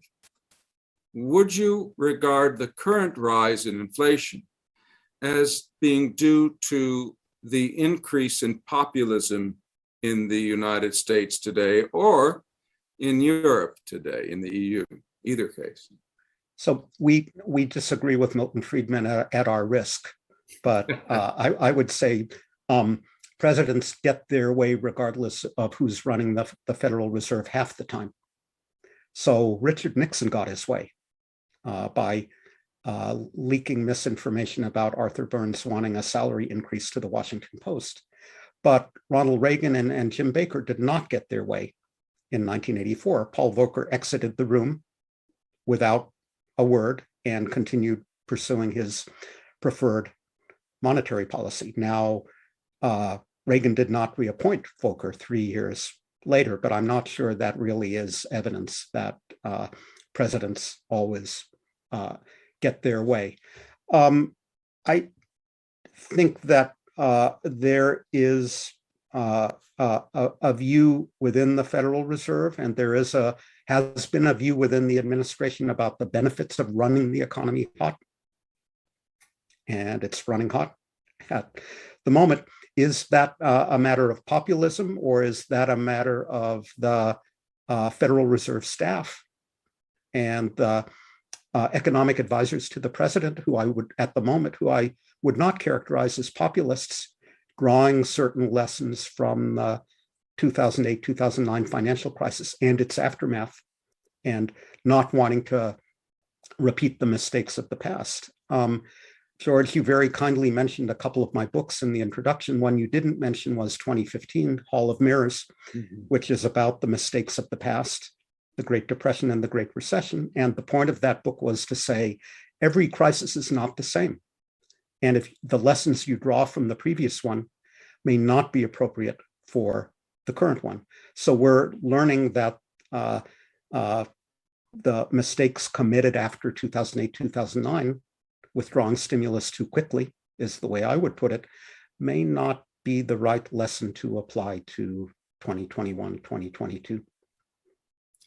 Thanks, Barry. I think we could add Harry Truman to the list of presidents who didn't get their way with the Fed, although he didn't waste any time firing Thomas McCabe, but he didn't get his way with McCabe's replacement either. Nikhil online asks, are some monetary rules better suited than other rules for resisting populist pressures, particularly in emerging markets where central bank credibility is typically shaky at best? Right. I think the weaker the independence of the central bank, the simpler the monetary rule has to be, because again, independence and accountability go together. Accountability and communication are easier the fewer dimensions and escape clauses the rule entails. I take it that your remarks earlier about currency boards tie into this point, at least to the extent that they could be conceived of as very simple, as institutions designed to implement extremely simple rules. Right, currency boards would be out there at one end of the spectrum. At the end of the spectrum. Corey online asks, how do you think populist influences on central banks will change over time? There's a lot of talk, but do you think the populist efforts are yielding any actual results, presumably for the populists? So I wasn't able to join earlier sessions of this conference, but I would hope there would have been some discussion about whether these anti-elites, anti-institutions, nativist, nationalist politicians and movements have a future or not. And if we're concerned about out of the mainstream political movements of this sort, I hope there will have been discussion about what might be done to strengthen the political mainstream and weaken the influence of fringe political groups whose influence is not always beneficial. So the answer clearly depends to Corey's question, depends on the country concerned. One of the countries that I follow, because I have lots of friends there, happens to be Turkey, where you see the president firing, I think it's now 3 successive central bank governors. You see the central bank half-heartedly embracing the president's theory that high interest rates are inflationary. And you see the currency tanking. So there are cases where anti-elite authoritarian politicians are influencing monetary policy, and that influence is not waning. I think we see other countries, Germany,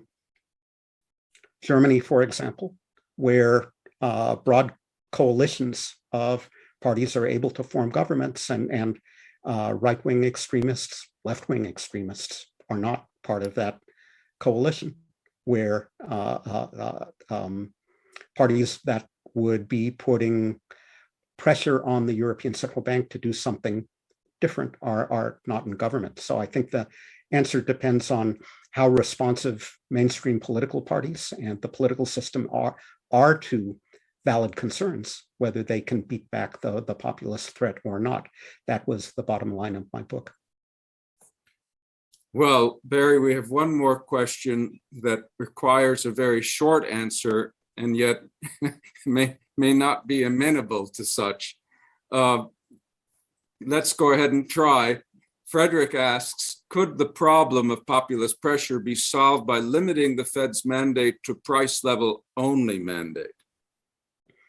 So I think Frederick's question is consistent with the earlier question about emerging markets. The more intense is political pressure on a central bank, the more sense it makes to simplify, limit the mandate to fewer targets or a single target as a way of enhancing the ability of the central bank to communicate its goals and explain how its tactics relate to those goals, and thereby to be accountable to the political system, maintain its independence. I would argue that in a setting like the United States, there is a trade-off between simplifying the mandate in order to solidify the central bank's independence on the one hand, and making the mandate too simple, both for economic reasons and political reasons on the other. Thank you, Barry. Folks, I'm afraid that's all we have time for. Let's please all give Barry a generous round of virtual applause. And Barry, you're just going to have to take our word for it that everybody's clapping a lot right now. Now I'm going to introduce our next panel, which is on an expanded Fed mandate. Please welcome one of our truly outstanding reporters on all things monetary, who will moderate the panel. That's the New York Times' Gina Smialek. And Gina, it's all yours. Take it away. Thank you, George. Maybe a little bit overly complimentary, but I'll take it. Good afternoon. Thank you for joining this panel. As George mentioned, I'm Gina Smialek. I'm the Federal Reserve reporter at the New York Times. And I'm excited to be with you today, moderating what promises to be an interesting discussion on an expanded Fed mandate. The Fed has crossed lines it never had before over the past decade, first with the scale of its asset purchases and more recently with its pandemic response. It, for the first time, bought corporate debt, supported loans to mid-sized businesses, and supported the municipal bond market during this crisis. Chair Jerome Powell spent 2020 advocating for more fiscal support and then reworking the Fed's own policy framework. Fed officials are now grappling with whether they ought to issue a central bank digital currency and what role they play in insulating the financial system from the potentially harmful effects of climate change. This is clearly a new economic normal, and it's clearly a new Fed, but what should the limits be? What role should a central bank play in society? These are big questions that remain outstanding. And to discuss this, we've got a great panel. Ottmar Essing is the president of the Center for Financial Studies at the Goethe University in Frankfurt, and he is former chief economist at the European Central Bank, a role he served in from 1998 to 2006. Prior to that, he was at the Bundesbank, and he's the author of textbooks on monetary theory and monetary policy. Karen Petrau is managing partner at the advisory firm Federal Financial Analytics. She's author of the recent book, Engine of Inequality, The Fed and the Future of Wealth in America. And Scott Sumner is a monetary policy expert at George Mason University's Mercatus Center and a professor emeritus at Bentley University. He writes the popular economics blog Money Illusion, and his writing focuses on monetary policy and macroeconomic history. Each panelist is going to speak for about 15 minutes, after which I will take some questions from the audience. So please do send those in. And with that, I am going to go ahead and send it over to Ottmar for the first speech. Thank you, Tina. Thank you for having invited me to this prestigious conference. Today, most major central banks are endowed with the status of independence. Historically, this was anything but the norm. There were important reasons why central banks were not independent. Firstly, and above all, the independence of the central bank seems to contradict core principles of democracy. Should competence for such an important task as setting interest rates for the whole economy be given to unelected technocrats?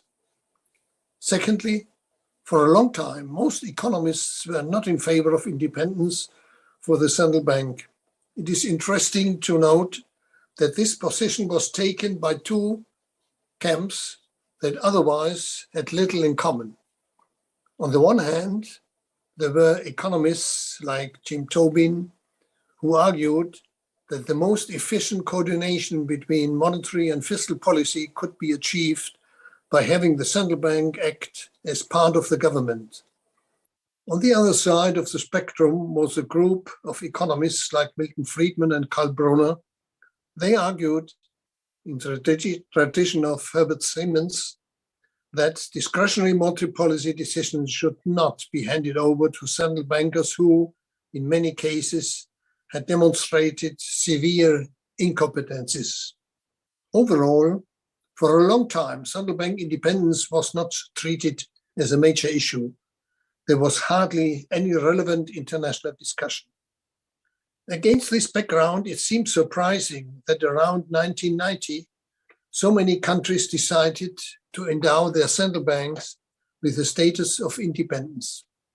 Two reasons for this change of mind can be identified. The great inflation in the US in the 1970s triggered, after a significant time lag, a number of studies explaining the institutional background of this development. In the end, innumerable publications have delivered empirical evidence. There is a strong negative correlation between the degree of central bank independence and inflation. As it happened, this consensus emerged at a time when Europeans were preparing the introduction of a common currency and discussing the statute of the future European Central Bank.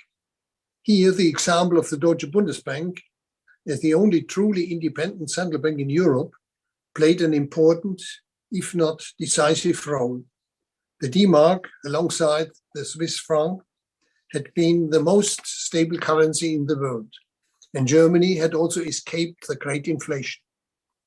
It is no wonder that the German government insisted on the status of independence for the future European Central Bank.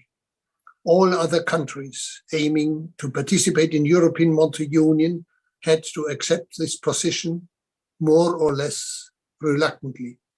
President François Mitterrand at the time, just after having signed the treaty in which the independence is enshrined, made a declaration that he thinks totally otherwise, that monetary policy decisions would be still taken by the European Council, by politicians.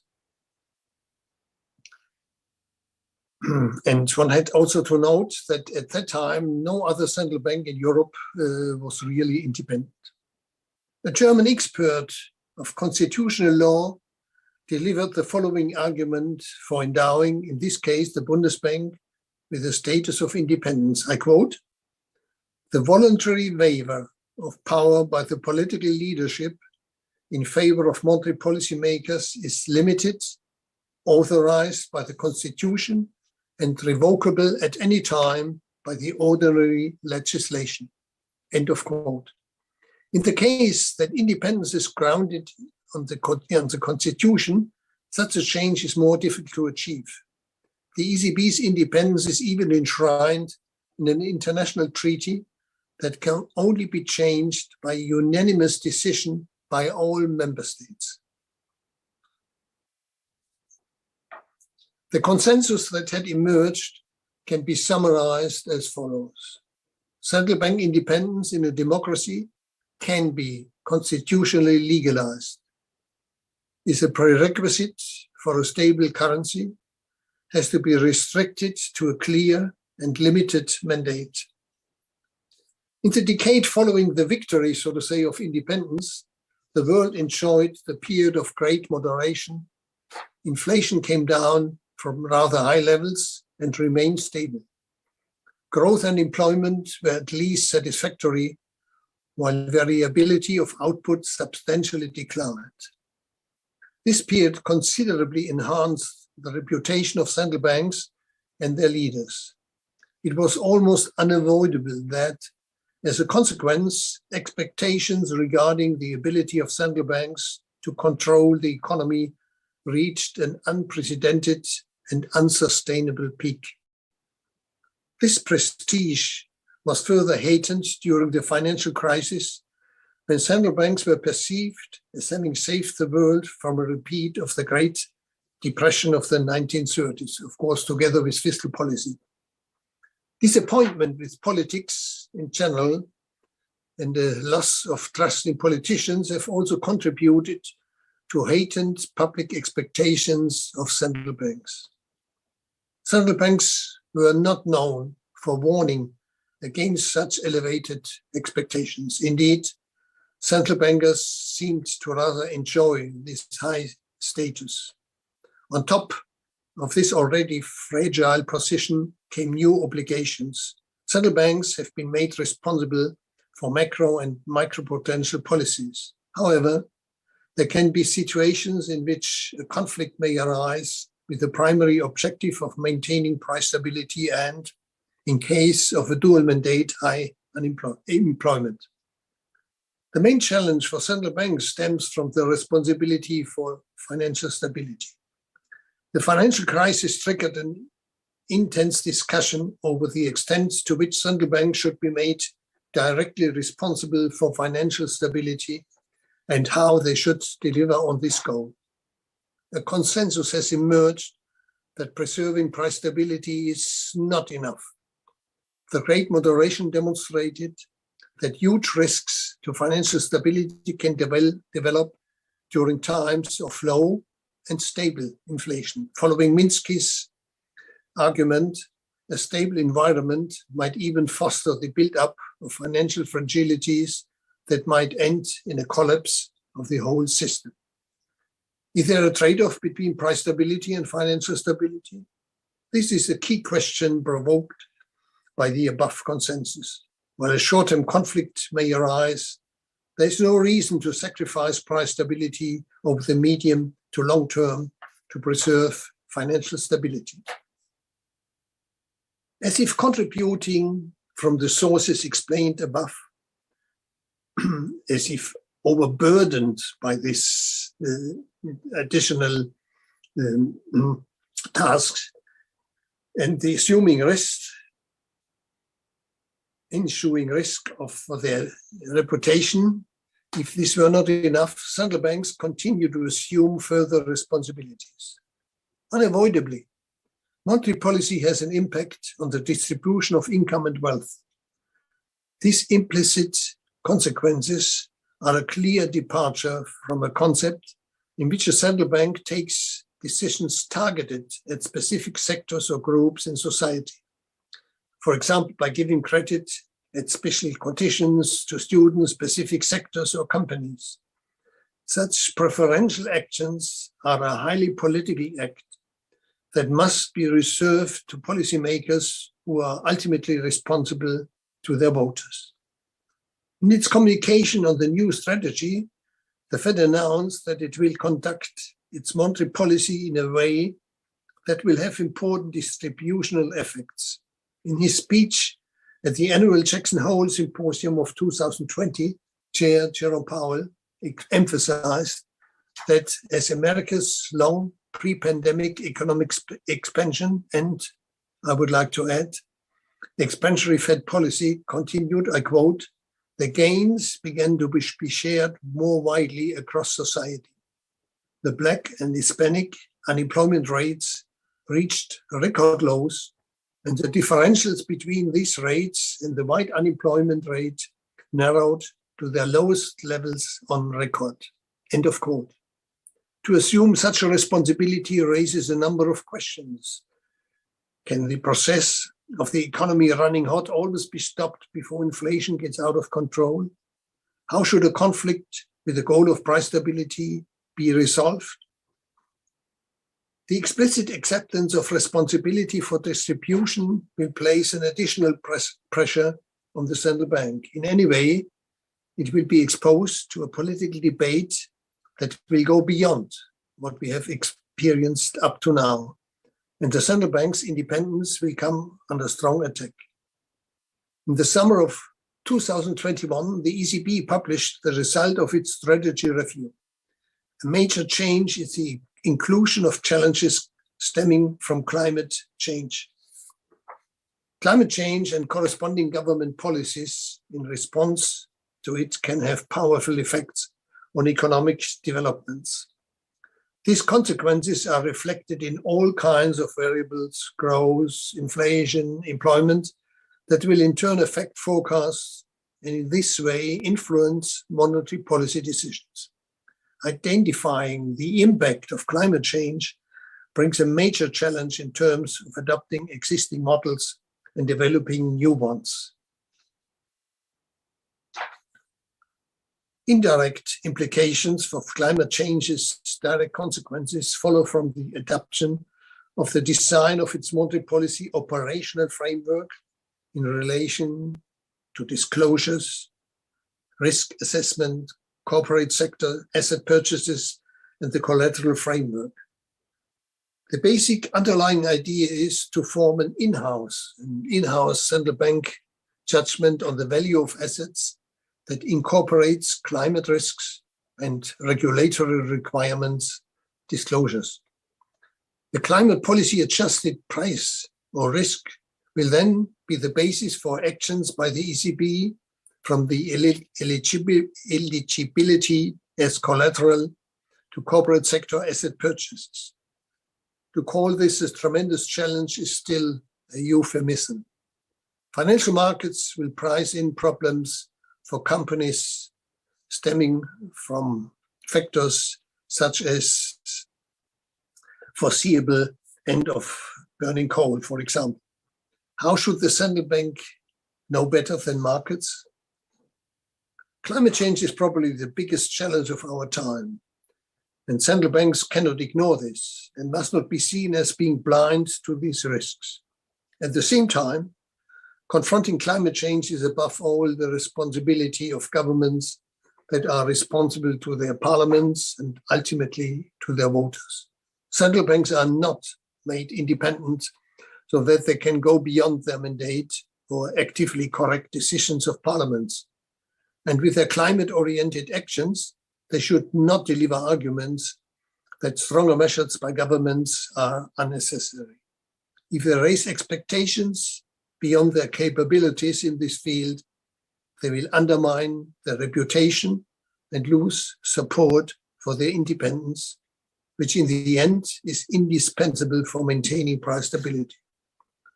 Besides analytical problems, the ECB justifies its self-decided, self-declared role in this field with the argument that climate change can have implications for price stability. However, does this imply the ECB assuming inflation is a target would argue against significant gradual future increases of carbon taxes that would push trend inflation above 2%.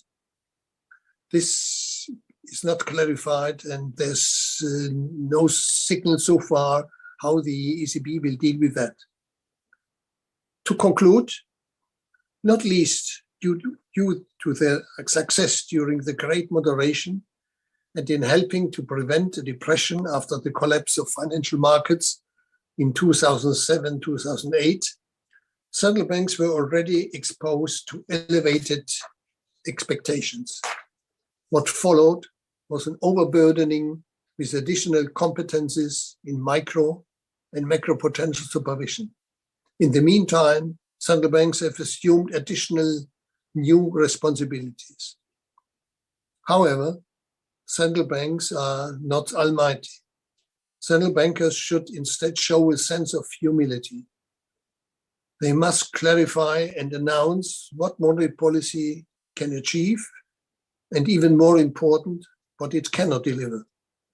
Merely de facto accepting excessive expectations or even contributing themselves to this development amplifies a major threat to their reputation, because disappointment over failures to meet these expectations must follow. Even when central banks are successful in affecting issues that are not within their core mandate, polities over time will not accept that the independent central bank extends its action into the domain that must be reserved for politicians who are accountable to Parliament and ultimately to voters. The spread of central bank independence was based on the idea of a clear and limited mandate. To turn the argument around, who could convincingly argue that independence should be given to a central bank that invades deeply into a sphere that must be reserved for the democratic process? Unelected power must be limited and continuously justified by appropriate policy. Thank you for your attention. Great, thank you for those comments. So now we are going to turn it over to Karen. So Karen, go ahead. Thank you very much, Gina. And I will very much build on what Otmar has said with a focus on the United States. When I finished writing my book in June of 2020, obviously the pandemic was upon us and the CARES Act had just been passed, giving the Fed explicit authority for certain fiscal actions, particularly entry into these mid-sized Main Street so-called small businesses and the municipal debt sector. But the Fed had already entered, as Gina rightly said, the corporate bond sector and numerous others in huge fashion, building on its significant positions in treasuries and agency mortgage-backed securities acquired when it started quantitative easing in 2009. My book, as Gina said, is called Engine of Inequality, the Fed and the Future of Wealth in America. And one of the comments I've gotten back a great deal since then was, first of all, that the Fed is not solely responsible for American income and wealth inequality. And I say, and I'll say again, I never say so in the book. I say there are many causes of economic inequality, but we ignore central banking and the Fed's role at considerable peril, as well as at one of the few causes that we can address in very short order without the need for extensive political discussion.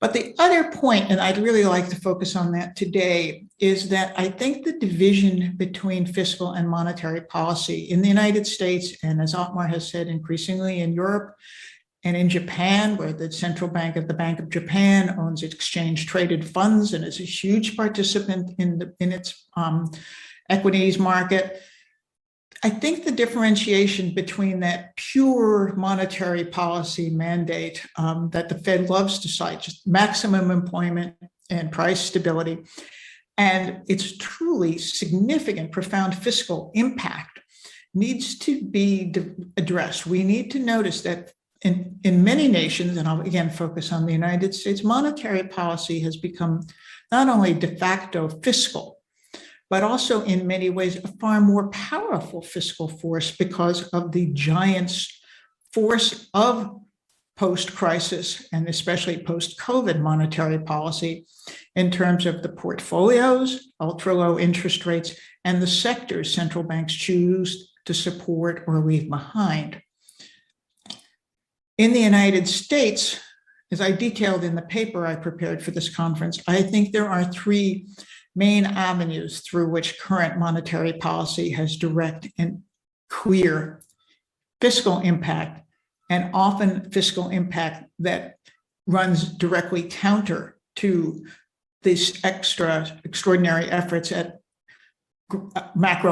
shared macroeconomic growth you see from the official fiscal side, from the Congress, from the CARES Act, from the initial Biden package, now from infrastructure, and maybe shortly from the really big quote, Build Back Better bill.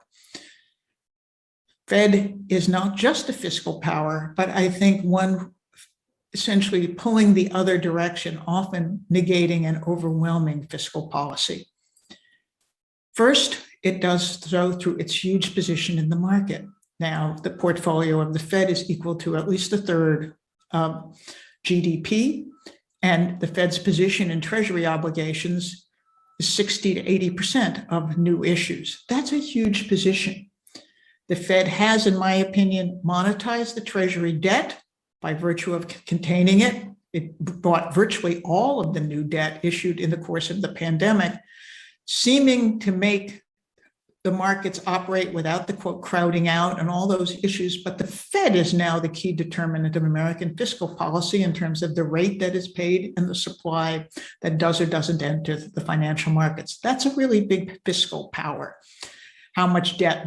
People who believe in modern monetary theory believe that the government can issue lots of debt because the Fed will buy it and the Fed will set rates to facilitate it. And that's not maximum employment, that's not price stability, and that's certainly not the third key mandate in law for the Fed, moderate interest rates. It's fiscal.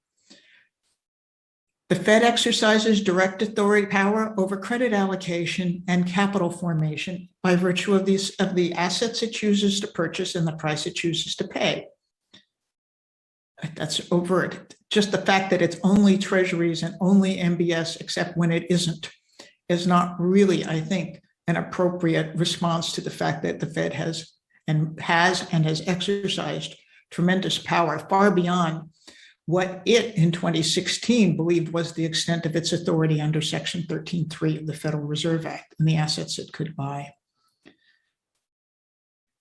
The Fed also exercises monetary fiscal power in a very interesting way. And I cite in my paper a new paper I thought very interesting from the Bank of International Settlements, the Bank for International Settlements, arguing that ultra-low rates have made US Treasury obligations equivalent to bank reserves as a form of money.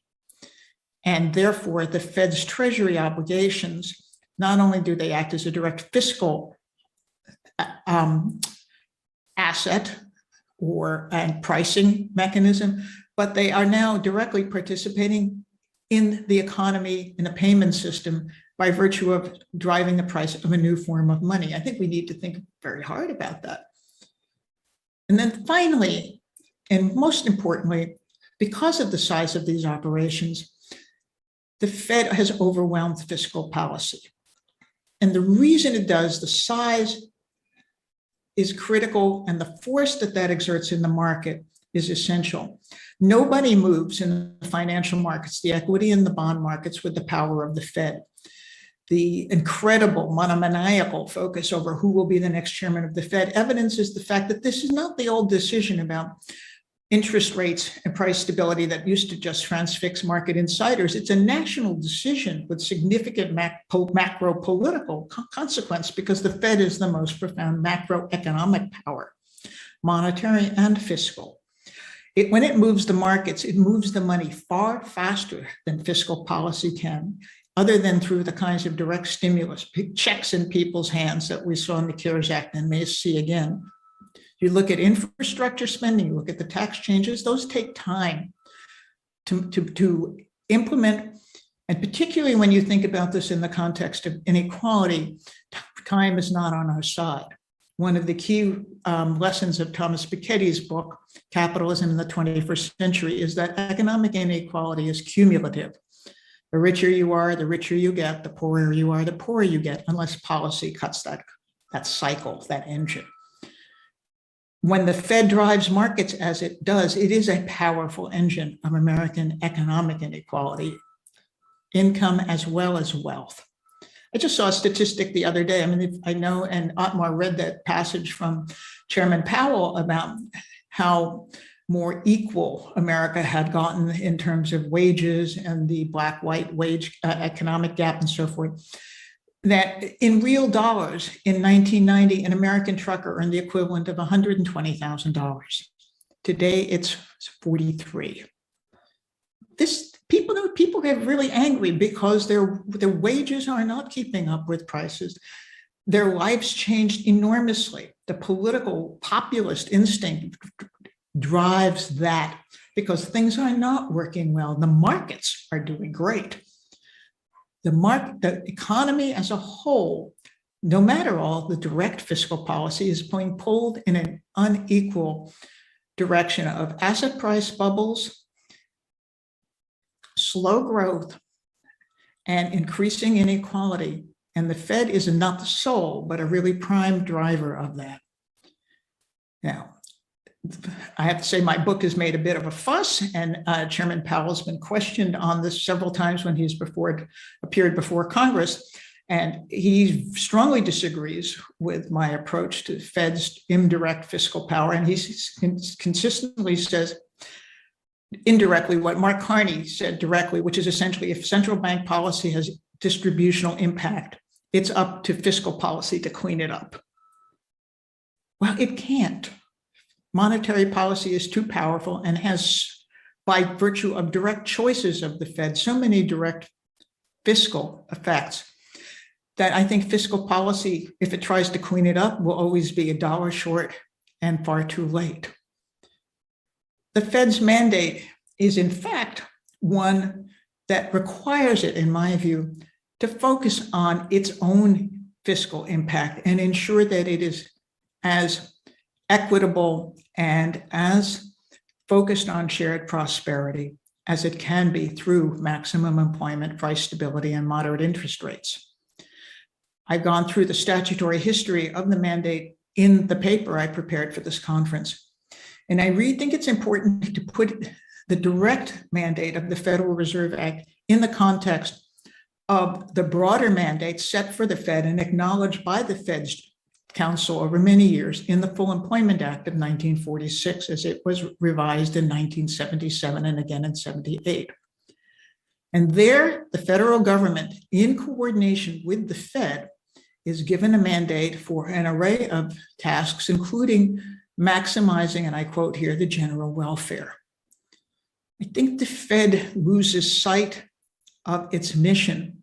It wants to have its cake with full independence and eat it too by virtue of moving the markets, moving the money, moving employment, moving asset sectors as it thinks right.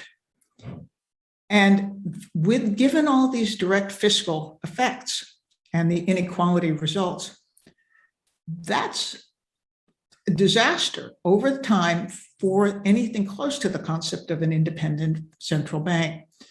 The Fed needs to be accountable for its indirect fiscal effects because it is, in my opinion, responsible for them. We need to reckon with them in the United States in particular. I think other countries may wish to do this too. The barriers between monetary and fiscal policy are nowhere near as sacrosanct as one would believe listening to central bankers defend their independence. And I think that will crumble down in a far more unfortunate and directly fiscal way if we aren't careful in terms of thinking through what it would take to have independent central banking with a focus only on interest rates and markets and limited market stability. Thank you very much. Great, thank you for those comments, Karen. And with that, I'll pass it off to Scott. Okay, it's good to be here. Thanks for inviting me. I'm going to talk today about the implications of the world of low interest rates for the Fed's mandate. And obviously the current issue that most people are focused on, and we've heard speakers talk about already, is the mission creep problem.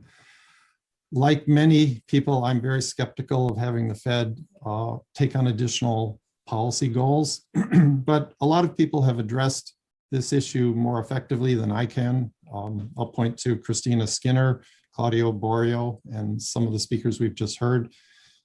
So instead, I'm going to focus on an issue that I know something about, which is what is the impact of low interest rates on the Fed's mandate? How does that change how the Fed has to operate?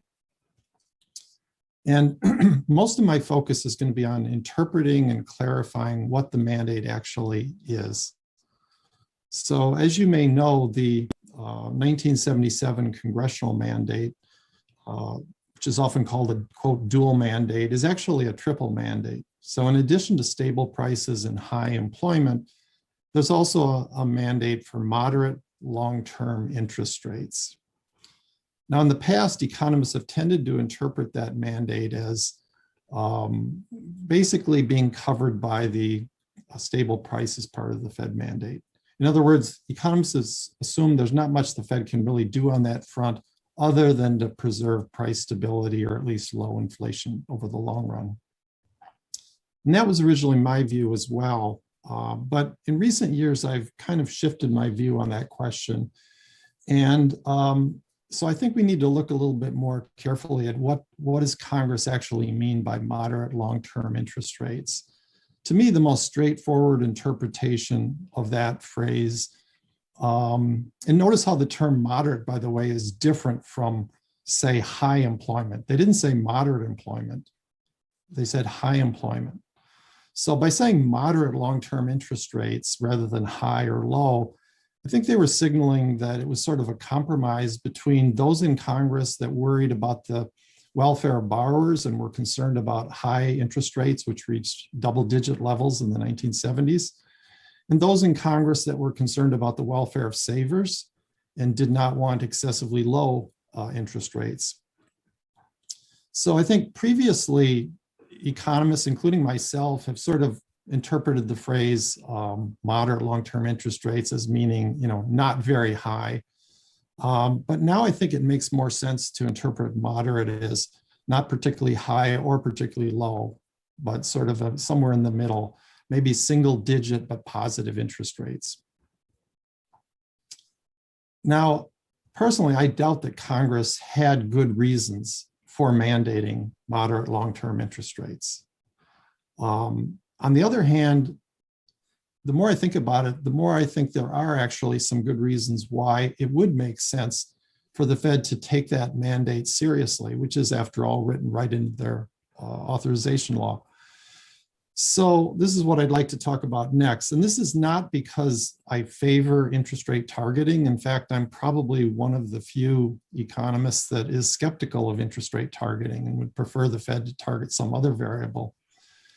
Rather, I think that what we really are looking at here is a need for a monetary policy that generates an economy that has moderate equilibrium long-term interest rates. And I want to emphasize the term equilibrium, and also nominal, by the way.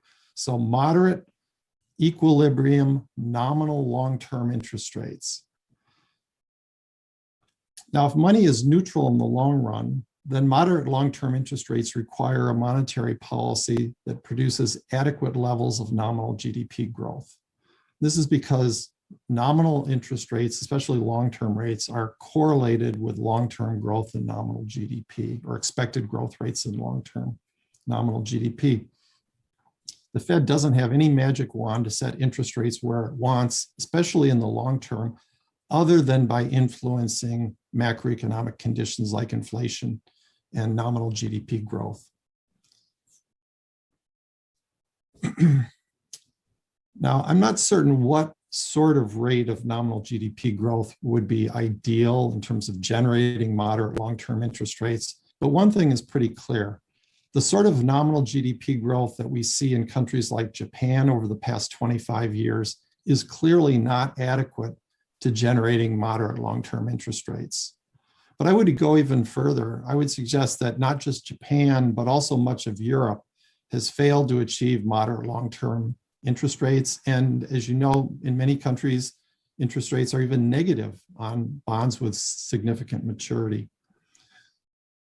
So that raises the question then of what are the advantages of moderate long-term interest rates? Why should the Fed take this part of its mandate seriously?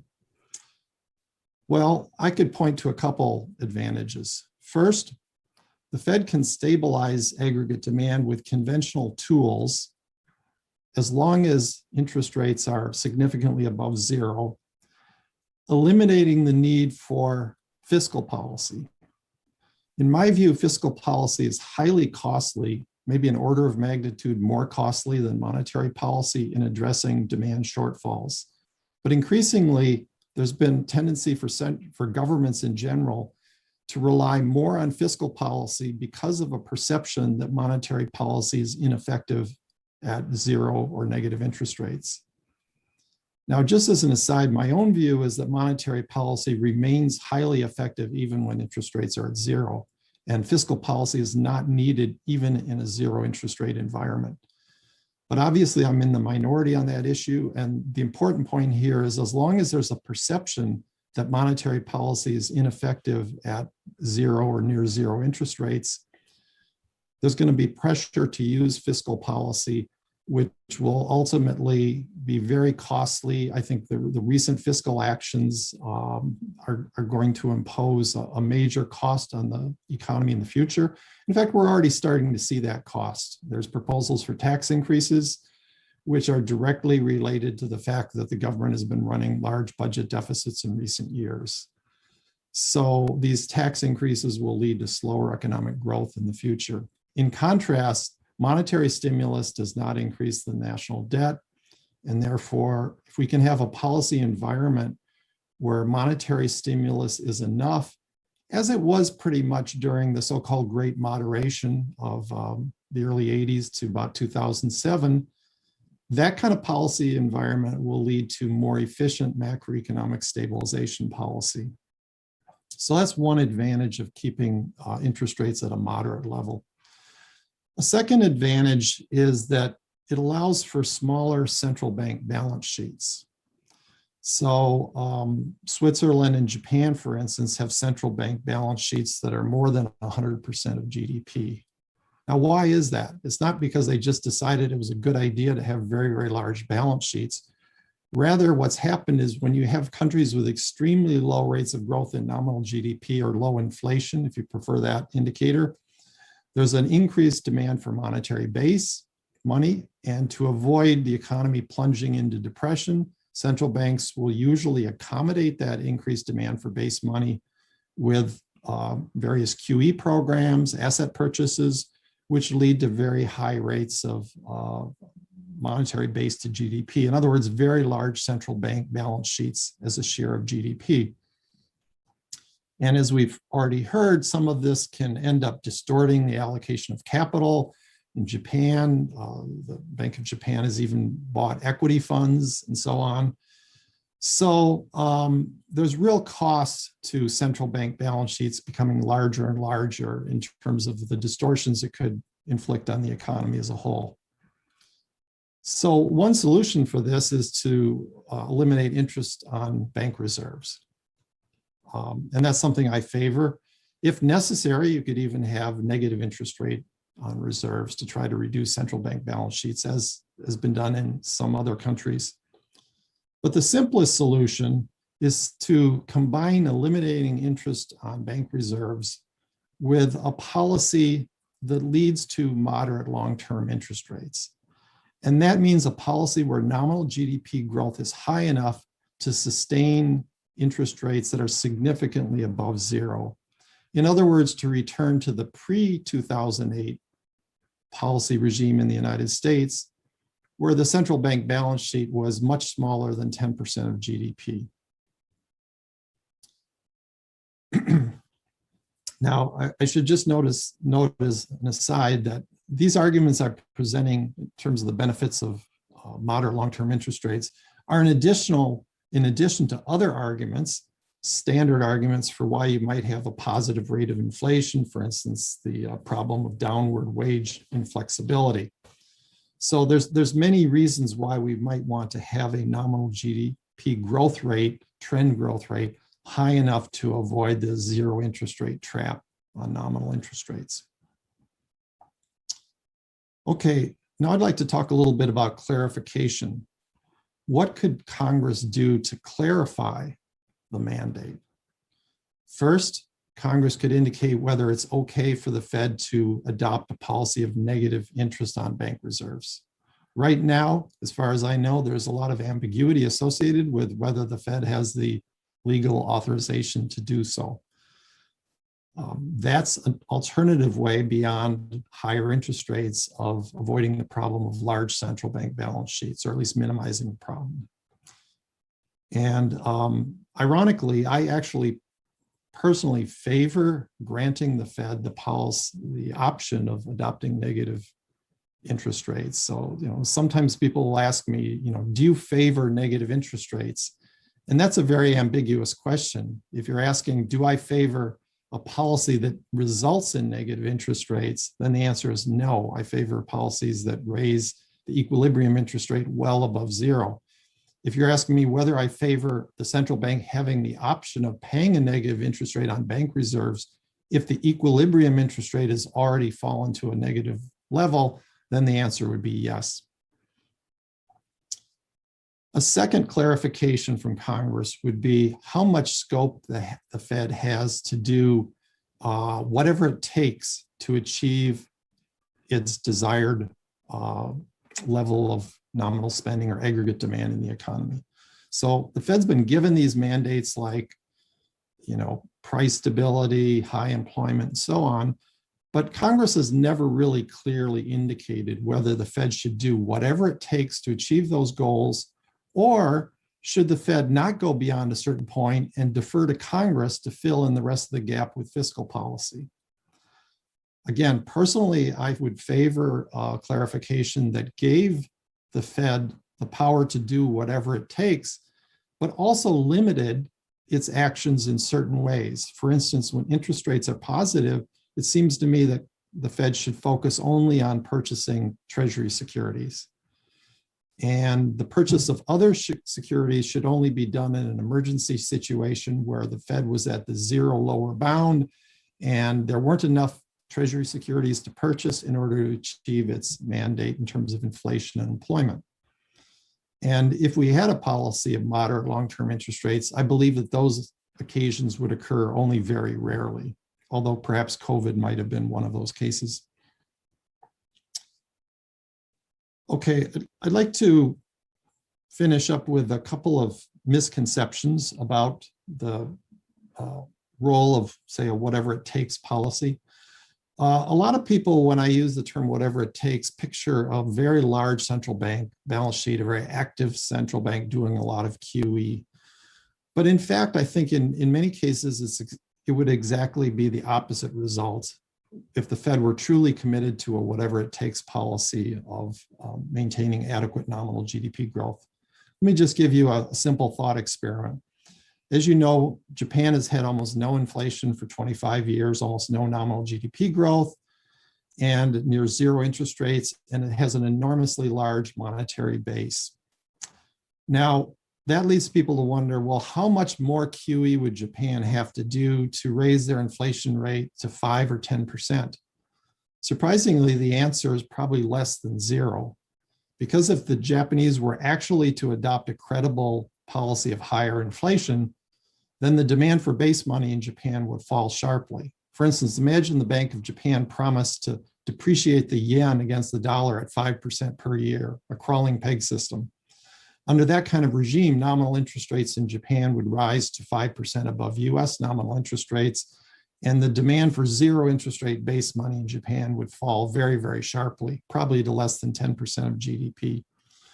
So in my view, the reason for granting a central bank a whatever it takes authorization to hit its targets is specifically so that it will have to do less than otherwise.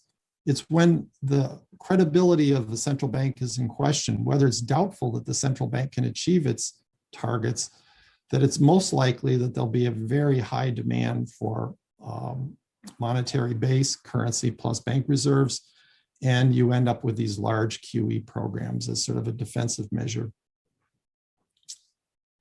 Finally, one other misconception, since I'm talking about central bank mandate in a world of low interest rates. Low interest rates have put pressure on central banks to engage in bubble popping, reducing asset prices that look overvalued.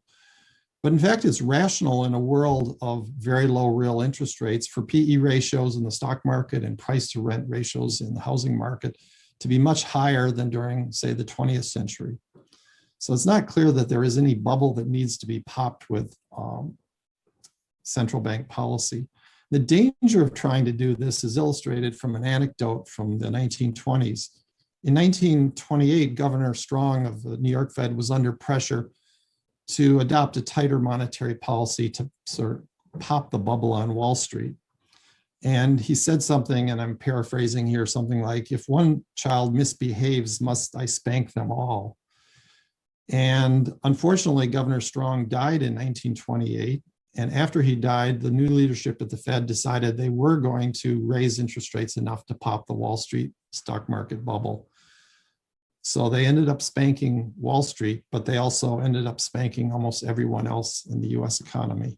So I would prefer the Fed stick to its core mandate and not try to pursue other goals. Thank you. Okay, great. Thank you for those remarks. So I think what I'm going to do now is just actually ask each panelist a question in turn. And Scott, I'll start with you since you were just up and are already on screen. I wonder if you could talk a little bit about how you think the 2020 crisis would have played out had fiscal policy not stepped in the way it did and had monetary policy sort of been left to right the ship as you suggest should be the case. You know, that's hard to say. I think that when people talk about fiscal policy, there's two parts of it. Part is the automatic stabilizers, and I have no problem with that.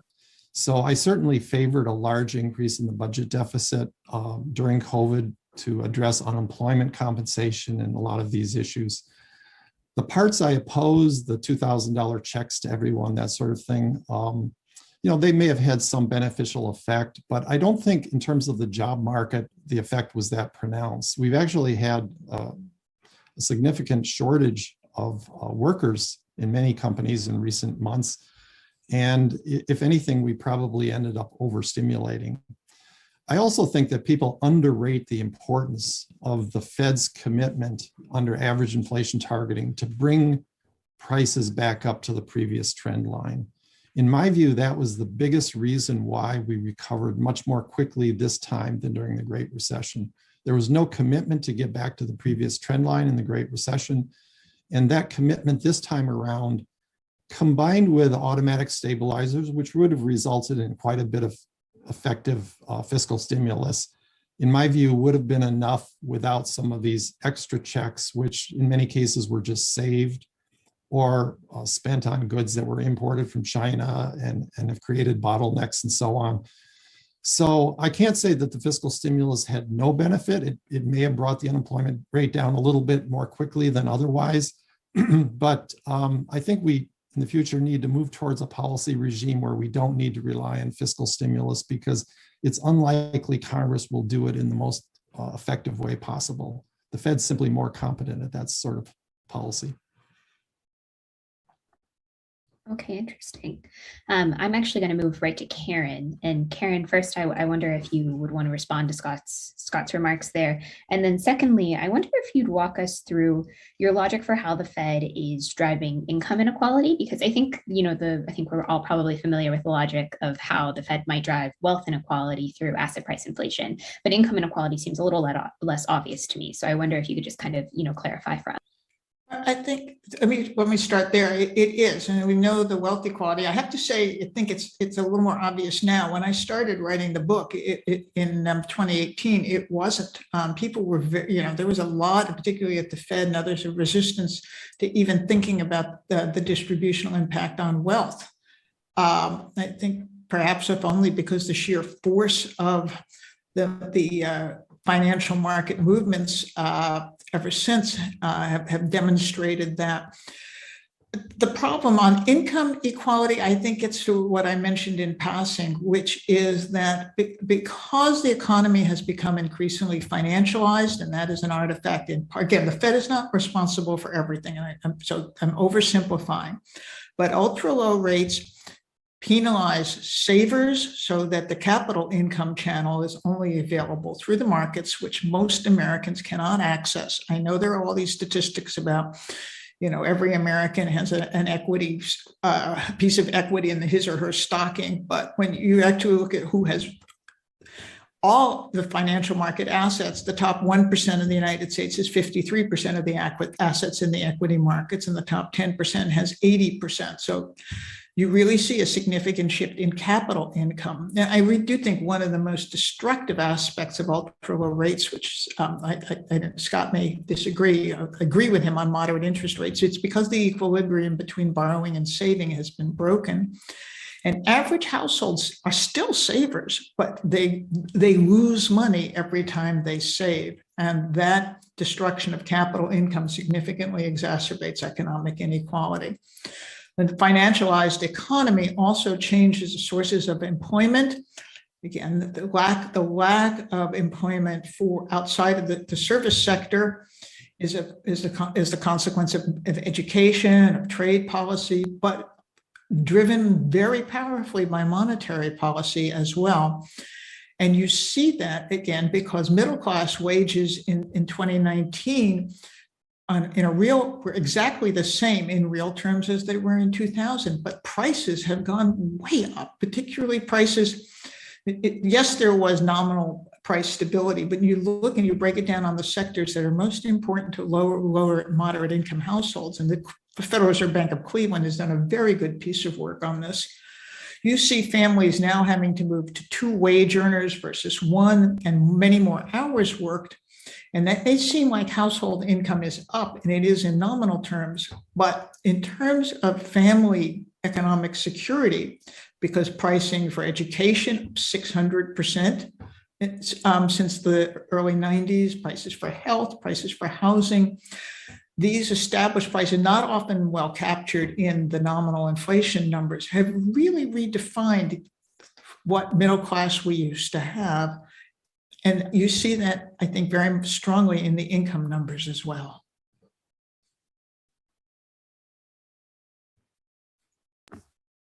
Okay, interesting. And did you have any response to Scott's comments earlier? Well, I think he's absolutely right in focusing on moderate interest rates. I talk about that a lot in my book, and the Fed has discounted that. But I think we really, and I agree with him in terms of looking at an equal interest rate equilibrium. I think we'd have to take this offline. I'm much more focused on real than nominal interest rates, precisely because I think that's what matters in terms of economic inequality. And if we don't focus on the distributional impact of the capital income flows, as well as the broader effects in the structure of the economy from real interest rates, we may overlook some critical factors that truly do affect long-term shared prosperity. Interesting. And Otmar, switching over to you. I know you mentioned during your discussion that the markets are better sort of equipped to price in climate risks than a bunch of unelected central bankers. But I guess the thing that kind of stuck out to me immediately is that you could probably, and people did, make the same argument around mortgage-related risks in the run-up to the financial crisis. This idea that the market is pricing them, the Fed should be hands-off. And we all saw how that played out. So I guess, in instances where central bankers are watching what they think is a mispricing in the market, what do you think should happen in those cases? Like what would be ideal? What would have been ideal in the 2008 example? What would be ideal now? First, I'm not a believer in perfect markets, that they find always the best price. Information might be distorted, etc. So this is a general remark. But on the issue, if central banks know better than the market, my concern is the following. I've established a research department at the ECB, etc., and it's a powerful department now with many intelligent economists doing a good job, but they have no special expertise so far in climate policies. So even a central bank has limited resources. They can print money to pay for their salaries, but they have limited resources. And building up, so to say, a climate policy research, this needs huge research, investment of huge resources, just to come close to the knowledge which is already accumulated in institutions which are specialized in this field. So this is my first point. And the second point is, if the central bank makes studies in this field and if they have good results, intervening in the market on this basis is also a very delicate issue. You might get in conflict with government policies, etc. You will be torn immediately into a political discussion.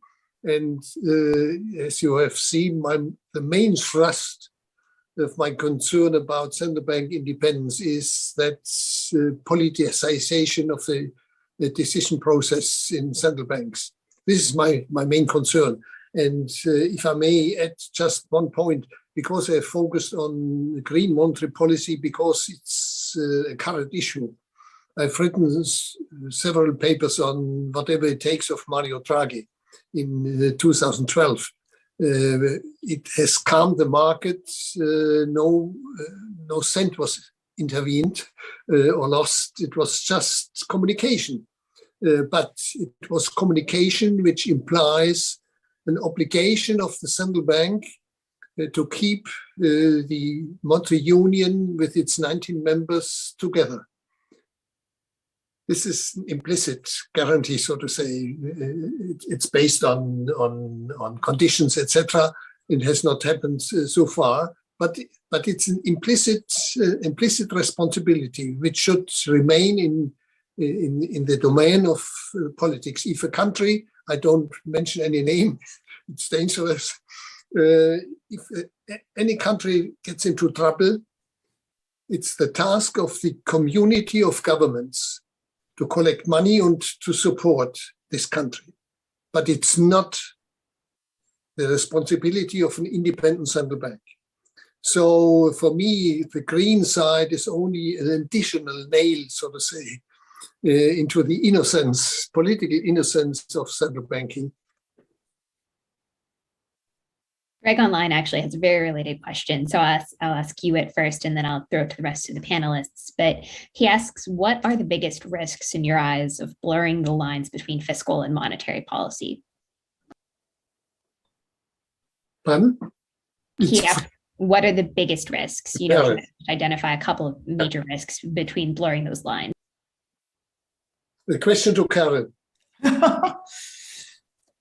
I was going to ask Karen too. I was just wondering if you could all answer it. No, I agree. What the ECB is doing, the border between fiscal policy and monetary policy is substantially blurred.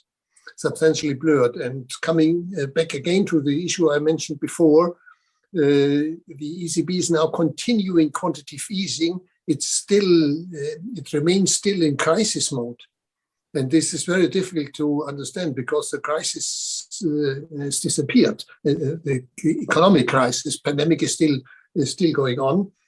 By the way, if I may just refer, I think there is a misdiagnosis of the present situation almost everywhere.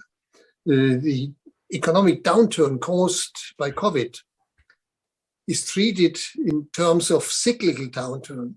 But this is something very different. It's a combination of supply and demand shock. we have bottlenecks, etc. So this is very different from a normal cyclical downturn and recovery. So policies must be addressed very differently. It's, for me, the time of fiscal policy and not of monetary policy. Monetary policy just can accommodate the financial markets. That's an interesting point. And Karen, I wonder if you take that question as well. Well, I agree with what Otmar said, and that was the point I was trying to make in my presentation, that there is no distinction between fiscal and monetary policy, except in the textbooks and in the minds of the Fed when it's convenient for them to cite it. Because monetary policy has profound fiscal impact and often mutes, if not counters, the impact of fiscal policy. So I think the question is not what if, but what now? And I really do believe that the key for the Fed is to recognize, as opposed to just poo-pooing its fiscal mandate, it has one, determine overtly what that means in terms of its policy. And I believe it should step back as quickly as possible from pretending, for example, that the sectors in which it holds large portfolios are just somehow the artifact of some pure monetary policy theory or a profound assessment of near-term financial stability. These are really who wins, who loses decisions. And if the Fed is not transparent about them, and then Congress and the rest of us determine the lines of that mandate, the Fed will become a de facto fiscal power, a de jure fiscal power, recognized as such, and then playing a huge role in climate risk, in the payment system,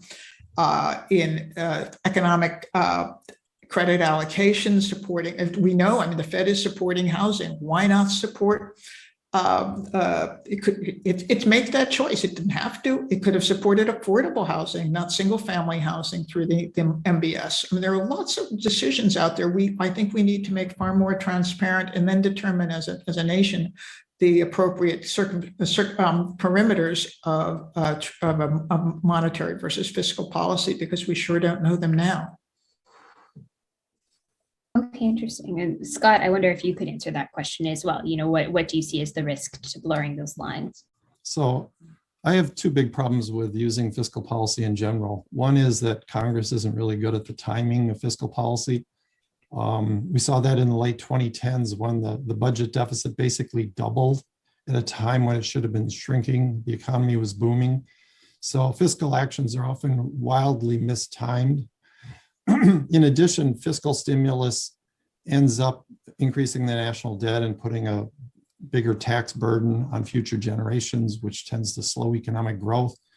And if you don't want to think about it in terms of taxes, and if you're more progressive than me and worry about spending, a lot of fiscal stimulus essentially crowds out more effective spending programs. Excuse me, I saw some progressives that were sort of bemoaning the fact that a lot of the fiscal stimulus from late last year and early this year went out and did very little, and that money could have been used for some of the other goals they have in terms of government spending. So it's a very inefficient tool, and it's not so much I worry about the blurring of the lines, it's just I think that the Fed should focus on stabilizing aggregate demand. That's its job. It has the tools to do so. Congress should focus on what sort of policies for taxes and spending are effective, and each one should do what it's capable of doing most effectively.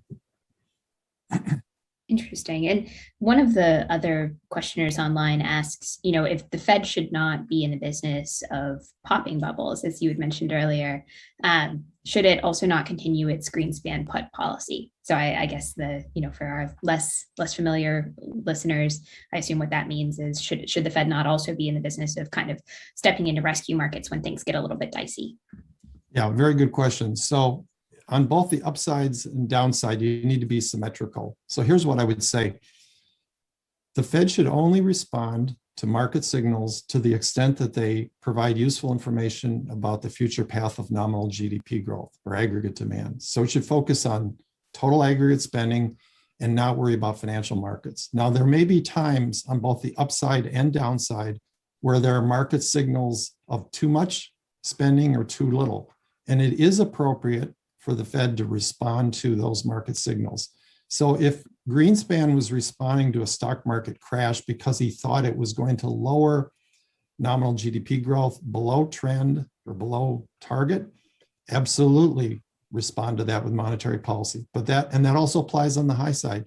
If you have an asset price boom that threatens to push aggregate demand to levels that are above the Fed's target, then by all means respond to that with tighter monetary policy. So it's okay to use markets as an indicator of your ultimate goal variables, but don't view them as something, as a separate target in and of themselves, apart from aggregate demand. Interesting.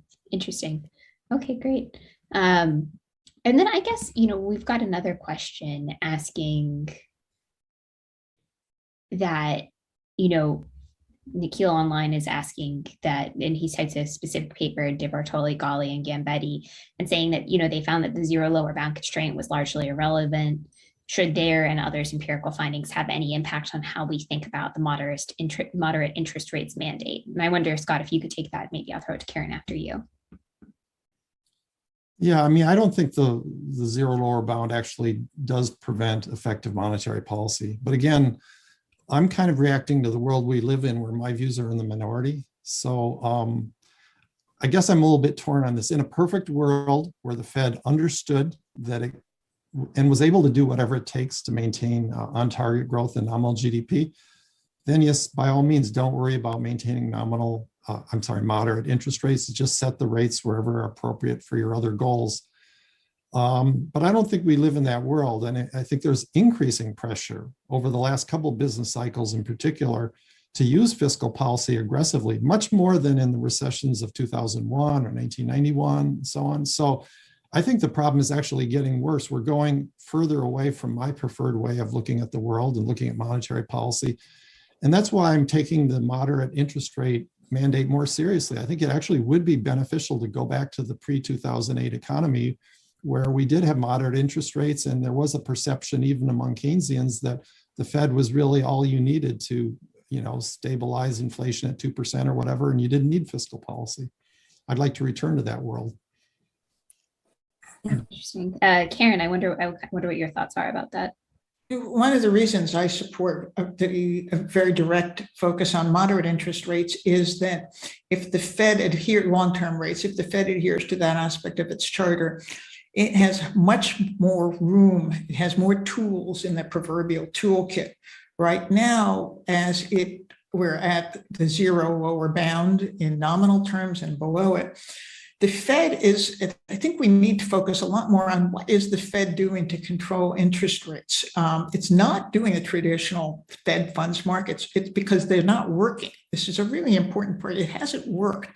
So it's playing around with interest on reserves, bank reserves, and they are not proving the floor under short-term rates the Fed had wanted. So it's been inventing other facilities. And the one that I think is most important to remember about is the overnight reverse repo facility. It's got over $1 trillion in it. It met a month ago, it was up to 1.6 trillion. It's redefining the markets in incredible ways, moving money flows through the money market funds, through outside the perimeter of bank regulation, really redefining how the financial system is working by virtue of the Feds. And they're not happy about it. If you read the minutes of the Fed's meetings going back to when the ONRP was created, it saw this danger coming. But it's been so strapped, it's been increasing how much money market funds can use the ONRP, who has access to it, and the size has ballooned. And even now, rates are falling, very much in constant danger of breaching the nominal zero lower bound, with the terrific damage that would do to market confidence. So the system isn't working as it's structured right now because the U.S. economy is so different, partly by virtue of the new financial system, partly by virtue of acute economic inequality, that traditional, conventional, even unconventional monetary policy theory has broken down and leading the Fed to make things up but these things have $1 trillion plus price tags. We really need to be thinking them through a lot harder than people are doing. They seem technical, they're not. I guess I wonder how you would recommend that the Fed get, to a world in which we have more moderate interest rates, because you sort of previously implied that some of the things that they're doing with unconventional policy are bad and that they're fostering various types of inequality. But it seems like those are sort of what the Fed has in its toolbox to lift growth and potentially rates down the road at this point. And I guess I just wonder how you square that circle. I think that the Fed has overwhelmed the markets, and I think if you would see, and I actually did some work on this in the book that got picked up in we did some charts, and they show that you didn't see the assumption that ultra low rates boost employment, I think is not borne out by what happened in 2010 to 2019, when you see employment only starting to pick up as the Fed was dancing around raising rates in 2016, 2018, because the market was beginning to operate more freely as assets stopped yield chasing and just tentatively began to produce productive output. And we won't see that until the Fed steps back. I'd like to see the Fed taper much faster and also, if possible, begin to allow rates to rise. I agree with what Otmar says. There isn't a justification in anything that the Fed says. How are we? If we have the robust growth and employment increases for which the Fed likes to take credit, then why do we still have an $8.6 trillion Fed portfolio and real negative interest rates? It doesn't make sense. I think the Fed could move a lot farther, a lot faster, and I think that would actually generate more sustained employment growth. Interesting. And I wonder, and I'll ask this to you, but then I'll throw it to the other two as well. I wonder what you see as the practical consequences of a large balance sheet and how you think the world would look differently if we had a smaller one. I think the practical consequence of the Fed's huge balance sheet is that everybody's chasing yield in the marketplace, and it's driving. But in fact, now I step back. I mean, the really practical impact of this, and it's why there is this fevered speculation over, is it Jay Powell? Is it, who is it and how will it work? The reason for this, I think, fevered speculation is that nobody's trading on fundamentals. It has nothing to do with profit, with earnings, with productivity, with product quality. It's got to do with the Fed. And that just changes the economy. And this is why I think the fiscal borderline is a giant big bog. There's no dividing line anymore. But we would see much more output, and I think ultimately sustained growth if the only way to get rich weren't by betting in the financial markets or buying an even bigger house. This is not a sound and healthy economic system when everybody's running around buying Bitcoin. I mean, that's all yield chasing behavior, and who can blame people?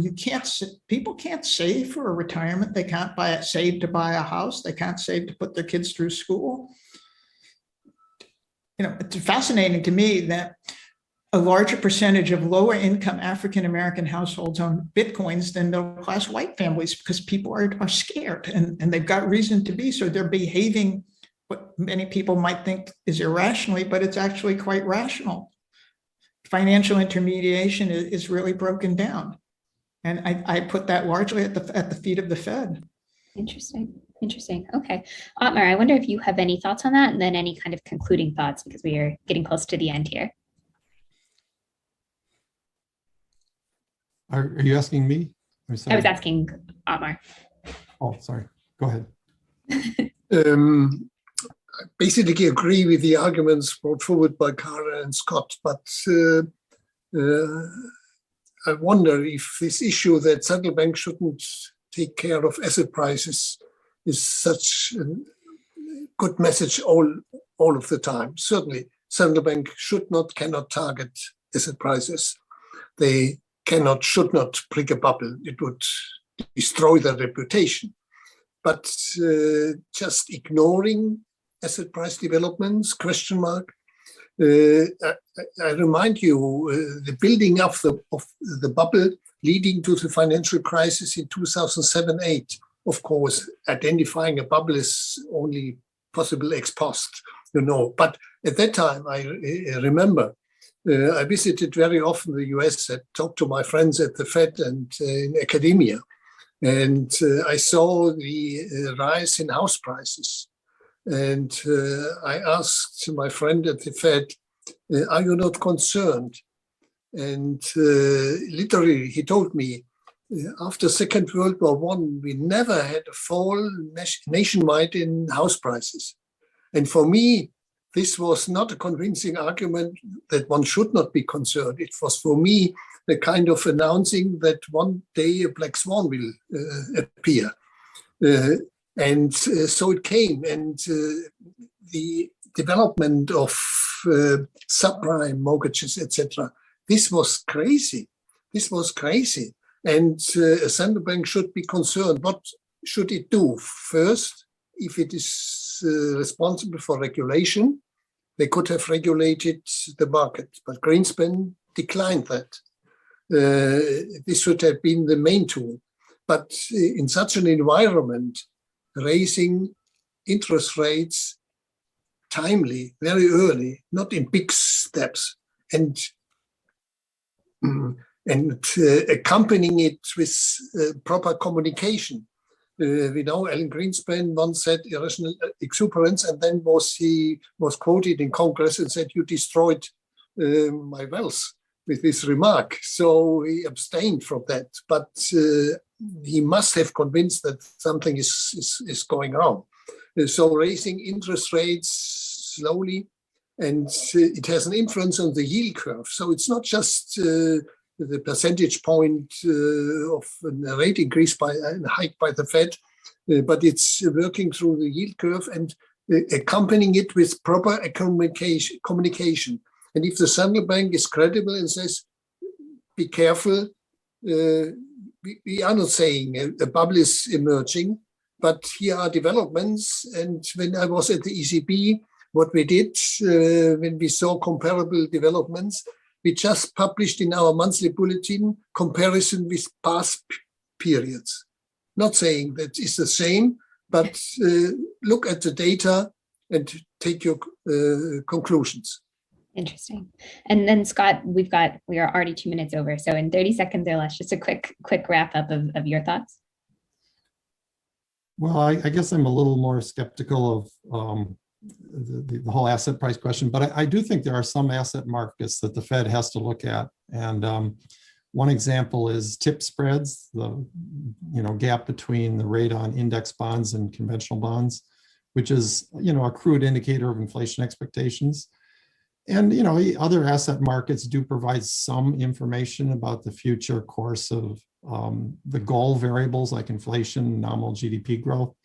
So I certainly don't think they should ignore asset markets. But as I said in my talk, I do think that in the 21st century, the new normal of asset prices will be higher because of permanently lower real interest rates. And it makes it very hard to judge what's a bubble and what's not a bubble today. Okay, great. Well, thank you all for listening in on this panel. I am sorry we ran a little bit over. You have 12 minutes until the next panel. So please take a break and then come right back for the next session. Thank you all very much. And thanks to the panelists and thanks to Cato for organizing. Thank you. Thank you. Thank you.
Good afternoon. I'm Edward Luce, US financial editor, editor of the Financial Times. And it's a great pleasure to be here for what I guess is the last full panel of this fantastic conference. The parts of it I've seen at least have been really fantastic. And I think it's fair to say that with Biden probably announcing the new Fed chair or reaffirming the existing one in the next day or two, that the timing of this is really ideal. It's also probably fair to say that whoever he does nominate will probably not be a populist of left or right, let alone an adherent of modern monetary theory. Now, I first heard of MMT several years ago when Jeremy Corbyn, the then leader of the Labour Party, endorsed it. I'm always keen to learn more about it. I'm not a monetary economist, and I don't directly cover the Fed, unlike I think most of the journalist moderators today. So I'm here really to pose the naive, ingenuous questions that non-specialists might have. Though I think it's probably fair to say that even the specialists on this panel and that you've heard throughout today would have been surprised if they'd been told a few years ago that the Fed's balance sheet would be $9 trillion and that interest rates would be, real interest rates would be something roughly around minus 5%. I think two things are probably clear. One, the sort of populist pressure on institutions, including the Fed, in this very polarized climate, are not going to go away.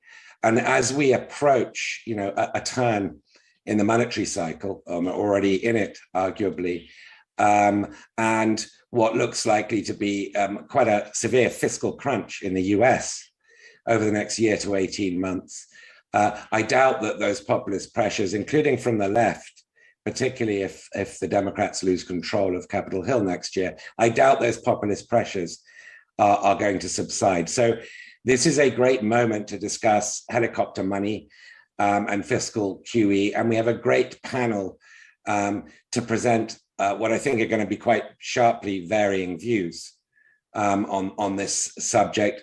Now, unfortunately, it looks like because of a family emergency that Robert Hockett will be unable to join us. That might change, but I think it's unlikely. So we wish him all the best. The three panelists that we do have, starting, I guess, in order in which they will speak. We have Bill Nelson, who's the Executive Vice President and Chief Economist of the Bank Policy Institute.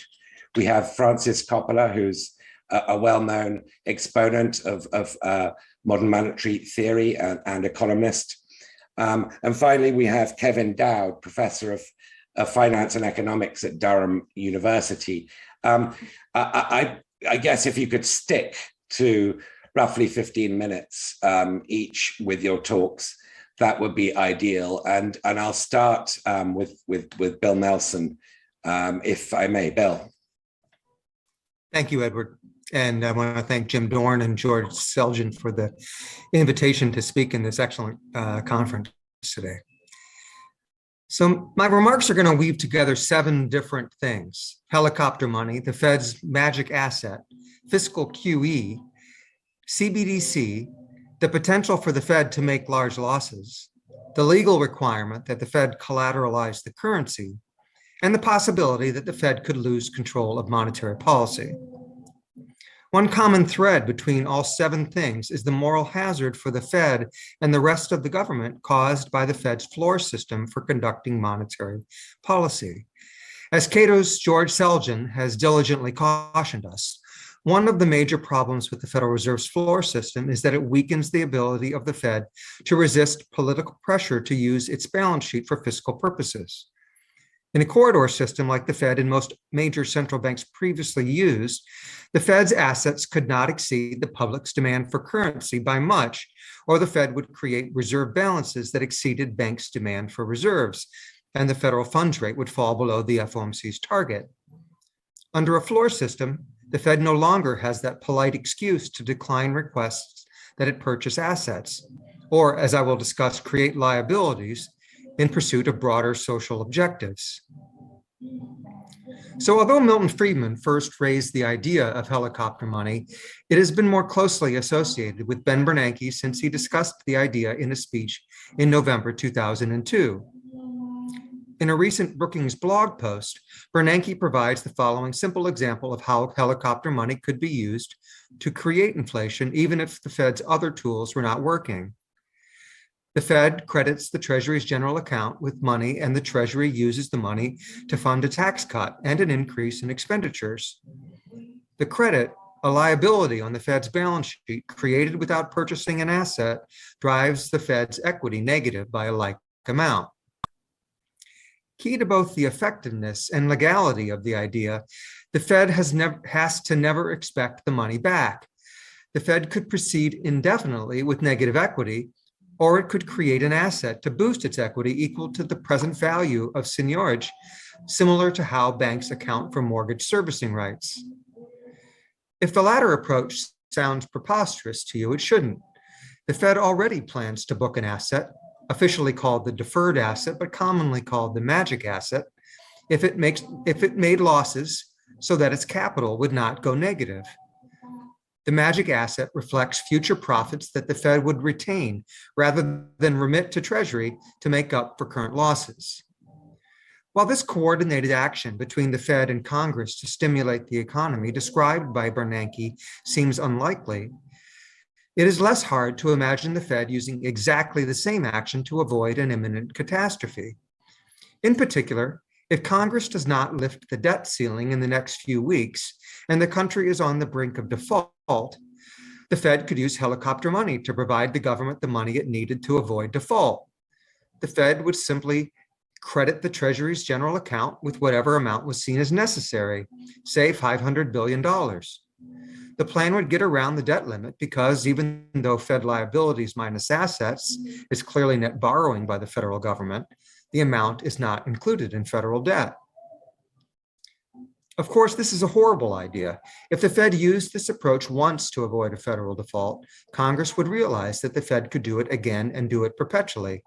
It is difficult to see why Congress would ever take the painful step of raising the debt ceiling again.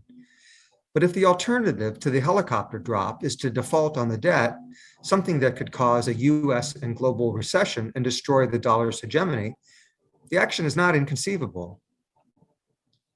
So in a simple and delicious recipe for mushroom soup, the late Anthony Bourdain said of dribbling on a little truffle oil, "Why the hell not? Everyone else is doing it." In the same spirit, I'll dribble in a remark on central bank digital currency. As Saule Amarova observes in The People's Ledger, one way or another, CBDC involves people and businesses having accounts at the Fed, and those accounts would allow for the execution of something like the public's idea of helicopter money.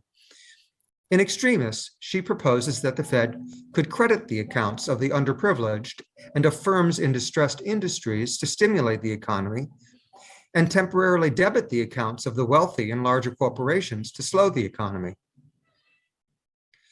But it's the asset side rather than the liability side of the Fed's balance sheet that offers the most scope for achieving societal objectives. For example, in the People's Ledger, Amarova states that the Fed should extend discount window loans to qualified lending institutions that would, in turn, lend to productive enterprises and not socially suboptimal speculative activities. The Fed would also buy the debt of a national investment authority that would finance large-scale transformative public infrastructure projects, such as high-speed rail lines and a green energy network. A bit more circumspect, in March 2021, the Network for Greening the Financial System, which the Fed joined earlier this year, stated that central banks should modify their existing operations to help fight climate change by buying securities of green firms and favoring green bank loans as discount window collateral. While the NGFS is currently only recommending that central banks adjust their existing operations, with the Fed's balance sheet unbounded and the objective pure, the next step is obvious. For example, several years ago, the proponents of the Green New Deal indicated that the package could be financed entirely by the Fed printing money.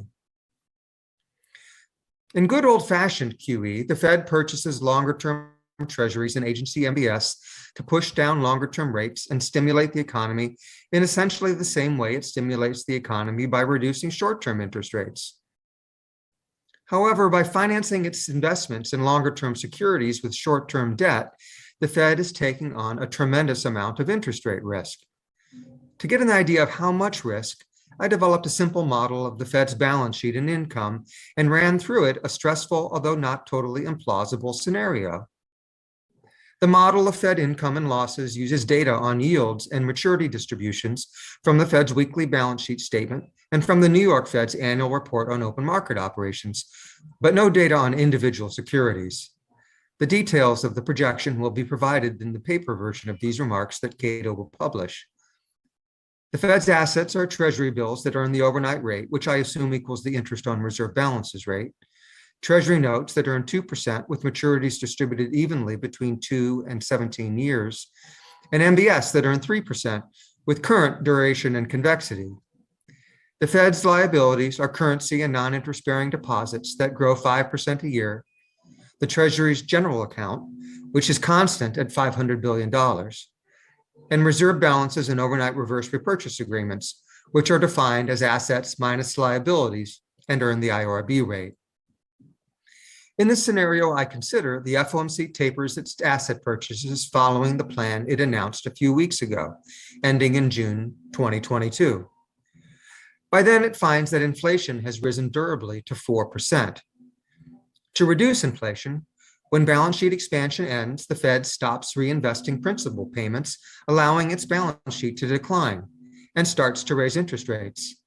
It raises the federal funds rate 50 basis points each meeting to 6%, concluding in December 2023. A 6% target federal funds rate is high by the standards of recent decades, but is not unreasonable to consider as a stress case when the Fed is taking action to reduce inflation.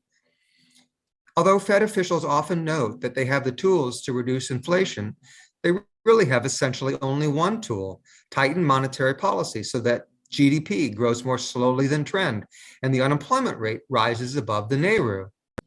If the Fed needed to create 1 percentage point of monetary restraint, inflation expectations had risen to 4%, and R star is 1%, then it would need a nominal federal funds rate of 6%.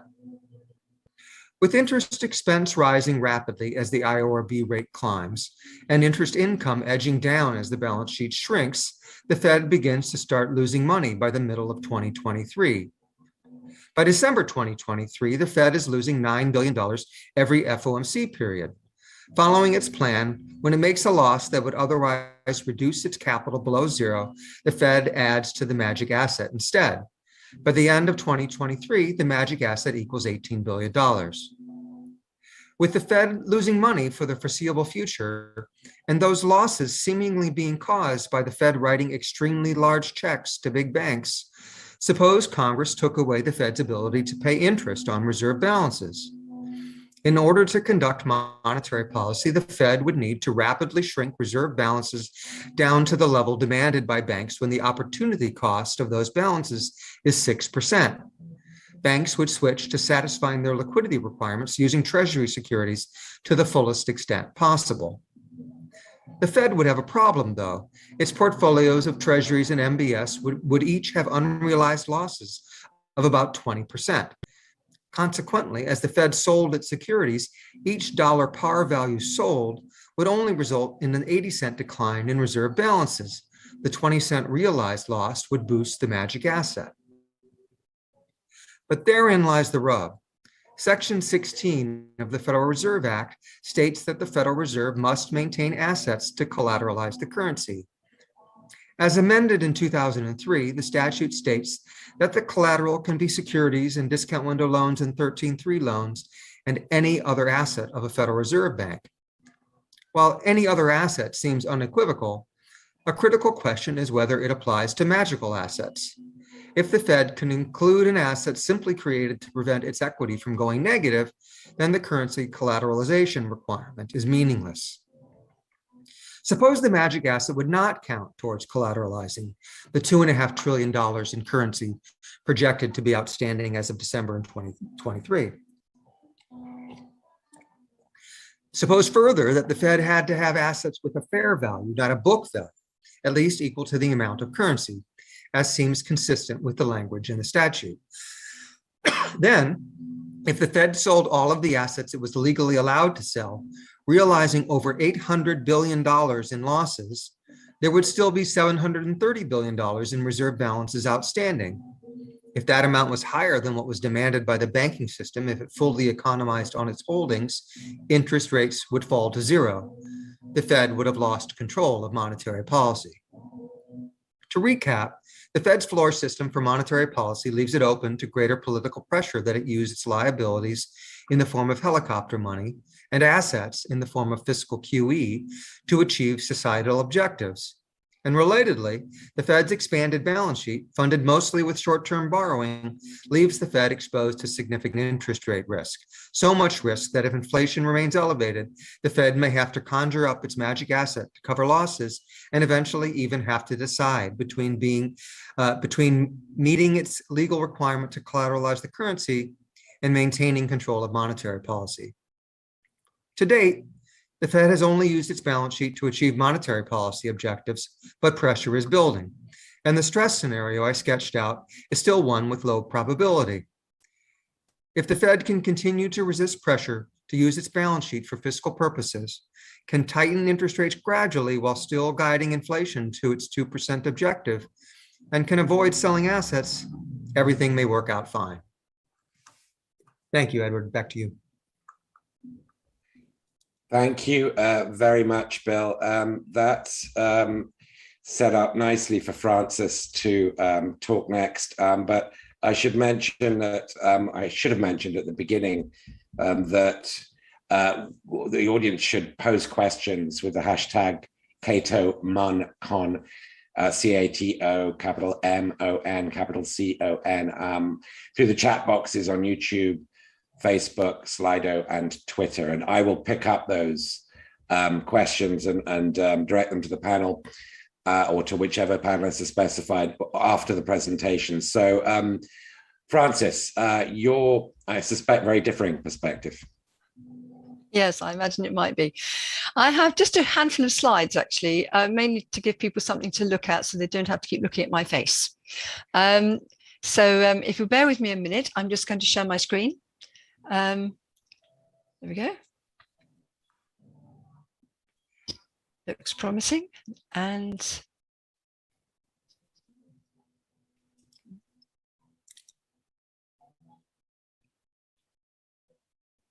come on.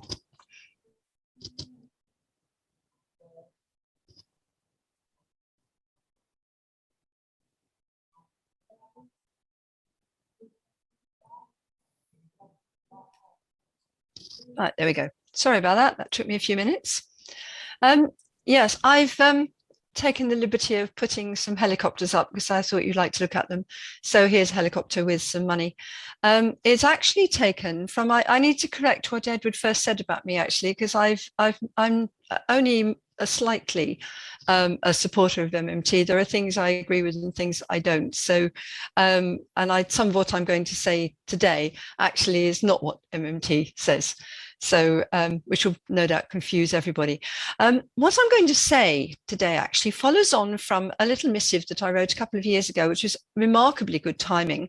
I actually wrote a book on people's quantitative easing, which was published in May 2019 in the UK and the EU, September 2019 in the United States, and then translated into Korean and published with impeccable timing in February 2020, right on cue for the world to go straight into a pandemic and start talking massively about helicopter money.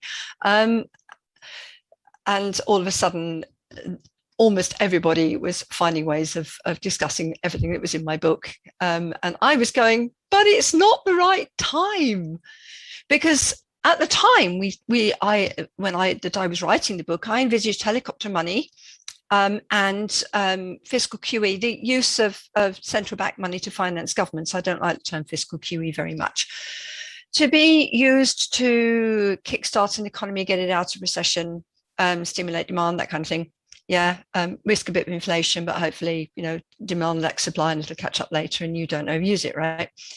And here we were going into a pandemic where governments were actually shutting economies down, and we were calling for exceptional central bank support to enable governments to keep people alive and mothball businesses during an extended shutdown of the economy. And that's very, very different from anything that I envisaged. And so my remarks really are going to be concerned with how this experiment has panned out, and what I think we need to learn from it, and also a bit of a warning really that it's not over yet. I'm going to start by talking a little bit about what helicopter money is, because I think it gets talked about in many different ways, and I want to define it precisely the way I do in the book about what I mean by helicopter money. Because for me, there are two forms of central bank support of governments. One is helicopter money, and the other is actual central bank financing of government expenditure, and they're two different things. So when I talk about helicopter money, I'm using it in Friedman's terms, which is why I've put the quote up there about the helicopter dropping dollar bills over Manhattan, and his important caveat that this is a one-off event which will not be repeated. And that is very important with helicopter money. It can't be repeated things. It's got to be things that will happen only once or only a few times and then stop. So helicopter money is one-off drops of money to households and businesses that are directly or indirectly financed by the central banks. Fiscal authorities can, of course, do fiscal handouts, one-offs, which are financed by borrowing or even by taxing some part of the population you don't want to give the money to. But these are redistributive. They don't involve creation of new money. If a bank borrows money from the markets, it's redistributing money from investors to households and businesses. This is not creation of new money. So it's not strictly a helicopter drop in that sense. So I have regarded that as a welfare policy, fiscal policy, rather than a helicopter drop. At the present time, and this was true all the way through the pandemic, central banks actually can't distribute helicopter money. They don't have access to household and business bank accounts, and they don't hold distribution information such as names and addresses. Helicopter money is therefore always and everywhere distributed by fiscal authorities. We could say that central banks create the helicopter's payload, but the fiscal authorities actually fly the helicopters and decide where to drop it. And for this reason, helicopter at the moment is subject to political whims. It's not simply a monetary policy tool. Kind of following the lead of the previous speaker, I'm just going to slide in here a little mention of a CBDC, because were central banks to introduce a central bank digital currency, that could be used as a vehicle for distributing money directly to households and businesses, bypassing fiscal authority. However, that does not mean that helicopter money wouldn't be subject to political pressures. Consider a fiscal authority that, faced with high unemployment and a growing welfare bill, was determined to force people into work through cutting unemployment benefits. This is something that both the US and the UK have tried. If an inflation targeting central bank decided to stimulate demand with CBDC helicopter drops in order to raise inflation's target, it would actually conflict directly with the fiscal authority's desire to reduce unemployment by cutting welfare benefits, because it would in effect be partly replenishing the money that was being withdrawn from unemployed people and therefore reduce their incentives to work. It might all come out in the wash, of course, because that kind of demand stimulus might, by raising activity in the economy, create more jobs and encourage these people into work anyway. But I can see all manner of arguments and debates between the central bank and the fiscal authority about who is really in charge. And I think it's a complication that we don't need. So I would say that helicopter money has fiscal and political consequences, and it needs to be used in cooperation with the fiscal authority rather than independently of it. It should be seen as a quasi-fiscal tool, really, because of its distributional effects. Now, in the last 18 months, most countries have done fiscal handouts of one sort or another, some of which amount to helicopter drops. The most obvious example is the US's stimulus checks, which were ostensibly fiscal drops, but actually pretty much financed by the Fed. And in the UK, the SAFE scheme for self-employed people, which was also a targeted fiscal drop, which was effectively financed by the central bank. And the reason for that was the scale of the QE programs in both countries amounted to financing of the government deficit. And that brings me on to my second type of people's QE, for want of a better word, which is central bank financing of government spending. This can be direct or indirect. Direct forms include ex-ante financing of government expenditure, like a $1 trillion coin, ex-post monetization of deficits, known to be inflationary, purchases of bonds in primary auctions.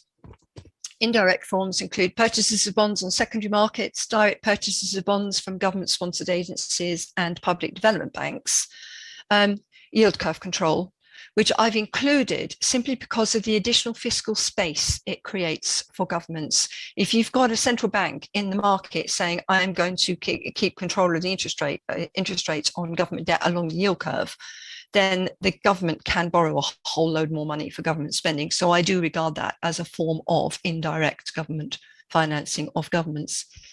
In the last 18 months, all Western central banks have indirectly financed their governments simply because of the scale of QE and other exceptional programs. And I include in that the ECB, despite its prohibition of monetary financing under Article 123 of the Lisbon Treaty, the extent of the ECB's intervention in sovereign debt markets has in effect enabled sovereign governments, even including Greece, to spend far more than their fiscal space would otherwise have permitted.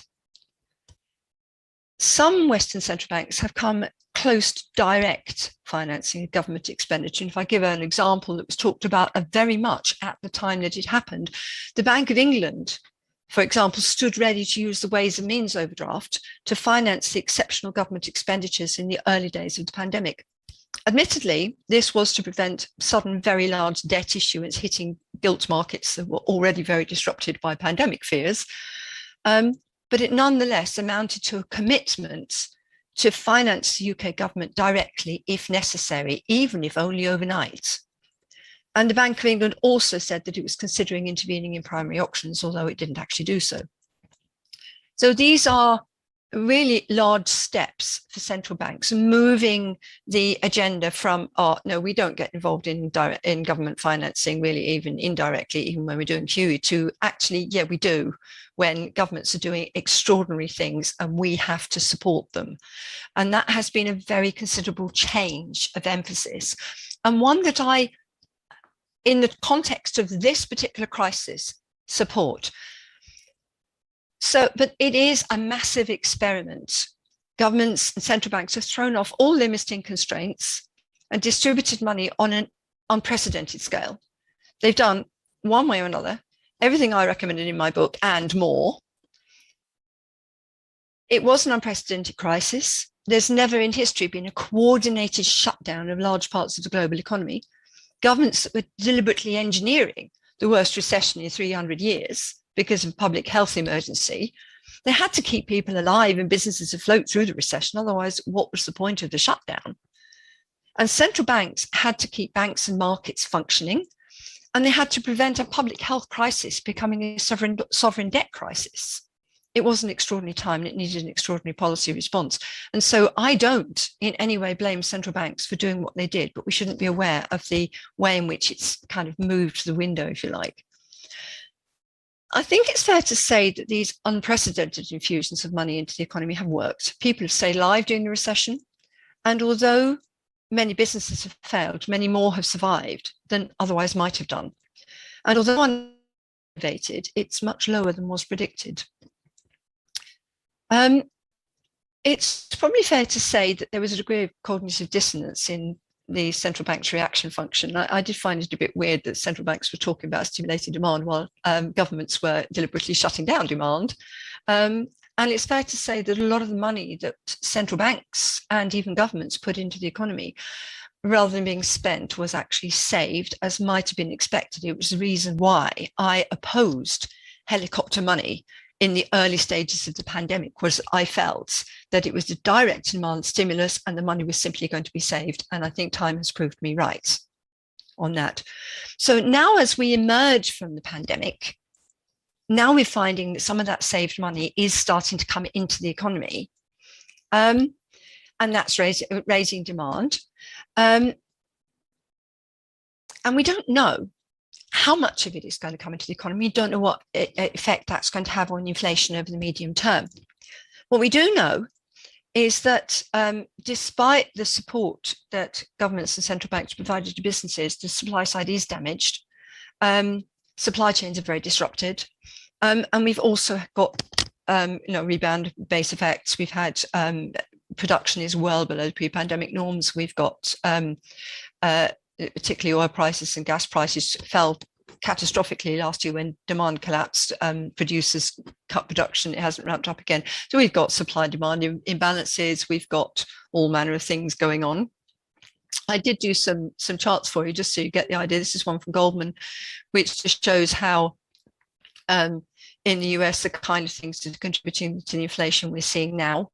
And this one, which is perhaps more interesting, this is the UK, showing the different components. And you'll see with both of these how much oil and gas prices are contributing to inflation and goods shortages due to supply disruptions. And my absolute favorite chart at the moment, which is this one, which is the Baltic Dry, showing just how much shipping has been disrupted. I mean, the price of the Baltic Dry has shot up and is now collapsing again. So all of those tend to indicate that this is supply side inflation due to global conditions, which may be quite insensitive to central bank actions anyway, and which we hope will be short-lived. What we don't know is how much of that is concealing a longer-term effect of just an awful lot of money sloshing around in the economy, and whether the supply side can ramp up production sufficiently to mop that up without central bank action. And I guess that central banks are watching this fairly hard.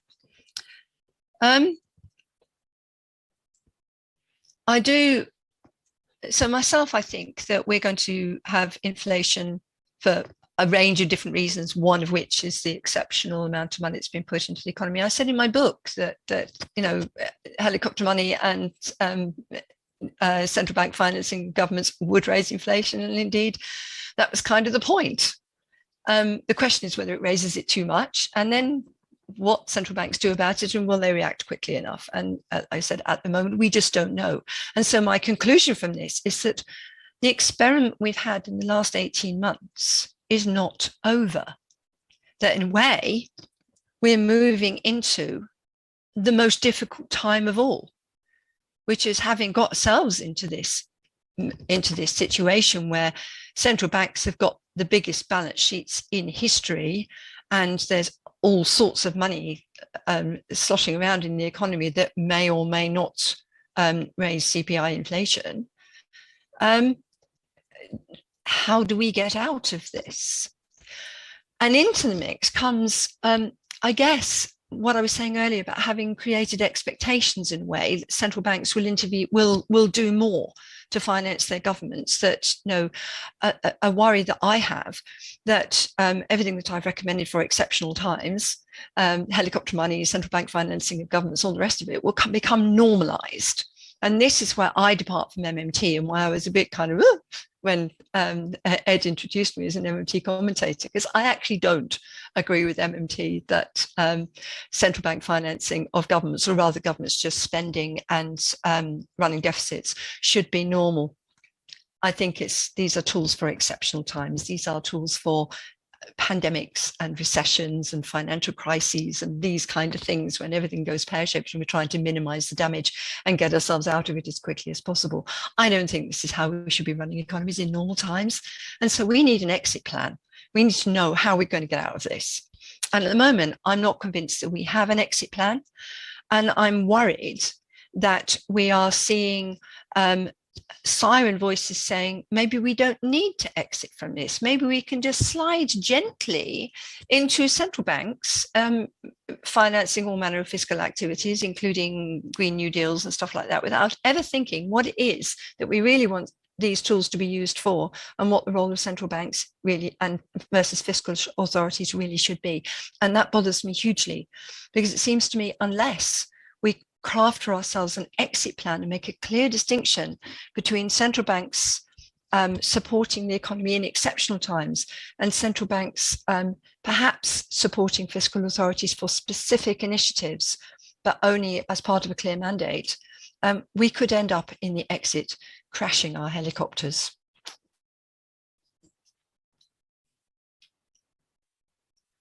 And I will leave you with a nice picture of a crashed helicopter.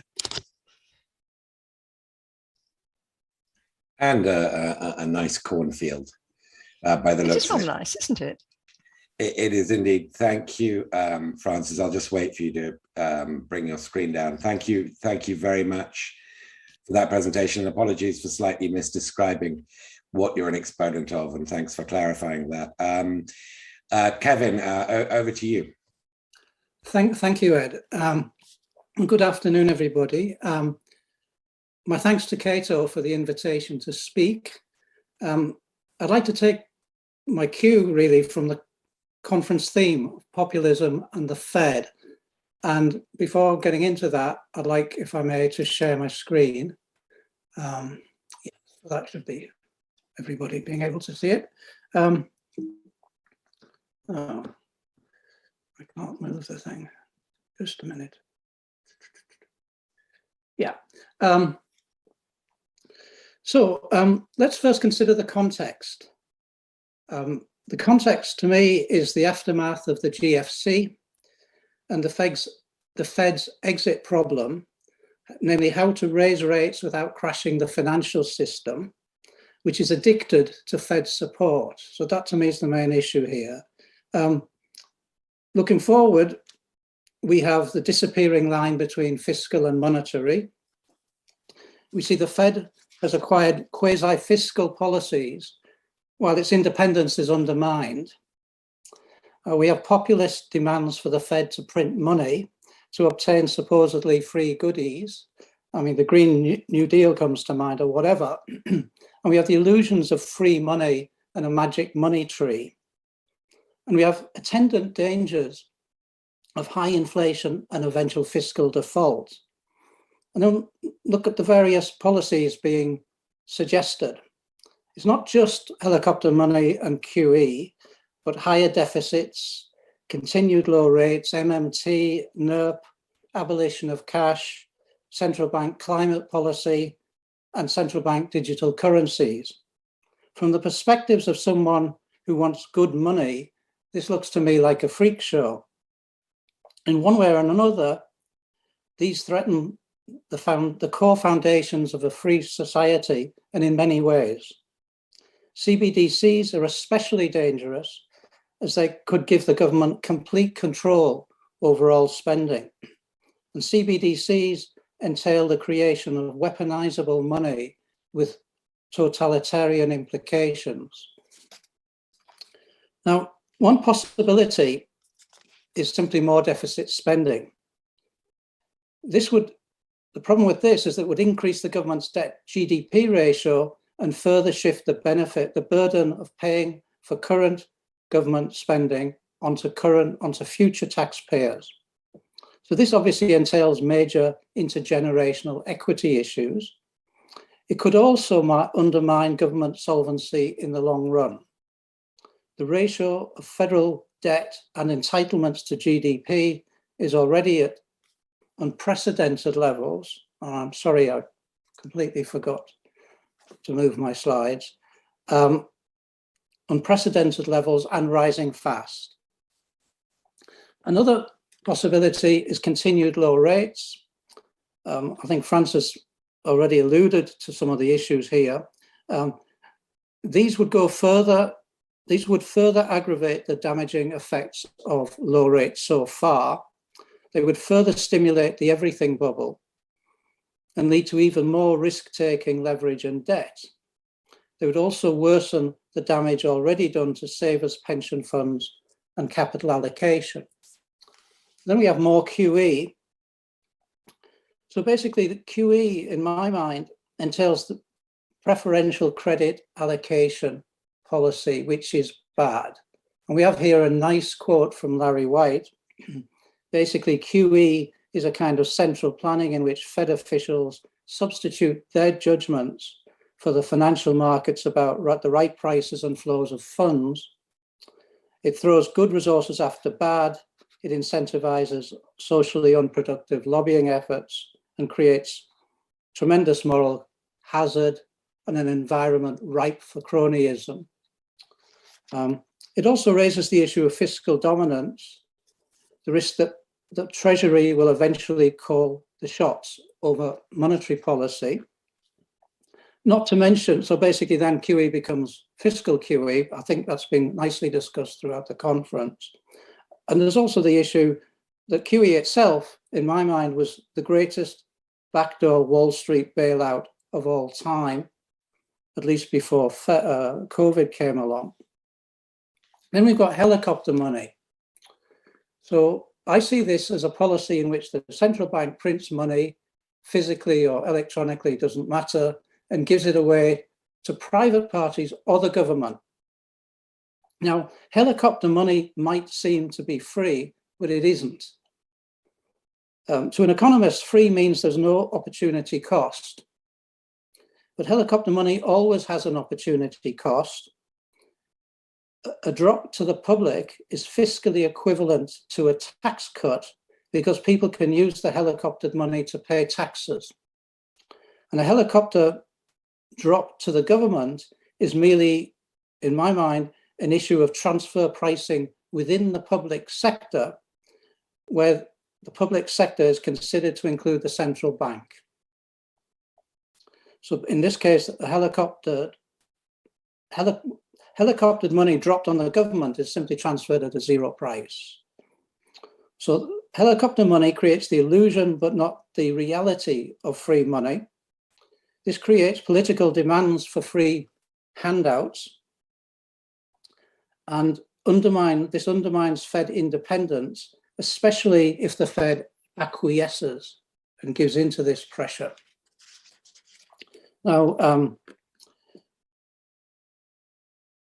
I would also say that helicopter money involves a helicopter drop, I've alluded to this before, involves the Fed engaging in redistribution, and redistribution is fiscal.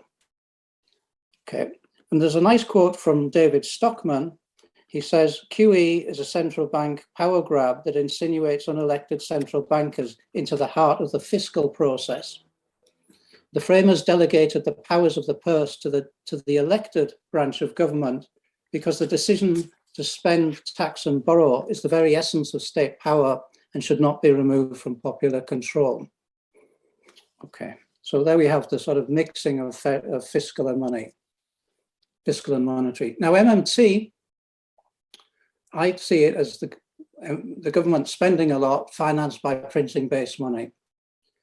Advocates claim that the government cannot default because it can always finance its spending by printing more money. And we're told, of course, that deficits don't matter. So there's a lot of sort of fiscal insouciance going on here. Well, I would assure you that the government can default and that fiscal deficits do matter. Okay. And to me, the MMT doesn't work because it doesn't scale. Okay, so first, the scale of government spending is way too large to be financed by printing money without triggering high inflation. And secondly, my simulations suggest that MMT would likely lead to eventual hyperinflation and government default. And a further problem is that MMT has no theory of the price level. It allows no role for any plausible explanation of the quantity of theory of money. Under MMT, a rise in inflation is to be countered by raising taxes. Now, this reminds me of my school economics. The rate of growth of the money supply doesn't enter into it. I would say this is Flintstones era Keynesianism, and we know how that turned out. So MMT is not based on bedrock sound money principles. In a nutshell, MMT comes down to this: the government spends a lot, issues a lot of debt, and prints a lot of money. And it's not as if that hasn't been tried before. Then we come to NIRP, negative interest rates. This has been put forward as a means to break through the zero lower bound and stimulate spending. But if a central bank were to push rates more than a little below zero, deposit holders would simply flee to cash. To avoid such an outcome, policymakers would need to abolish cash. I think this is a very bad idea for all the reasons I've listed here. It would expropriate people's assets, deprive people of the benefits of cash. It enables digital payments providers to increase their charges. It would cause problems for vulnerable groups. It would make everyone dependent on fallible digital technology, and it would end what's left of financial privacy. And there's a nice quote from Jim Grant. Basically, it's about politics. The government wants to control your money. So let's go back to NIRP. Now, this entails a negative central bank base rate or deposit rate that pushes other rates down. And this was first tried by the Riksbank in 2009, and a few other countries followed suit. But these NIRP experiments were only ever mild. Okay, the policy rate never went below minus 75 basis points. Now, push too far. Now, central banks didn't dare go further than that. Push too far, NIRP risks major disruptions to the financial system. But I have to say that NIRP does not imply that all rates will become negative, however low policy rates will go. This is because the demand for positive rates will remain due to time preference and the productivity of capital. And also because it's easy to financially engineer positive rate instruments from negative ones. But the important point is this: from a policy perspective, NIRP is self-defeating. It's advocated to promote stimulus, but how could NIRP ever be stimulative? NIRP is a tax on bank deposits and no tax is stimulative. To quote Fed Governor Chris Waller, negative rates are a tax in sheep's clothing, and I agree. Negative rates are a fleece, but not a golden one. The empirical evidence confirms that NIRP failed to stimulate and had adverse effects besides. And 2 years ago, the Riksbank abandoned it as a failure.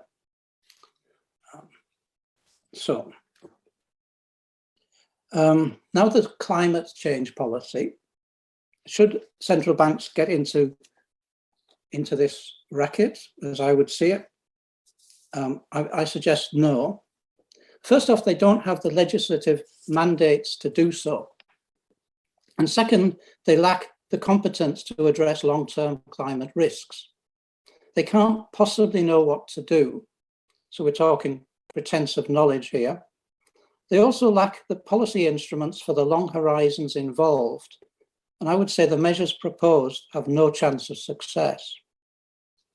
They will burden the economy and weaken the financial system. And to me, central bank climate policy is another make-work project for regulators and consultants. I'd like to quote John Cochrane here. He says, central banks rushing headlong into climate policy is a mistake. It will destroy central banks' independence, their ability to fulfill their main missions, to control inflation and to stem financial crises, and it won't help the climate. A central bank in a democracy is not an all-purpose do-good agency with authority to defund what it dislikes and force banks and companies to do the same. The point, of course, is not to say that nothing should be done about climate. I'm merely suggesting here that whatever should be done should not involve central bankers taking a lead in it. Finally, CBDCs. At one level, CBDCs are harmless and pointless. Central banks have been considering them for some time, and one gets the sense that they don't really know what they're doing. They're feeling their way along. But I would like to consider CBDCs in their most potent form. Under this type of system, the central bank sets up a digital currency, compels everyone to use it, and abolishes substitutes like cash. Now, such a system entails seriously adverse effects on the banking system. These include the dangers of a major contraction in bank lending and having bureaucrats replacing bankers in the allocation of bank credit. So I don't see that working myself. But CBDCs have no end of undesirable policy uses. They could be used to implement NERP or as a vehicle for helicopter money. If the central bank wants to boost spending, it could announce that it will cancel or tax money holdings to encourage people to spend more. Demand management then becomes demand control. If the central bank wants to reduce inflation, it can cancel some of the money it had created earlier. CBDCs offer new tools for climate policy. So a central bank could apply differential rates. So ESG would get better rates and coal, diesel, fuel, tobacco get penal rates. Now we have the dark side uses of CBDCs. These are programmable monies and can be programmed to be weaponizable. So they could be programmed to cancel anyone's money holdings in an instant. They could be programmed to cancel, CBDCs would entail total control, potentially, over all spending. They could be used to impose any political agenda, to go after political enemies, real or imagined, or to punish people who express the wrong views.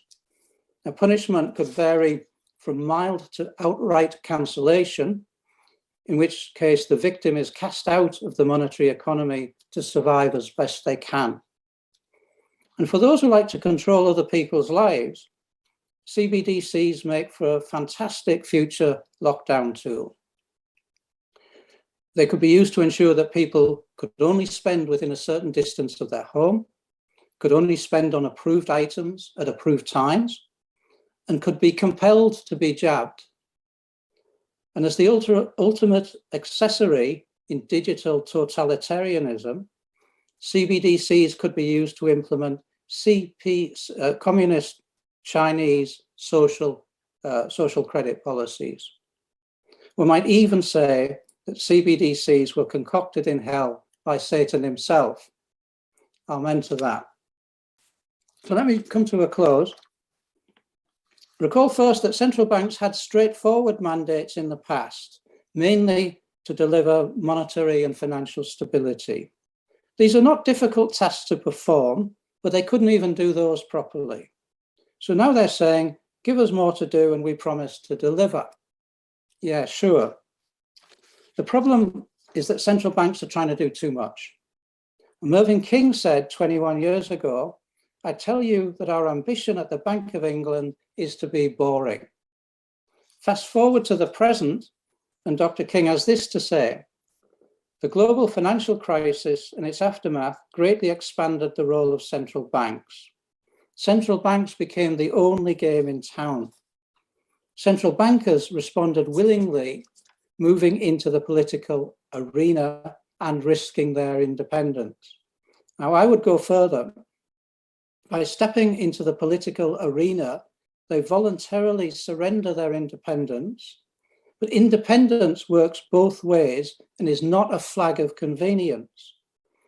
By taking on tasks they are unsuited to carry out, we can be certain that central banks will fail to deliver. If we are to have central banks at all, and I would much rather we didn't, then let's keep their mandates to the minimum and expect even less. As far as central bankers are concerned, keep it simple, keep it clear, and remember that boring is best. And thank you all, and over to you, Ed. Thank you.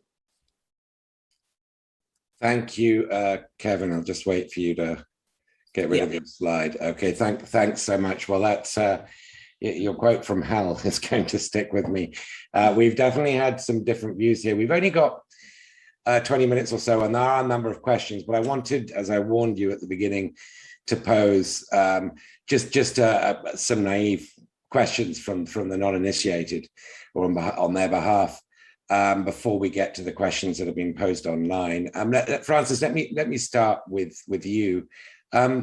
If I'm right in thinking, I mean, whether you're a full adherent to MMT or not, and I appreciate you're not, but if I'm right in thinking that the ultimate regulator of helicopter drops and of these extraordinary Fed operations that we've been discussing is inflation, that inflation is really the regulator, then wouldn't the time to stop be now?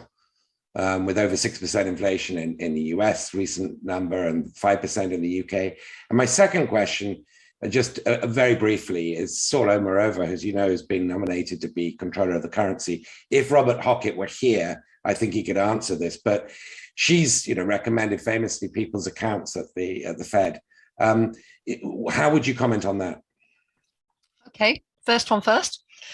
Inflation. I slightly cut what I was going to say because I actually haven't answered that. I need to remind central banks that their concern should be medium-term inflation, not near-term inflation.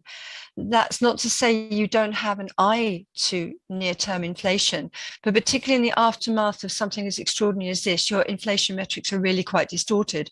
I talked a little bit about what's going into inflation at the moment because I've actually looked at this in some detail. And I personally, if I was a central bank, would be saying, I'd be concerned about signaling. So I might say, yes, I might want to consider a tapering off QE and removing the interest rate cuts that were put in place at the beginning of the pandemic, really to send a signal that emergency is over and it's time to think about getting back to normal.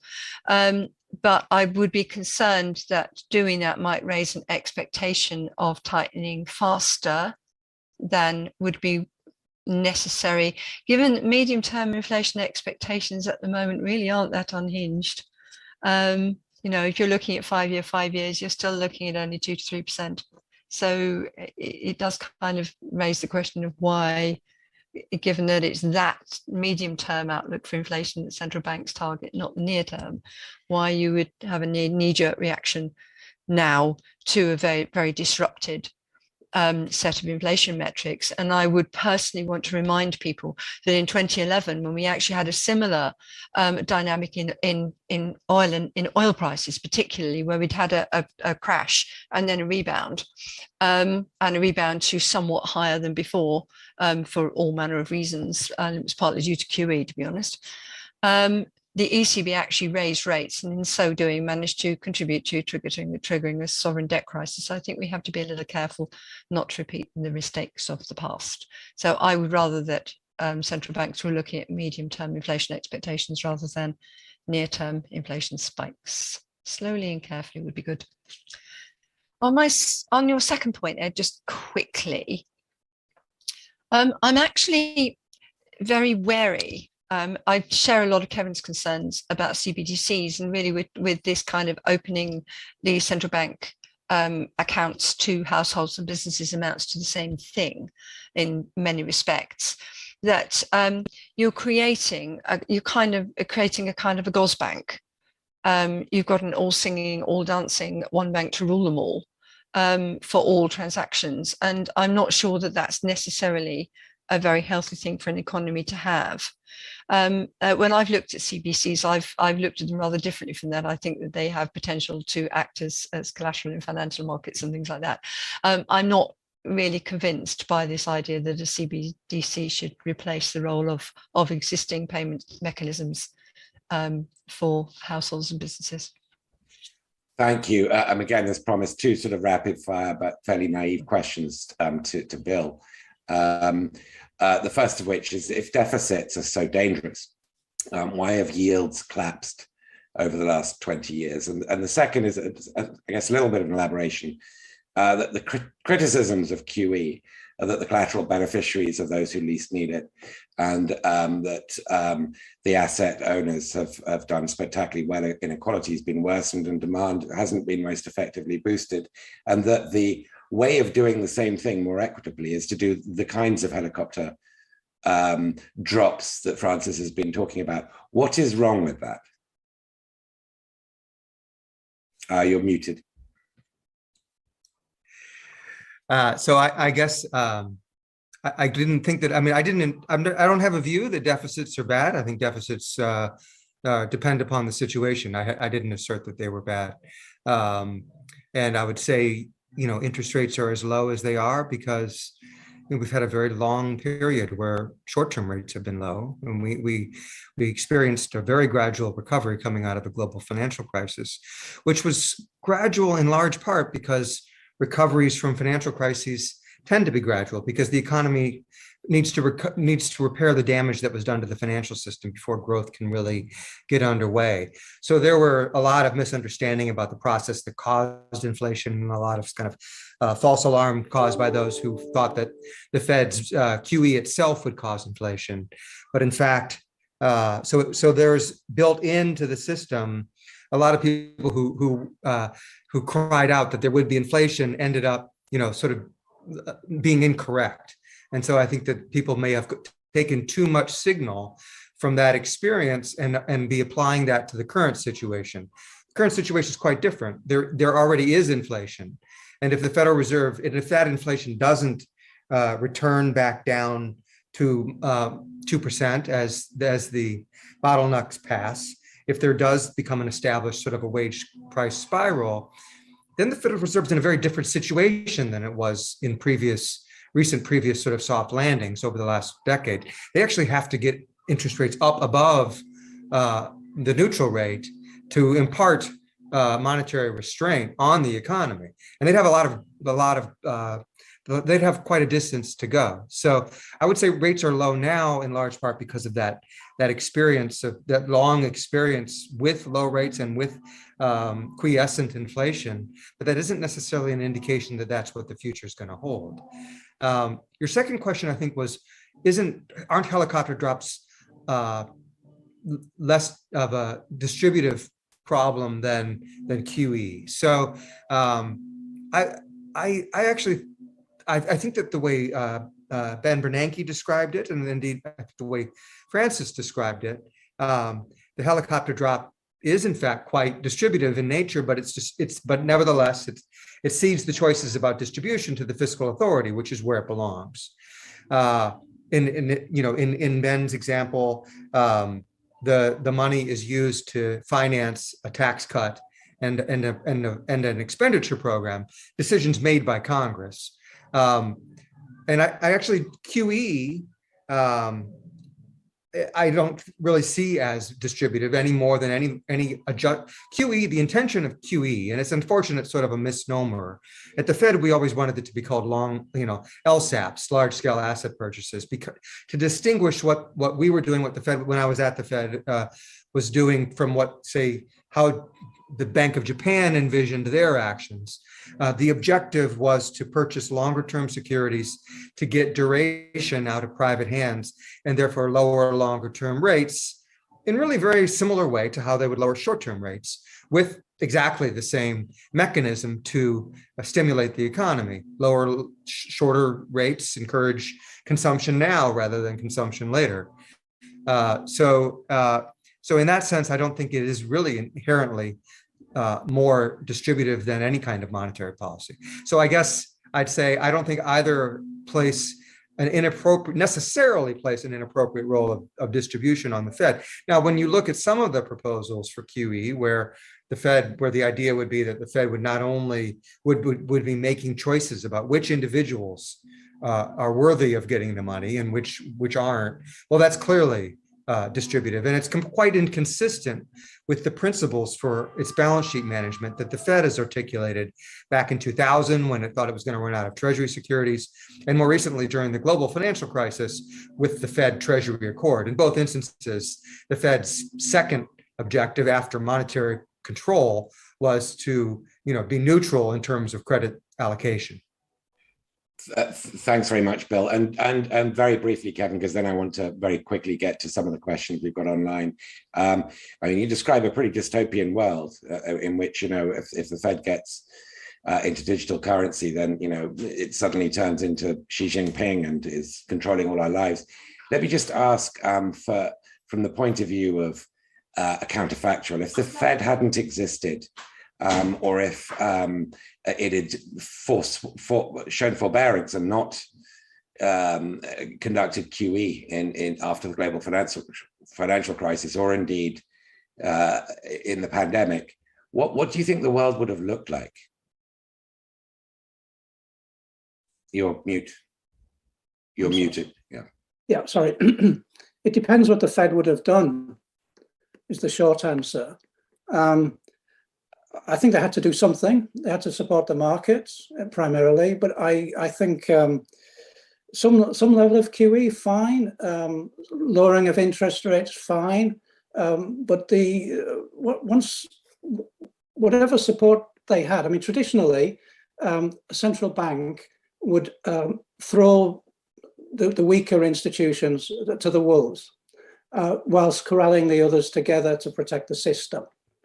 And some strategy along those lines would have been what I would have preferred. And it's the kind of thing that happened before central banks came along, such as in the clearinghouse system before the Fed was invented.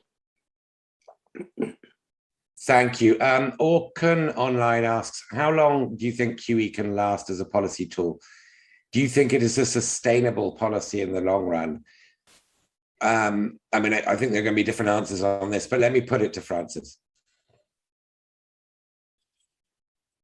Well, interestingly, I don't know if you realize this, I'm actually not a great fan of QE. I actually think it has been much misused. I would prefer to see QE reduced to being what it should have been originally, which is a crisis tool. It's very effective at arresting the kind of debt deflationary spiral that could have formed in the aftermath of the great financial crisis, nearly formed in March 2020. We don't talk about that enough, actually, and did form, of course, in 1929.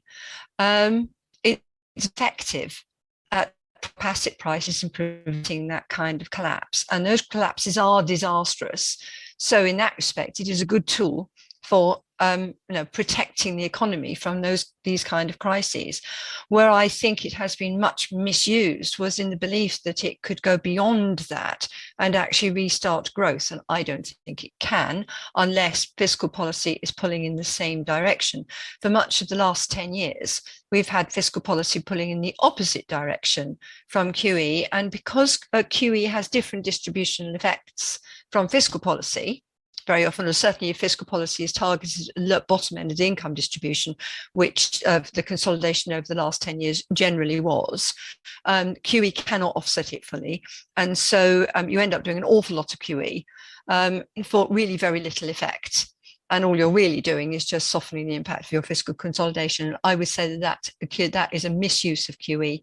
And I don't think we should be using it in that way. And I would not like to see it used that way again. There is a wider problem, which is the extent to which financial markets have become used to an ample reserves scenario. And that kind of plays to Bill's comments about the floor system, really, and about whether we should be looking to reduce that excessive reserves and returning to more of a corridor system, so that such as we had before the GFC. This is kind of a politician, but I have some sympathy for that as well. That would be good if we could start to wean markets off these sort of constant injections of money. Thank you for that, Francis. Maybe Bill could answer this one. Peter Online asks, would central bank digital currencies have helped the pandemic response? Well, I think one of the uses that is often pointed to for central bank digital currency is that it would facilitate the payments by the federal government to households. It would have made them somewhat faster. So in that sense, I suppose if that had been in place, it would have, but I'm just not sure how much greater those few days of extra time to get individuals to have the funding would have been available. In some ways, it could have added to the challenges faced by the Fed during the COVID response. I'm sorry, the question was about whether it would have helped during the COVID response last year. In that part of one of the characteristics, that one of the sort of really unstable, the destabilizing events that happened was in March of 2020 and into early April, there was an extraordinary flight to cash that took place, even out of Treasury securities. A lot of that ending up in bank deposits, which would allow banks to fund very large draws on their lines, their business lines at that time, which is one of the reasons why it's actually a good design to have deposit taking and loan making in the same institution. But had there been CBDC, widespread CBDC, then that flight of quality would almost surely have been into CBDC. So because that's the perfectly safe place to go. Had that happened, that would have been money exiting the banking system, which would have made it much harder for banks to serve as the shock absorbers that they did in March. Moreover, the CBDC is another liability of the Federal Reserve System, so it would have simultaneously resulted in a massive reduction in reserve balances, which would have been extraordinarily difficult for the Federal Reserve to manage very quickly, which is one of the challenges actually of having CBDC, is it can make monetary policy conduct much more complicated because of the huge swings that could result very rapidly in reserve balances. Thank you. Squeeze in two very rapid questions before wrapping up. Kevin, Moira asks, can helicopter money affect inflation created, I guess, by supply issues? Well, I come at this as a monetarist, that essentially we look at the rate of growth of money supply, the broad money. But I'm not saying that supply issues are irrelevant, especially for the reasons that Francis has indicated. So that's a kind of indirect answer that I can give to that question. Well, that was admirably brief, which gives a question I think that probably Francis is best, but all of you can chip in. But Francis, I'll post you first. Jim asks, in a perfect helicopter drop, does it matter what the money is spent on? Does it matter if uncertainty leads some portion of the public to save rather than spend? So first, Francis, but if Bill and Kevin want to chip in, please do. I'll give a very quick answer, which is that it's all about aggregates. Rather than looking at individuals, you need to look at the aggregates. So if you're doing a pure helicopter drop, in order to stimulate demand, you need enough people to spend it to move demand. You don't need everyone to. So it actually doesn't matter if some people save it. There's some evidence actually from fiscal drops, like those done in Australia during the great financial crisis, that you can actually have quite a few people saving, and you still have enough people spending it to move demand. It does actually work, but it very much depends upon uncertainty. And the particular circumstance why I said this is the wrong time in the early part of the pandemic was that actually people couldn't spend the money because the economies were being shut down. So it was actually completely the wrong time to do helicopter money, and I will die on this hill. I would agree with Francis there, and there's a parallel here with NERP. As NERP has led to increased saving, which is a kind of bizarre effect, but could be related also to the uncertainty of the policy. But the bottom line is, it doesn't matter if people save more. It's up to them. I would actually agree. It's as Francis has just said. It's about the aggregate. So the helicopter drop would be is a tool that you would use to cause inflation when you have no other tools left that would work. It's rather extreme, but the point would be you'd be taking an action that to support, say, a fiscal expenditure for which there then wouldn't be some corresponding tax in the future to pay it back. So it would very likely generate inflation. Well, there may not be magic money trees, but it's a pretty magical outcome to get three of you agreeing at the end of this on that question. And I feel slightly less, well, considerably less ignorant than when we started. So thanks to all three of you for a really interesting discussion. Now I hope on time, to turn over to George Selgin at Cato to wrap up today's wonderful conference with his closing remarks. Thank you to all three of you, and best wishes to Bob Hockett. Thank you. It's a pleasure.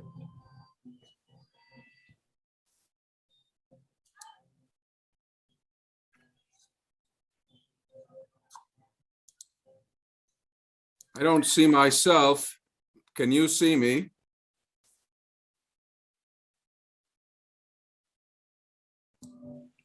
I can see you, George, but you're a little frozen. All right. I'm not sure what's freezing me up. Oh, now I see myself. Thank you. That took a little while for some reason. Well, folks, ladies and gentlemen, that's it for this year's monetary conference. I'm just here to ask you to join me in once again giving all of our speakers a round of virtual applause for their extremely valuable insights on the potential implications of various populist movements for current and future monetary policy. While it's of course only proper to thank speakers at events like this, it's also true that experts generally consider speaking at such events a labor of love. What they don't get a chance to say here, why they might be shouting from some rooftops tomorrow. So it's really the people we most need to thank for today's event are the ones who've been working with us behind the scenes. These include our fine conference crew led by Kiana Graham, our AV team led by David Tassi, and Nick Anthony, the Center for Monetary and Financial Alternatives manager, who's responsible for keeping all these different moving parts properly oiled. So let's thank all of them, or let me thank all of them on behalf of all of us once more. And last, but certainly not least, we must thank Jim Dorn, who for 39 years has come up with outstanding programs and speakers for the annual monetary conferences. And this one seems to me certainly not to have been an exception to that rule. And now let me pass the podium on to Jim, who will have the last word. Jim.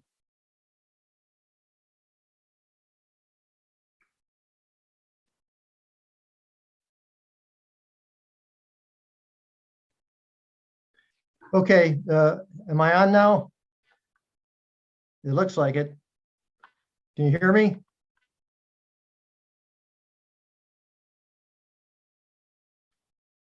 Can you hear me? We can hear you. Okay, thanks. Yeah, I just, thanks, George. Appreciate your nice comments. And I just wanted to also thank the speakers and the moderators and staff, and also the Durrell Foundation and the Bowen Family Foundation for sponsoring this conference. I should mention that the papers will be published early next year in a book that I'll be editing, and I'm looking forward to that. I think it'll be a great volume. And I hope you'll join us next year, actually, for the 40th Annual Monetary Conference. And I want to wish everyone a very happy Thanksgiving, and hopefully we'll see you next year. Thanks again.